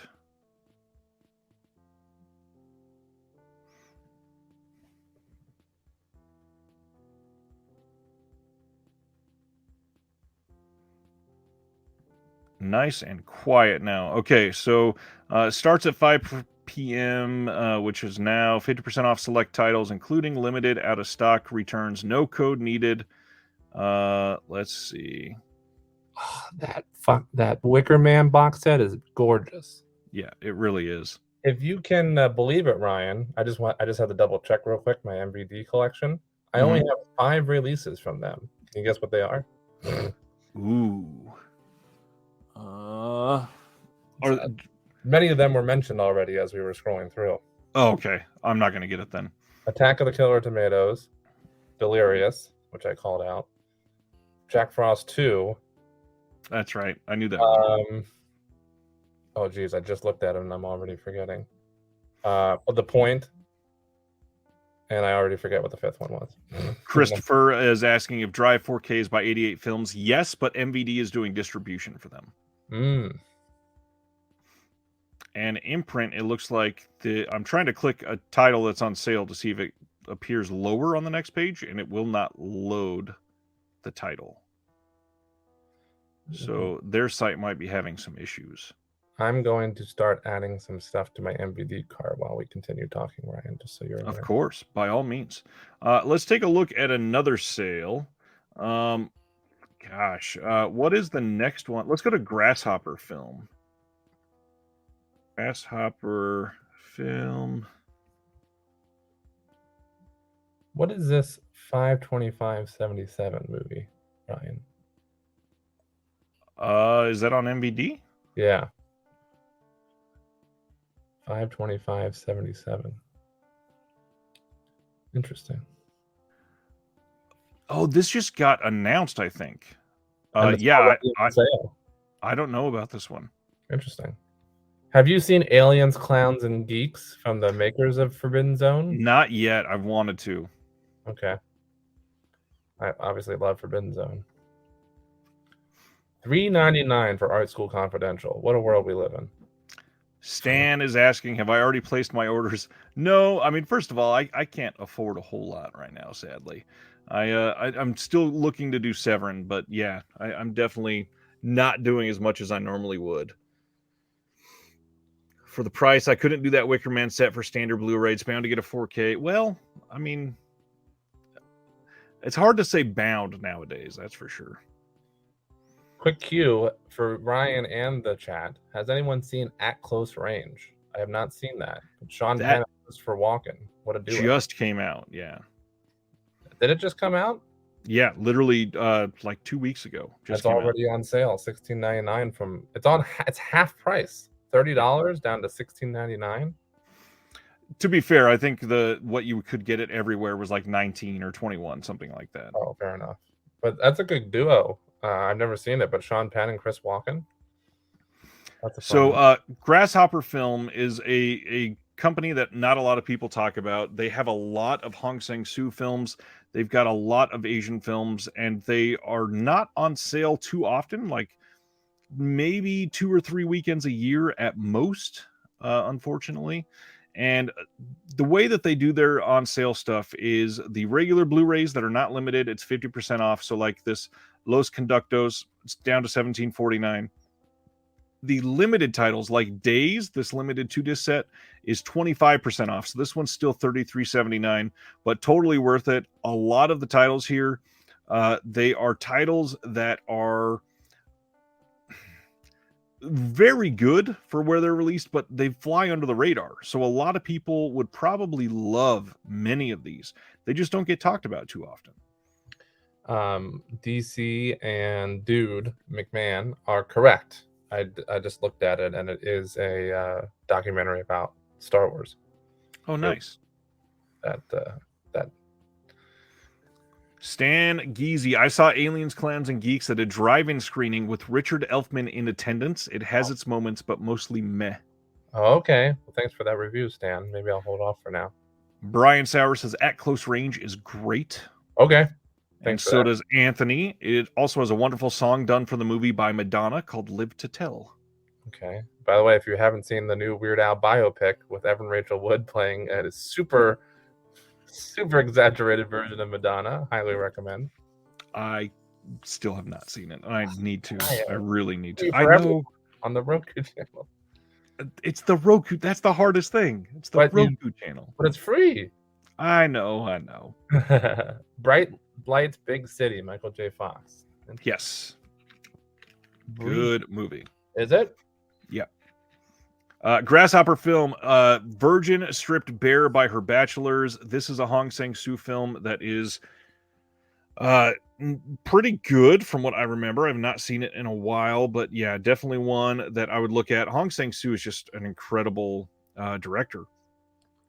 Asako 1 and 2 Blu-ray. This is one that has a couple features on here as well. Exclusive interview with a couple of the people involved. Short film by the director.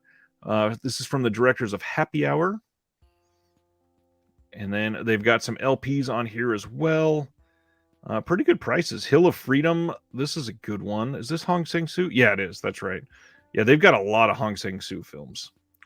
And their restorations look incredible with Grasshopper.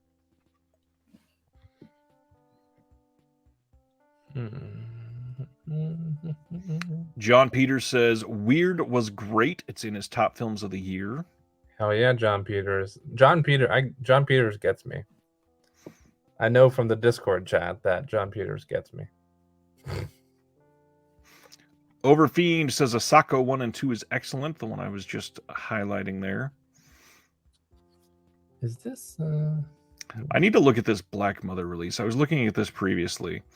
Part film, part baptism. In Black Mother, director Khalik Allah brings us on a spiritual journey through Jamaica. Soaking up its bustling metropolises and tranquil countryside, Allah introduces us to a succession of vividly rendered souls who call this island home. Their candid testimonies create a polyphonic symphony set against a visual prayer of indelible portraiture. Thoroughly immersed between the sacred and profane, Black Mother channels rebellion and reverence into a deeply personal ode informed by Jamaica's turbulent history but existing in the urgent present. Interesting. Yeah, it's definitely one I had my eye on previously.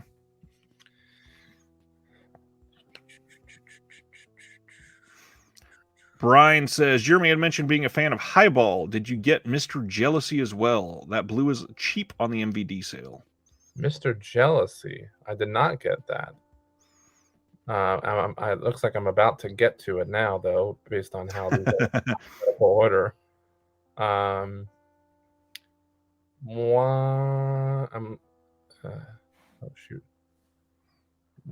curious why. Is it from like the same director or something? Is that why Just the Discs is bringing it up? Probably. Mr. Jealousy. I'm looking at it now. Oh, Eric Stoltz, I believe, is probably why he's bringing it up. Oh, no, he's bringing it up because it's a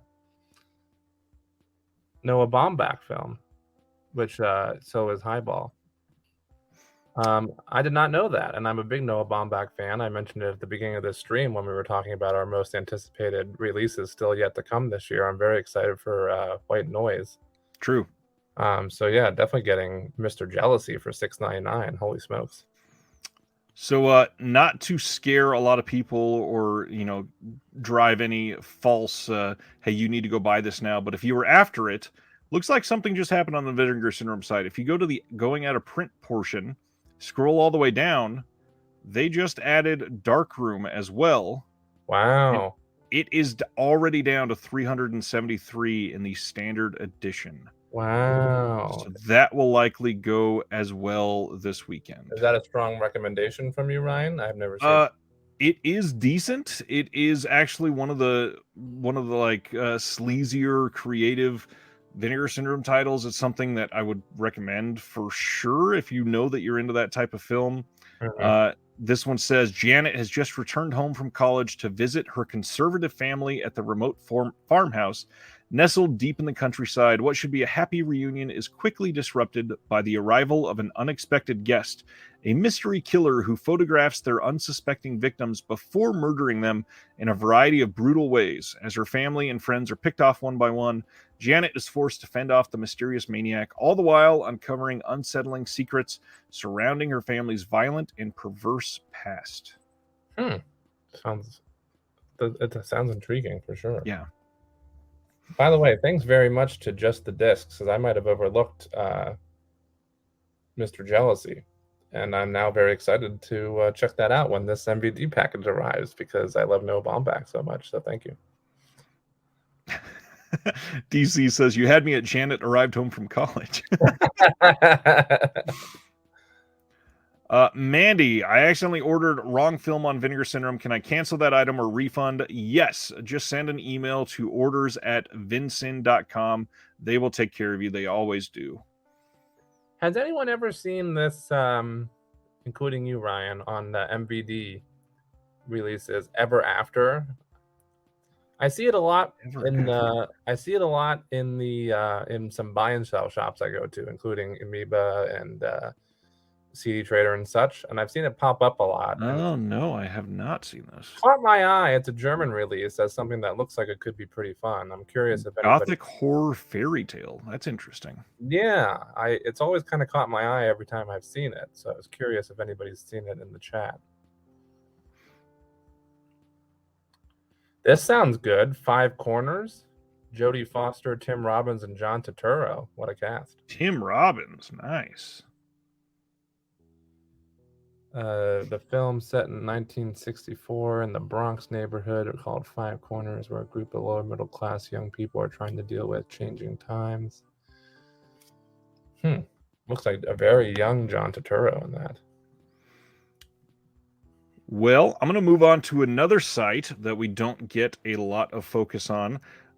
Grindhouse Releasing. Looking at this site, let's go to shop. Well, is this okay? Here we go. So the Beyond, Cannibal Ferox, Cannibal Holocaust, Cat in the Brain, Corruption, I Drink Your Blood in Pieces. Most of them are $24.99. Corruption is $20.99. Pieces is so good. Pieces is amazing. I agree. Remember when does everyone remember when Jeremy tried to convince Ryan to go to the midnight screening of Pieces at the New Beverly before his flight at like 5 a.m.? Or when was it? And then I still didn't wake up, and yeah, barely made it into my flight. But then on top of that, you also ended up getting into a fight with a shopping cart on the way home. I did end up doing that, and it was the bane of my existence for like a month and a half. Let's not talk about it. You got it. Instead, let me not pay attention to the chat while I continue shopping on MVD. Grindhouse Releasing. Some of these titles are actually really well done. Let's see, Death Game that just came out this last January, I think it was. I actually really like this movie. I like the remake quite a bit too, Knock Knock, but that's a good one. The Big Gun Down, solid film, although that one is it's about to get an Indicator, one of their limited edition releases with the book and everything, so you may want to go for that one instead.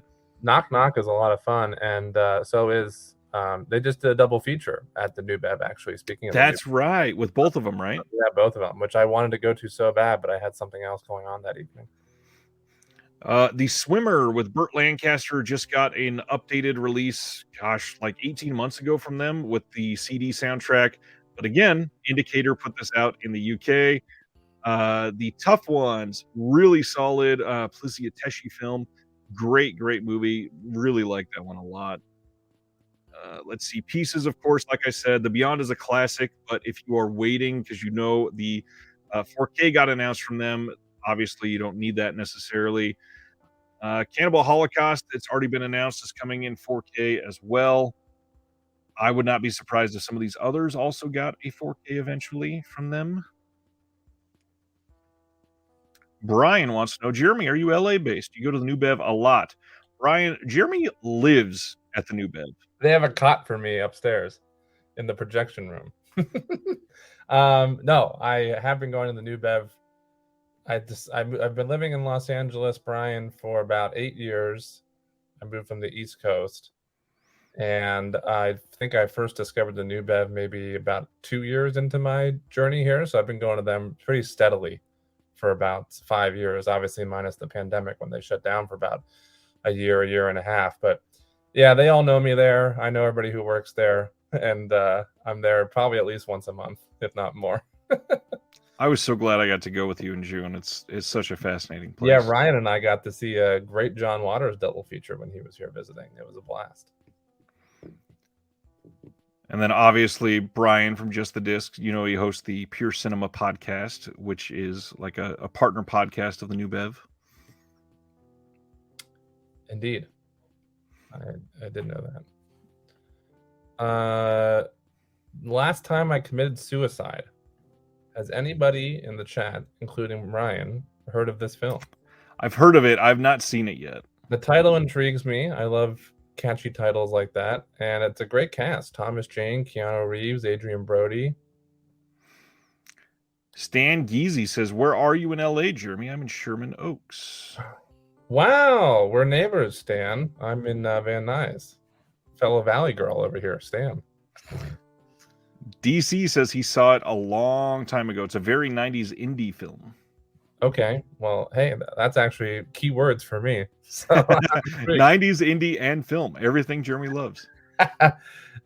Stan, Ryan stayed with me for a couple days when he was here visiting, so he knows all about the Valley from those couple days. Definitely. Decent prices on some of the Grindhouse releasing merch as well this time. A lot of their stuff is way cheaper than it normally is. Wow, some of these titles are really catching my eye on the MVD site, I gotta be honest. Well, and the price, it's kind of hard to argue with. Yeah, even if I knew nothing about it, it's like, oh yeah, I'll take a chance for $3.99. Right. Are there any other sales that people want to see that I have not highlighted yet that I am forgetting? You know, it's funny you mentioned that you didn't think I would go over 15, but I'm over 15. I forgot I haven't looked at MakeFlix yet. Yeah, do that. So MakeFlix, we are here with the new ones. Killer Nerd Duology. This one is $26.99, and that includes the signed slipcover. That's not a terrible price. Oh yeah, the Killer Nerd. I was interested in that one when we talked about that 4 hours ago at the beginning of the... How much is that? $26.99. That's not bad at all, actually. Well, we were worried about whether or not it's quality films, right? Well, I've never seen any of them. Again, I just learned about them a few weeks ago. That cover is catchy as hell, I'll tell you. If I saw it really is. If I saw that at the store, I would pick it up. Dude is asking, any luck with the imprint site? No, I can't get any of them to update. I'm clicking it in a new tab like crazy. Stan says we should all go to the New Bev. If and when I get to come out again, absolutely. You got to do it stat, my friend. And by the way, if there's an appealing double bill, there's almost at least one appealing double bill every month. And it's usually more like 7. More like 7. When I said once a month, I was being very generous. I'm actually usually there like once a week. I love every single month when the calendar gets announced, Jeremy's like, hey Ryan, which one should I go see? Yeah, I send them. Well, usually what I do first, Ryan, is I go through and I buy all the ones that immediately catch my eye. Which right, is like just in case. Like 4 or 5 already. And then I send it to you. It's like, hey, here's the ones I bought already. Is there any that you think I should go to that I'm not considering? What is this? On MakeFlix, they have Cinema Cobb, the cult classic horror collection. Wow. $90. Oh, okay. There's the magic words. It says Sterling Entertainment. It's from David Sterling. Got it. There's the magic words, he says. That's how they get you. Quick cue for once again for everybody in the chat. And yes, this is involving the MVD site. Has anybody seen this movie? Where to get to? Shortcut to Happiness. Anthony Hopkins, Jennifer Love Hewitt, Alec Baldwin, Dan Aykroyd, and Kim Cattrall. Ooh, I think I have, but that's been a long time. What a great cast. Yeah, I think it might be a 80s film. What year? I feel like it's like a 92. Daryl Hammond and Amy Poehler and Bobby Cannavale are also in it when I click on it. Was that even older than or newer than? Well, they must have all been pretty early in their career. Absolutely. It does not have a date on the website here. I'd have to look it up on IMDb. What's it called again? Shortcut to Happiness. Seems like it could be a fun flick. A really good cast for sure. 2003. Wow, not as old as I thought at all. I said 80s. Whoa, and it's directed by Alec Baldwin. Wow. How did I not know about this one? I might throw that one in the cart. Interesting. And what's The Cat and the Moon? What's this one? Brian wants to know, what are you hitting up this month at the New Bev? I had, after just going on and on about how often I'm there, this month and also next month are very limited for me for a couple reasons. One, as Ryan mentioned earlier in the chat, Brian, perhaps you weren't in quite yet, it's awards season. And so as a PGA member, I have been going to a ton of screenings all month and will continue to until the end of the year and into next year, actually. And so that's been keeping me pretty darn occupied and has limited my availability to go to the New Bev, unfortunately, although I was just there for the Taxi Driver Rolling Thunder double feature, great Paul Schrader double feature. DC said the Shortcut to Happiness was never released. It got held up in court. It was originally titled The Devil and Daniel Webster. They filmed in my neighborhood, and I saw Dan Aykroyd shoot a scene. Wow. So this MVD release is its first release, is what you're saying? Well, it never got a theatrical release, at least. Oh, never got a theatrical release. Gotcha. Interesting. I'm intrigued by it, and it has a great cast. Just to follow up with Brian, the other reason is because I go back to my hometown for the holidays. So when Hollywood shuts down for the last 2 weeks of December, I'm back in Pennsylvania. So there's a lot of stuff I actually did want to see on the December. Hold on, let me put on my new mouth. The December release schedule that just got released, and I can't. There's quite a few towards the end of the month that I can't go to because I'll be in PA. DC also says, "Hey, he is a SAG-AFTRA here. Hello, fellow film union. Hey, member. Fellow union member. Whereabouts are you, DC? In the.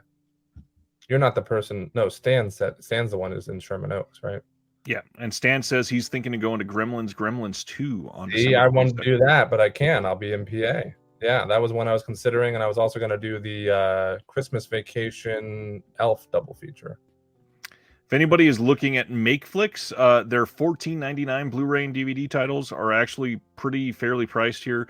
Bloodletting and Chupa are both fairly new, so to get those, it's a decent price. Shock Cinema how does that say on sale from $1? What the heck? I love all these comments that are popping in because somebody said, "Ooh, Taxi Driver Rolling Thunder, excellent choice. It was a great double feature." And then AL says, "Jeremy, do you want to go to Wawa?" And my response is, "I prefer Sheets." Fellow East Coaster would know that. DC is in New York City. What's this one? Cat in the That was a weird sentence. DC is in New York City. I probably should have said. Well, so you have your own set of screenings you're going to DC then. That's different. Most likely. Yeah. I mean, there's a ton out here in LA, but I'm sure you've got a bunch of industry screenings to go to as well. Let me pull up Imprint again. I finally got one to load on another page. Ryan, I'm at 21. 21 titles. And for MVD, yeah. I'm going to have to narrow that down. Has anyone seen... Wait, where was this other one I wanted to ask about? I don't know where it got to. It's crazy that these Imprint titles that I just got these in for review fairly recently. They're already on sale. That's crazy. Which ones you're talking about? Like Barfly is already on sale. Lolita, Harem. Barfly. That Barfly release is beautiful. Yeah. That documentary that comes with it. 4 hours of footage. Okay, I think I'm gonna. Oh, has anyone seen? Here's the only other one I wanted to ask about on MVD. This film Inside the Rain. Ryan, have you seen that one, or has anybody in the chat seen that one? I don't think I have. I don't recognize the title. Big Disc Energy says December 26th and 27th is going to be a super rare double bill of The Loved One and Cry for Me, Billy. I would recommend that double feature. And then DC was responding to you, said, sadly, I have to work during many of them, but the screener discs help. The PGA and WGA get way more, though, you lucky bastards. You're actually correct about that, because my good buddy Zach, well, I have quite a few people in SAG-AFTRA like you, and they always are, not just the screeners, the physical screeners, but the screenings, too. Right. Zach, for instance, is always like, Zach, he's always like, how do you get invited to all these? I never get any of these emails. It seems like the PGA and WGA does get a lot more. Yeah, Imprint is still not loading for me. I got it to load once on another tab, and then it kind of stalled halfway through, and I went to refresh, and now it's broken. This one's not working. Ouch. DC says, own it, but haven't seen it yet. I believe he's referring to Inside the Rain, which I just asked Probably. about. One of those writer, director, actor deals. Copy. So very independent. Any other sales anybody wants to take a look at? Massacre Video. That's another one I did not look at. So while you're bringing that up, Ryan, I got to weed down this cart. Well, I've already decided I could get rid of Aliens, Clowns, and Geeks for now because somebody did say that it was pretty meh in the chat, and I'll take their word for it. Yes. So that brings me down. Oh, I guess. Oh, something must have got forcefully removed from my cart because I was at 21, and after I removed that, I'm down to 19 now. So they must have dumped something. Maybe something sold out while I was. Could be. I have Art School Confidential. That's a must. At Close Range. That's a must. A Guide to Recognizing Your Saints. It's a fun movie. I'd be willing to lose it. You only on Instagram in terms of socials? Ask Just the Disc. No, I have a Twitter that I barely ever use, so I wouldn't recommend following me on there. But I also have a Facebook. I have one that you can like for comedian Jeremy Long, and then a personal one. If you send me a friend request, I'll definitely accept it. But Instagram is certainly the one I use the most to answer your question. Bright Lights Big City. You recommended that one, Ryan, so we'll keep that. Canadian Bacon is a must. Drive is a must. Edmund, I could lose, even though I love William H. Macy. Mr. Jealousy is a must. Jack Frost is a must. Max Reload and Nether Blasters is a must. Mikey is a must. Forbidden Zone is a must. We're already at 10. Winter Casting is a must. The Illusionist is a must. I could lose Fabulous Baker Boys. I forget what the ruling was on last time I committed suicide. That was the indie 90s, I think. Yes. Yeah. Who is Harry Nelson? I would like to keep, actually. So that's 13. Anthony says, Jeremy, Pat's or Geno's? Oh, Geno's. I would have to go Geno's. I hope that's not the wrong answer for you, Anthony. Massacre Video, I am on their site. I just wanted to say that as you're running through your list real quick. If you use their code on this, you get 50% off of the MSRP, which brings these limited edition Blu-rays from $34.95 down to about $17.49, which is a decent price if you're into some of these titles. It's Massacre Video though, so that's you got to get that under your skin sometimes. I'm trying to decide what I'm gonna dump. I think I'm gonna dump A Guide to Recognizing Your Saints. I already dumped Zeroville. I don't need that. Stab says, I watched Forbidden Zone for the first time this year. Quite the experience. Tempted to grab it myself. Yeah, I think you should. I want to know what was forcefully removed from my cart. Yeah. Because I all of a sudden dropped down one, and now I'm curious what I'm missing. Stan said, where do you usually perform, Jeremy? The Comedy Store, the Improv, Laugh Factory?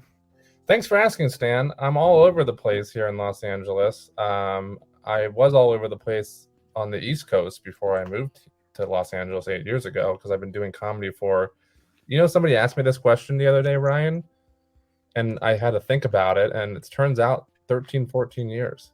Jeez. I was going to say 12, but 14 sounds crazy. Very close. Well, leaning more towards 13, I think. But Anthony just said noted about Geno's. That's very he's silently judging me. John DeMarsco, 8 a.m. here in España. My family's waking up. It's going to be a long day for me. Great show. That is a long day. Thank you, John. And to answer your question, the short answer, Stan, is everywhere. I've been to all those places. Not recently, because the pandemic pushed everything back. Obviously, all those places closed. I was still doing some shows during the pandemic when I could at like parks. I did a show at the zoo. I did a show in the parking lot. But it was very few and far between. And then when things first opened back up, a lot of those places you mentioned was kind of strictly celebrity shows, trying to kind of get Got to clientele. draw the people. Mm-hmm. So, and now I'm at a point where I'm focusing on some new writing that I'm working on, and also all these screenings for award season that we were just talking about. It has me very busy. So I have not done a comedy show in a little while between the pandemic and some other personal stuff going on. But when I was, and I will get back into it, but when I was doing it more frequently and had multiple shows a month, all the places you listed, Stan, as well as Flappers in Burbank, the Federal Bar in North Hollywood, the Warehouse is also in North Hollywood, I believe. Haha, everywhere and anywhere that had a stage.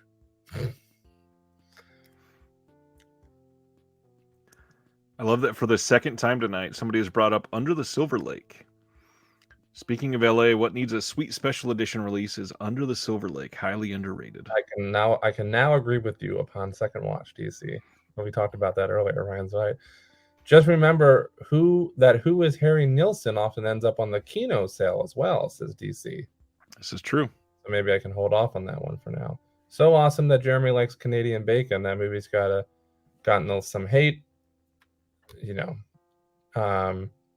Anything with John Candy. It's true. Did you get the new Planes, Trains, and Automobiles with the bonus footage that they just unearthed? What? Yeah, new 4K. It's got, I think, like 75 minutes of unearthed footage. Brand new. What? How did I not know about that? Who put that out? The studio. I think it's Paramount. Oh, is it? I did remember seeing a Steelbook. Or am I? Not a Steelbook. No. Oh, but it's just a standard release, not from a boutique label. It's a 4K release from the studio. Yeah. I did not know. I think I remember seeing that release. I just did not know about the bonus footage on there. Yes, sir. And it's supposedly great. I have not gotten it yet, but it's like brand new John Candy footage that few people have seen. It's supposed to be amazing. It's available everywhere, now, or just pre-order? Okay, all available now. Even in stores at like Best Buy and stuff. It should be, yeah. Ooh, I might go get that tomorrow. TBH, I might go buy it tomorrow. Nice. I wish I knew what. Okay, so I'm gonna hold off on Harry Nilsson then, thanks to that. Who said that? Velvet says, "Is the Doll Squad Mission Kill Fast recommended? It looks fun." Yeah, I mean it's a good like Ted V. Michaels double feature. It's interesting. It's not. I wouldn't put it top tier Vinegar Syndrome releases, but it's certainly worth it for sure.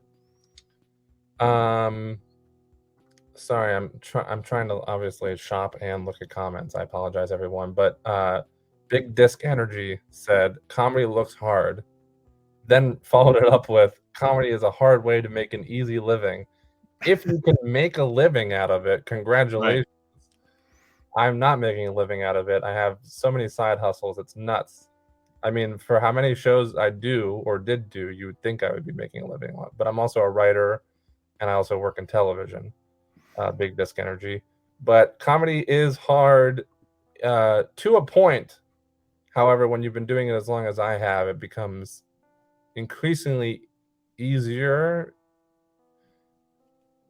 I said it wearily because I'm not sure if easier is the right term I was looking for, but you get what I'm saying. Yeah. It's gotten to a point. What I like to tell people is that I'm more comfortable on stage than off stage at this point in my life/career. Stan says, remember that the new editions of Forbidden Zone are colorized and they altered it to remove some of the racist imagery. Interesting. And this is one of those new editions then? Yes. Ryan says $22 for that 4K for Planes, Trains, worth every penny. If it was $40, I'd buy it in a heartbeat. Anthony says it's from the studio with the slipcover, just got released, meant to watch it today. Max just bought it because we were talking about it. I love that. I'm going to Best Buy tomorrow. And unfortunately, I think this is one of those cases. Stan says, I heard there were problems with the transfer. This is Paramount. I was just saying, some of their transfers have been great. Others have just not been decent. It's cute. Rough. Is it 4K only or is it 4K Blu-ray? 4K Blue. Okay. You got both. Stan says, I feel that we must know some of the same people, Jeremy. Probably, Stan. You're living in Sherman Oaks. We probably bumped into each other and didn't even know it. That's true. Big Disc Energy says, any recommendations on picking from one of the 3 Doris Wishman collections? I need to get all of them, quite frankly. I want to do, somebody mentioned it earlier that they just got all 4 of the bundles. And I forgot which is which. I need to look it up. Whole other Blu-ray disc, says DC, for Planes, Trains, and Automobiles. I cannot wait. Maybe I'll hold off. Obviously it's getting late for both of us, Ryan. I was gonna still try and watch it on Thanksgiving. Technically, that can't happen because it's going on 11 o'clock. Right. I'll pick it up tomorrow and I'll watch it tomorrow with all the bonus stuff. That's fantastic. I love that movie. Spent far too much tonight. Had to get Santo though, says Rob Zilla.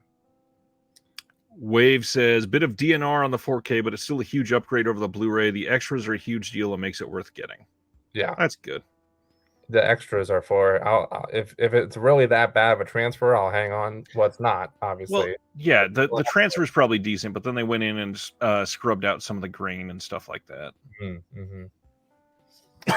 I'm going to dump Who is Harry Nilsson after DC mentioned about the Kino sale. So if you were to lose, I'm going to give you a couple options, Ryan, and viewers, if you care about my card, of ones that I'm willing to get rid of. I only need to get rid of one more to be down to 15. Edmund with William H. Macy, The Fabulous Baker Boys, The Last Time I Committed Suicide, and Shortcut to Happiness. Those are the 4 that aren't must-gets for me that are in my cart. I only need to get rid of one to be down to 15. Did you say The Fabulous Baker Boys? That's one of them? Yeah. I'd probably drop that one because I think that'll be more on sale eventually. Yeah, you're probably right. So I like that Stan just wrote, curse you Black Friday. I would agree. Since it seems like we got a lot of people starting to check out and Jeremy's probably getting rather tired, and now we have officially already broken the record for the longest stream. Huzzah! Huzzah! Hey, we can go on a little bit longer because not only do I need to break the record, but I need to get to a point where it makes it hard for other people to top it. Well, it's already pretty dang difficult to get to 4.5 hours. How many people are sticking around for me to, let's do 5.5? I mean, we still have almost 70 viewers. That's pretty damn great. Really? That's beautiful. Yeah. I love hearing that. Hey, I'm telling you right now, Ryan, I mean, feel free to cut it short if you're tired because it's later for you than it is for me. It's only 1 o'clock in the morning. I'm going to be up for at least another hour because I wanted to stay up for midnight for when the Guardians of the Galaxy Christmas special drops. Well, and usually the way this goes, we stream for 4.5 hours or whatever, and then you and I will end up talking for another 45 minutes after we shut down the stream. That's true, too. That's actually very true. I was going to look at some of these Vinegar Syndrome limited things to see what is on the verge of selling out for anybody that's still on the fence on some of these. New York Ninja exclusive comic book is down to $319 already out of 1,000. That is incredible to me. I mean, obviously it's an exclusive and everything, but for it to drop from 1,000 to almost 300 in just under 2 hours, that's incredible. The Lost Films of Herschel Gordon Lewis, the slipcover is not going anywhere yet for sure. Same thing with Doll Squad, Mission Kill Fast. Same with Tammy and the T-Rex, Bloodbeat. Hey, what was the number on these? That's Tanny to you. Oh, sorry. Yes. Tanny. The wow, scan. That was annoying. The enamel pins, the Vinegar Girl down to 75. Be Nice is down to 134. Can we check on the shirts? Because I didn't actually get any of the shirts yet. I was still thinking about it, and I was gonna add to order. What size are we looking at? XL. XL on the Vinegar Girl, 45, and then on the Real, 27. Wow. Looks like the Santo and Vincent Siren prints are the ones that have sold out. The New York Ninja print down to 51. Wow. And Herschel Gordon Lewis down to 39. AL says 6 hours. Let's go. 6 hours. With Ryan, the way Ryan and I talk when we log out of the live, it will be 6 hours. It might be, yeah. Jeremy, if you love schlocky bad fashions and high grade Formica, buy the 70s Wishman set first, then move to the others. Okay, well, thank you for that tip. I might just do that actually because I wasn't sure which one to get first. I might just get all 4 at once, but yeah, at some point. But I will take your comment into consideration. Eric got Fabulous Baker Boys because I haven't seen it and just watched Flesh and Bone, which I found greatly underrated. Flesh and Bone is good. I like that one. I would keep Edmund, really different Stuart Gordon. You know what? I didn't even know that was Stuart Gordon. That makes me definitely want to keep it, actually. DC says, just checked my order, and the image they used for New York Ninja order is the magnetic clasp version. So the original VSP, and that was for $17, while all the other images are what they should be. What a tease. Definitely a mistake. Yeah. Definitely. Sadly. Magic Hand says, how's Moon of the Wolf? I don't think that is the one that just came out, right? While you're looking that up, Quiet Rob says, congrats, Jeremy. So thank you, Rob, for beating the record. And Maximus says, Jeremy Longfest. Longest. Oh, I thought it was Long Fest, which also would apply. Yeah, Moon of the Wolf just got released. Unfortunately, I've not seen this one yet because it's still so new. I'm still quite a bit behind. I've heard that it looks great, though. Okay, so just a quick recap, everyone. My 15 item MVD cart is Art School Confidential, At Close Range, Bright Lights, Big City, Canadian Bacon, Drive, Edmund, Mr. Jealousy, Jack Frost, Max Reload and Nether Blasters, Mikey, Forbidden Zone, Winter Passing, The Illusionist, The Last Time I Committed Suicide, and Shortcut to Happiness. Damn. That's a good cart. That's a good cart. With the help of our viewers. That's a great cart. If I didn't have Action USA on Vinegar Syndrome already, I would add that Stab West. That's a damn good price on that one, too. By the way, my cart of all 15 of those movies at these incredible sale rates from MVD, $120. Jeez. It says I saved $288. Unbelievable. Christmas Evil down to $369 at the moment. Wow. I still wish I knew which one disappeared from my cart. I'm a little bitter about that because I don't know what it was. On the going out of print page, Darkroom that was added, like I said, down to 367. Grandmother's House, ton of them left. In the Cold of the Night, 519 left. The Hearse, 671 left. Malibu High, 972 left. Oh, man, there's so much just leaving soon. Double Exposure, 850. Death Row Game Show, a ton. Death Row Game Show? Yep, going out of print. I don't know anything about that one. Death Row Game Show is wild. So, first off, look at some of the pictures from this. I think even just that cover. I think all of these are safe for YouTube. So let me scroll through some of these. Okay.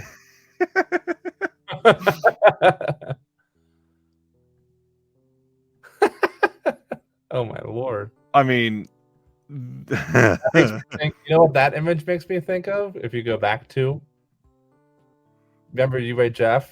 You're so stupid! Perfect. I mean, wow. Creepy smiles everywhere. What's the back cover look like?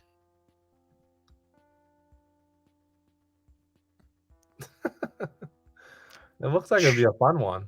It is. Chuck Toden hosts the most controversial show on TV, Live or Die, where death row inmates compete against each other for a chance to beat the executioner.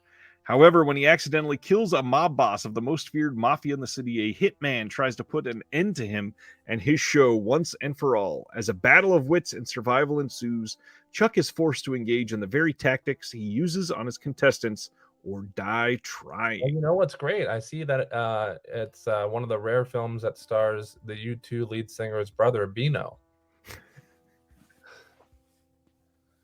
Do you see that? Yes. Yeah, he had a very he didn't have a long lasting film career, but wow.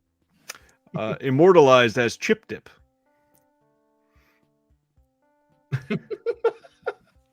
It took me a second.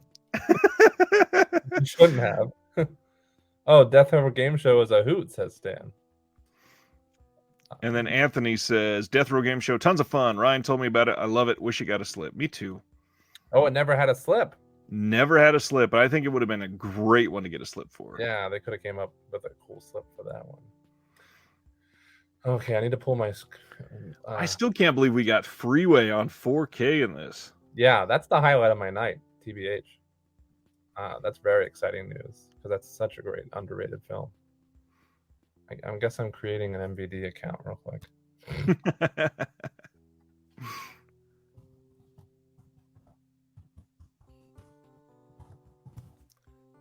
All right, let's see. Anthony says, I also heard Televised Terror mentioned earlier. Finished that set and loved it. Ryan, do you think another Televised Terror will be released?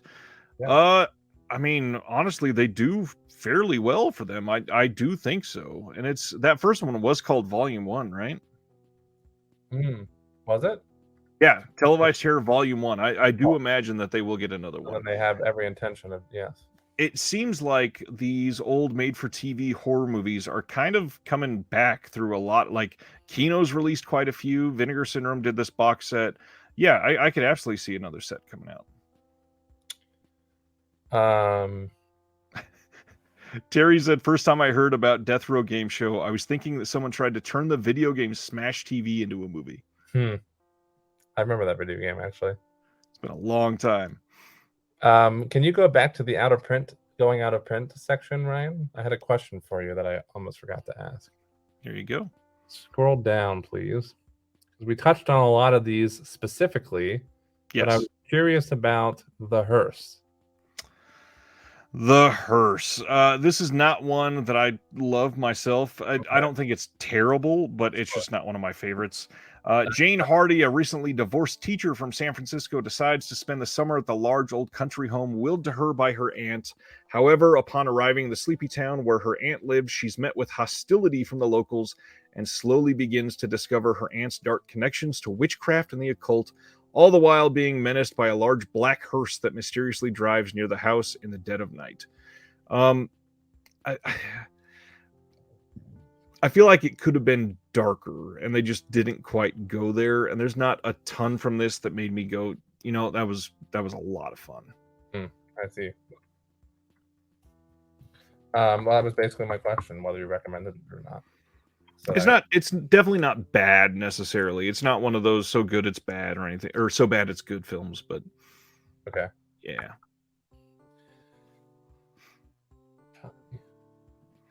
Mitchell says, I wish Bahia Blanca would get a reprint from Severin. It's the only one I yet realized I don't have. Ordered a lot of Jess Franco tonight, and the Amityvilles from Vinegar Syndrome. Nice. Excited for the Maestro bundle. Very nice. Is Grandmother's House good? Says Magic Hand. Grandmother's House is it's I didn't talk about that one either. It's okay. Yeah, it's, I don't know. This one, it's decent, and I like Brink Stevens, so that's one of the hard things.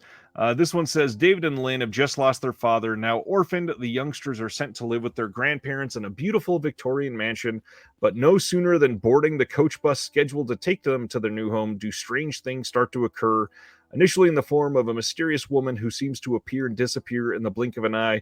It's not long, however, before murdered bodies are found in the area, and to make matters worse, David becomes increasingly fearful that his doting grandparents might be involved in the killings. Yeah, this one, I don't know. It's another one that it felt like it should have gone a little deeper than it did. Uncle Leo from Seinfeld, everybody's saying is in it.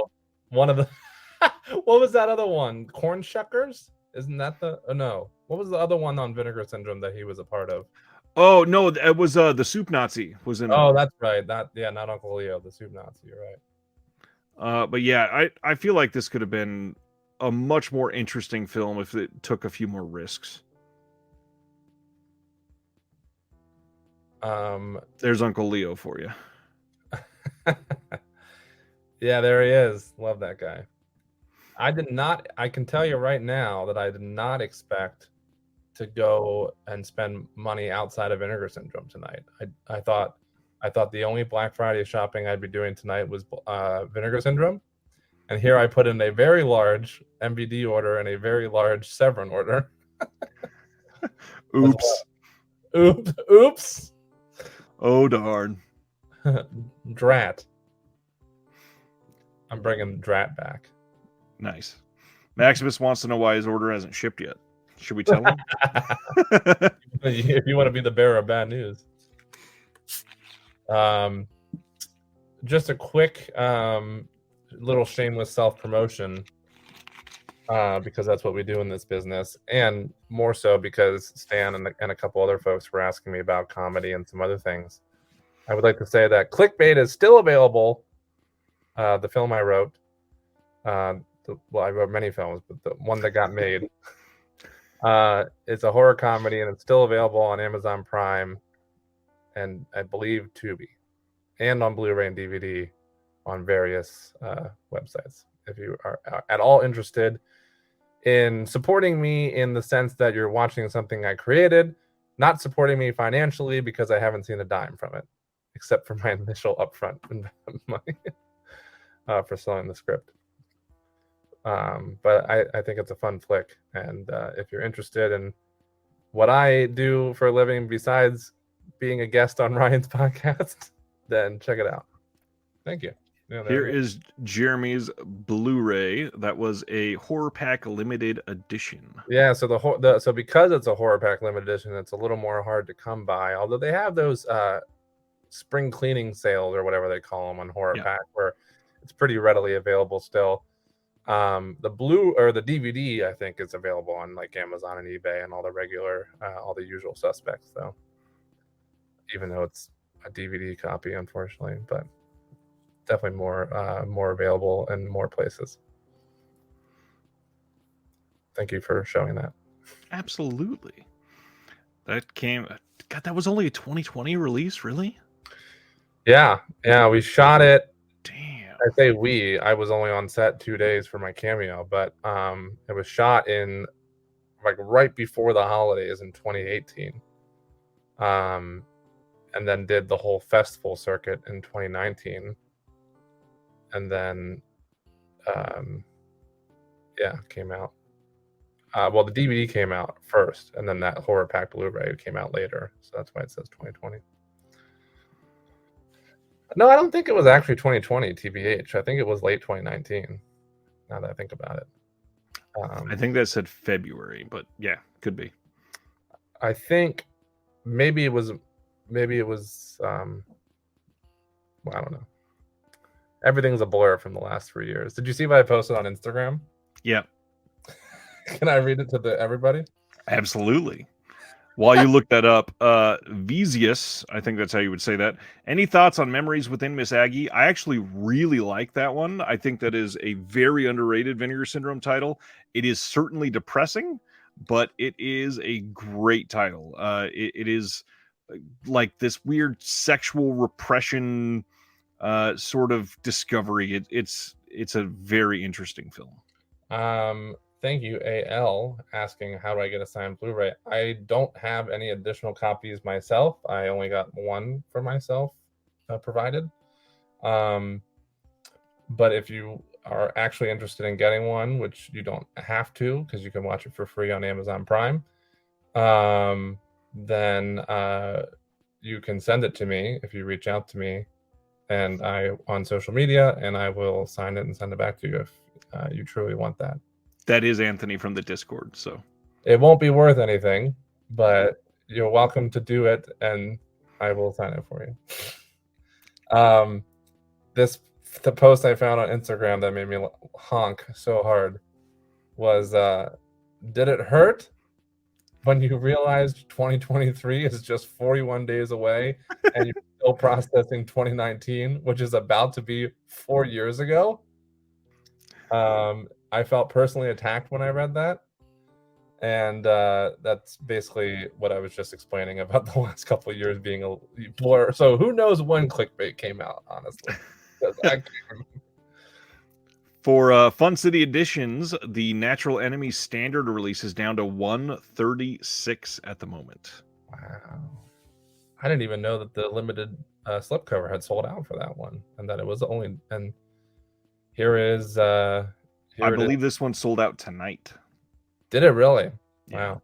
And now we're down to only a little over 100 of the standard release. Is this one that was going out of print as well? Stan says it's also on Amazon Prime to rent, Jeremy. I mean, hey, if you want to give it money, maybe I'll eventually see some money from it. But if you can watch it for free, feel free to do so. You don't have to rent it on my account. Anthony missed out the slip on Natural Enemies. Dang, that's a bummer. I just recently, Ryan, it wasn't even that long ago. I think it might have been 2 or 3 months ago. I went through and caught up on any Fun City editions I didn't have, so I wanted to have all of them. Nice. So any of the ones I happened to skip over on a couple months, I just threw them all in a cart and clicked buy because I wanted to have all of them. Yeah, that's the hard part with so many partner labels. It's impossible to keep up on all of them, obviously. Really but then you see titles that you absolutely have to get, like in the soup for you.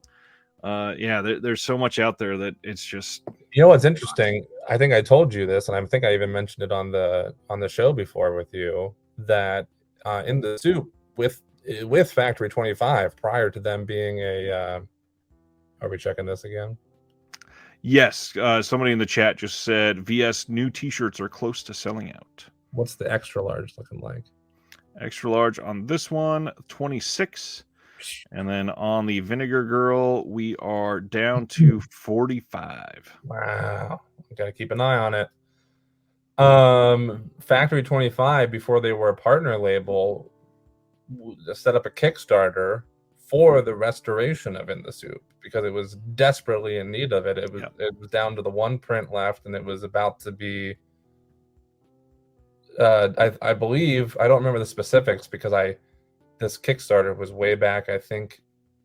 Well, I'll tell you, it was back before I moved here. That's how long ago it was.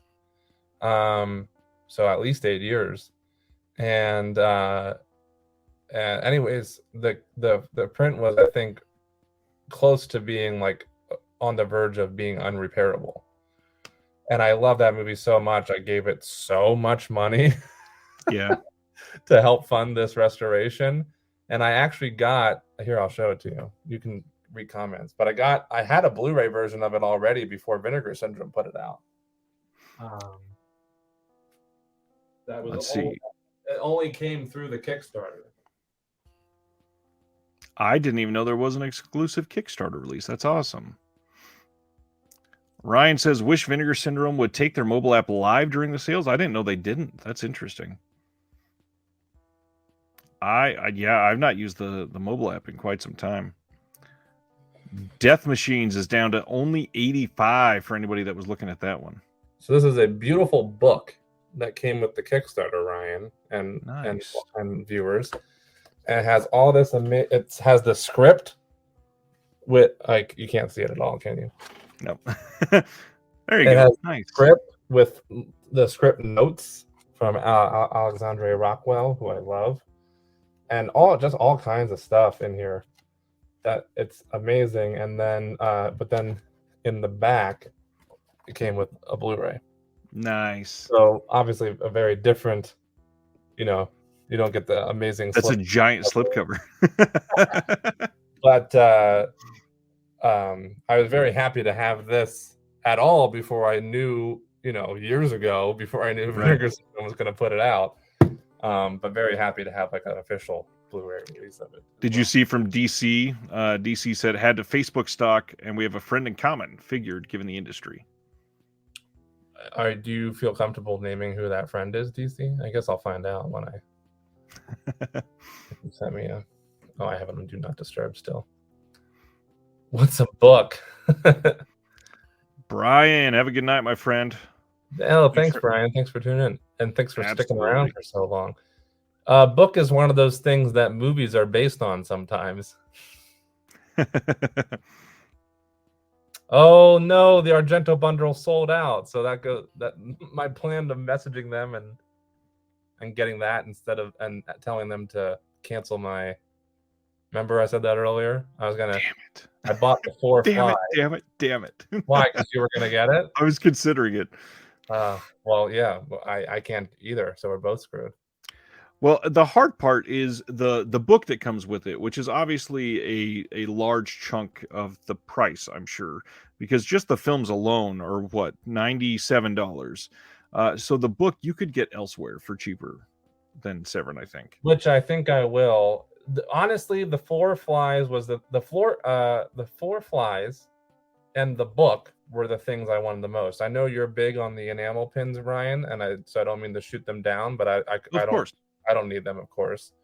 So technically, I'm sure that's jacking up the bundle price as the enamel pins, and I don't need them. Well, I mean, honestly, the book and I think you get what, 2 pins in that bundle? Yeah, book and 2 pins was only $31. That's not that bad. Yeah, good point. I think, considering what you just said, which I agree with you, is that you can get the book cheaper elsewhere, and the fact that I don't need the enamel pins, I think I probably made the right decision just getting 4 flies for now, actually, on second thought.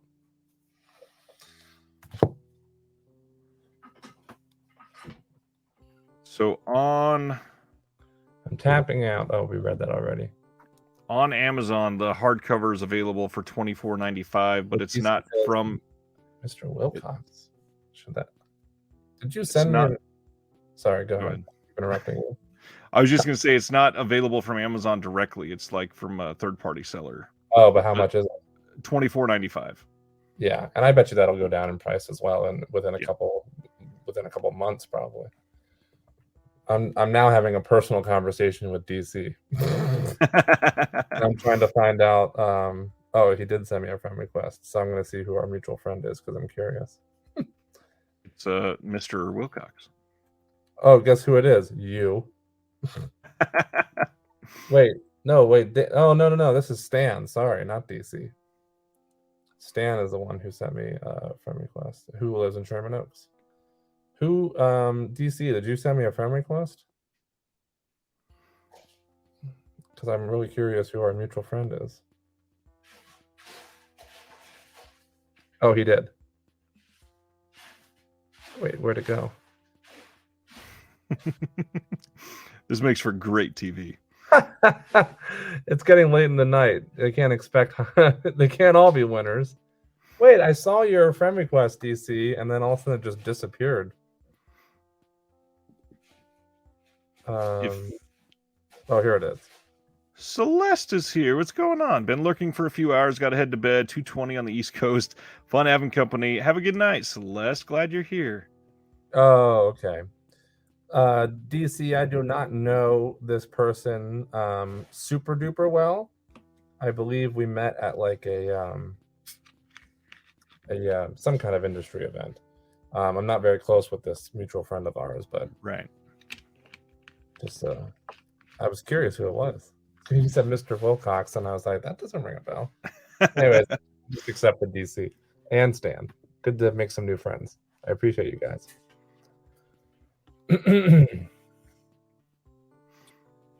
Stan says, besides Ryan, mutual is Victor Iraheta. Yeah, I worked with when I first moved out here, and I was getting my feet on the ground because as maybe you don't know, Ryan, you definitely know, but maybe our viewers don't. Los Angeles does not give a shit what you did before you moved to Los Angeles. So any kind of writing success I've had or stand-up success I've had was starting from scratch again when I moved out here. So for about 4 months or so, I worked at Sherman Oaks ArcLight movie theater, and that's where I met our mutual friend, Stan. Celeste says, just subscribe to the Patreon, so I'll be hanging out in the Discord as soon as I learn how to use it. Awesome. The Discord's super easy, and actually, if you message me on there or on Patreon or anything, I have a video that I made for another user that I can share. I can share you the link. That's unlisted, private. That will just show you how to use Discord and all that.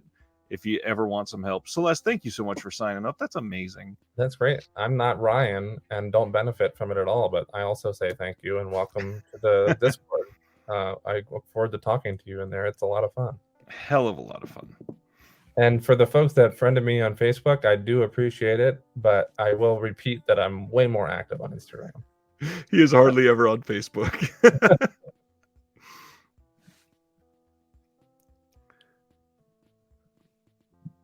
Yeah, just let me know, Celeste. I'll send you the link. Anybody else that wants to check out something else, I'm going to warn you, we are probably going to be shutting this down in about 6 minutes.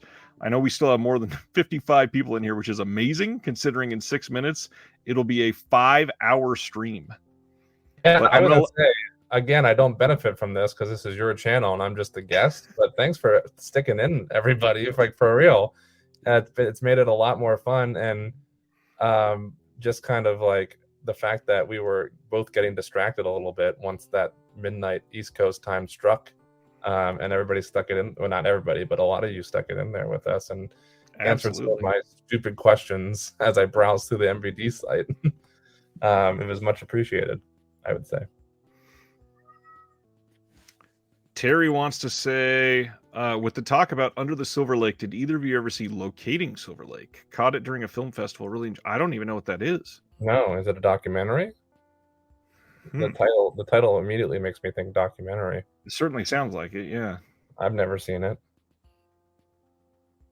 Been looking for a few hours. Oh, 2018 Lovelorn graduate Daniel Willingham, played by Josh Peck, heads into post-college abyss without a dime or connection to search for his place in the story he has longed to be a part of.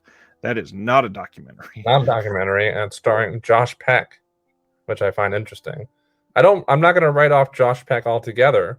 I thought he was good in the wackiness, but I have, excuse me, I have not seen anything recently from Josh Peck that I.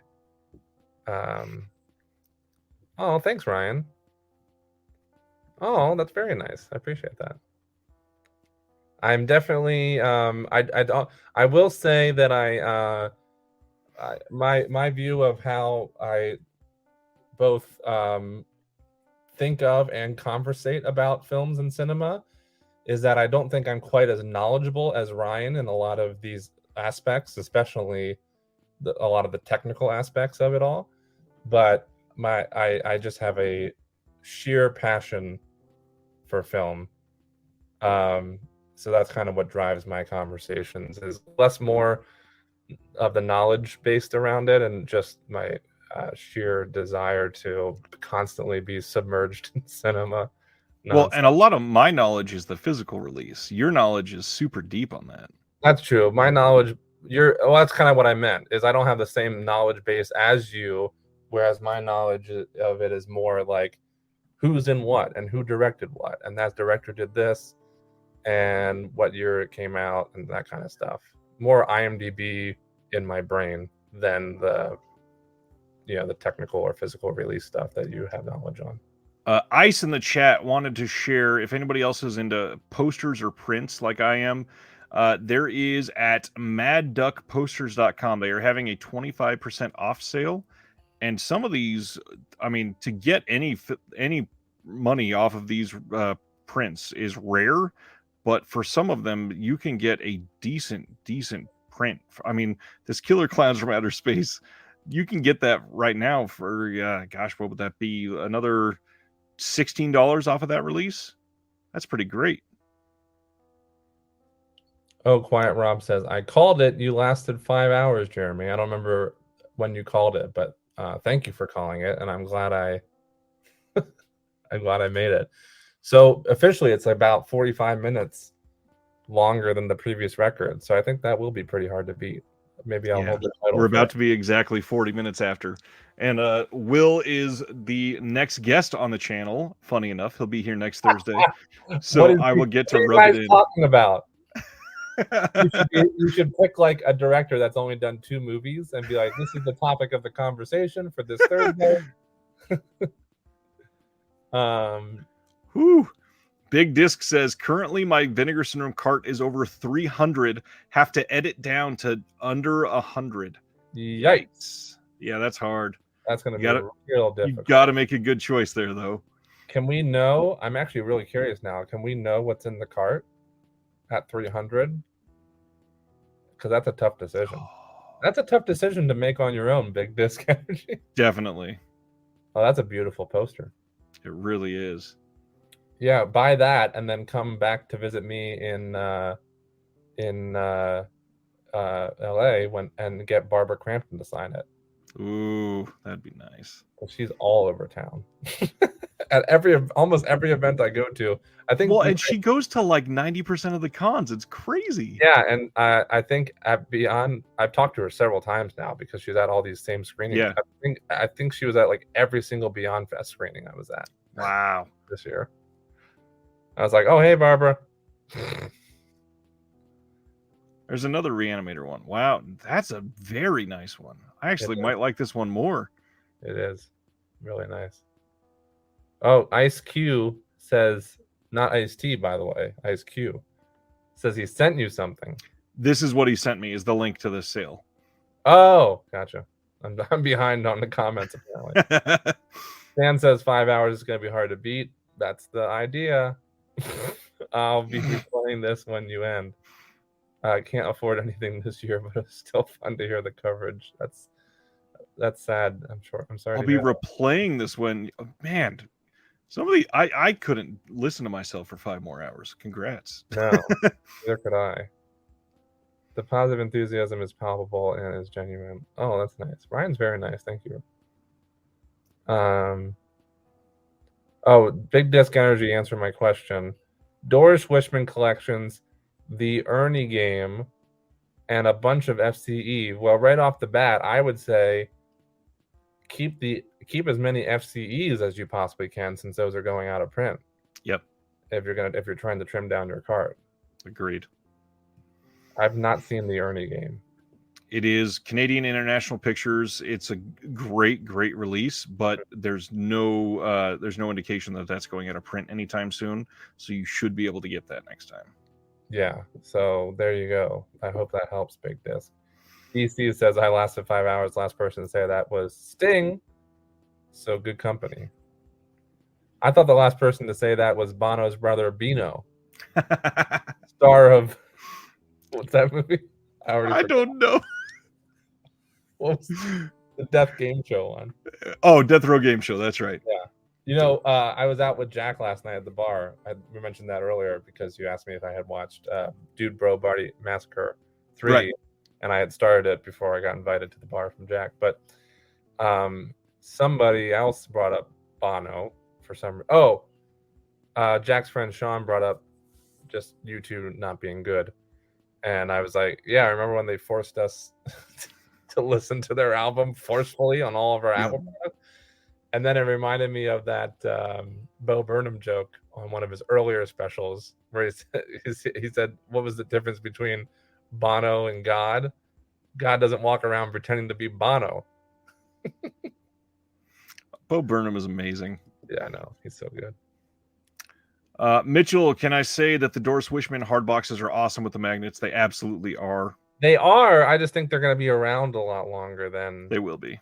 City editions. So if you have to trim down now and save something for later. Oh, look, Ryan said the same thing. Well, something similar. He nixed 2 and 3. Magnet nipples. He commented that below. The magnet nipples are exactly as fun as you think they are.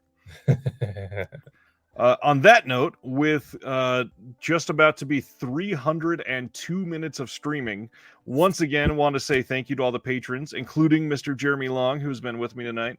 Thank you, Jeremy, for being a part of the stream. Thank you, everybody, for watching. We are still at almost 60 people, which is astonishing. It is 1:30 here, which means 2:30 on the East Coast. It has been a wild night.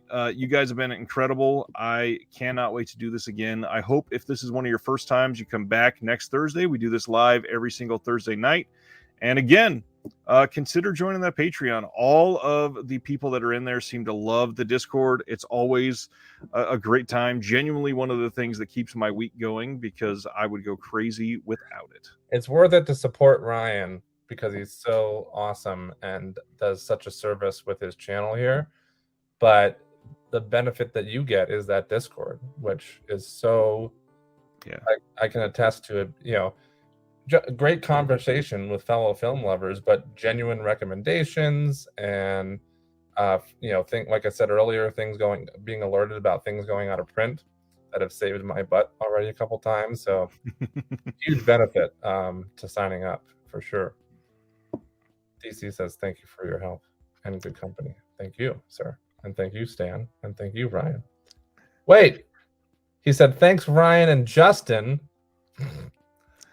Not Justin Long, for the record. As I've had to say, at many early comedy shows when I first moved out here to Los Angeles, people thought I wish I was in Barbarian. I wish I was in a Mac versus PC commercial. I wish I was in Galaxy Quest, but no, unfortunately, not the case. But thank you, Ryan, anyways. I appreciate you all. We'll see you next time. Lots more coming soon. Yep. Thank you for having me, Ryan. I just wanted to say, of course.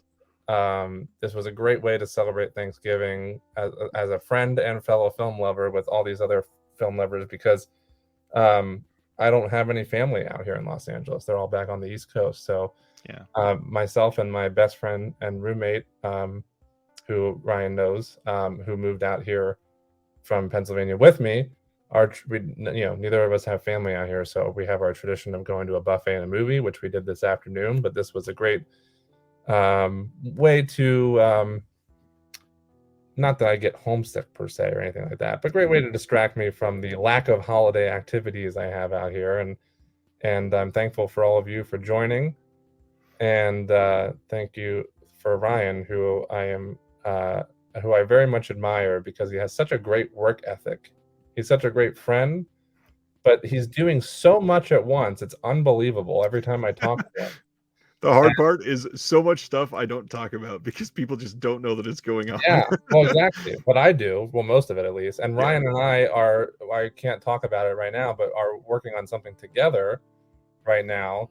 And we're finding it hard to find time to work on it as much as we're both passionate about it, because the dude is so busy with so many 50 million things. You are too. It's not just me. Well, no, I am too. Right now, I'm talking about your work ethic, so I'm singling you out. Touche. He's and it's not a bad thing, because everything he's doing is so amazing and helpful for the community. And I'm so happy about all the attention he's getting and how his channel is growing. And so thank you for having me. Thank you, sir. That was wonderful. I never would have asked for that, but I appreciate it. And next week, I'll rub it into Will that you are now the longest stream on the channel by nearly a whole hour, because it wasn't almost 4:19 or something. 4:18 something. Yeah. So you're shy of an hour by 13 minutes, but that's fine.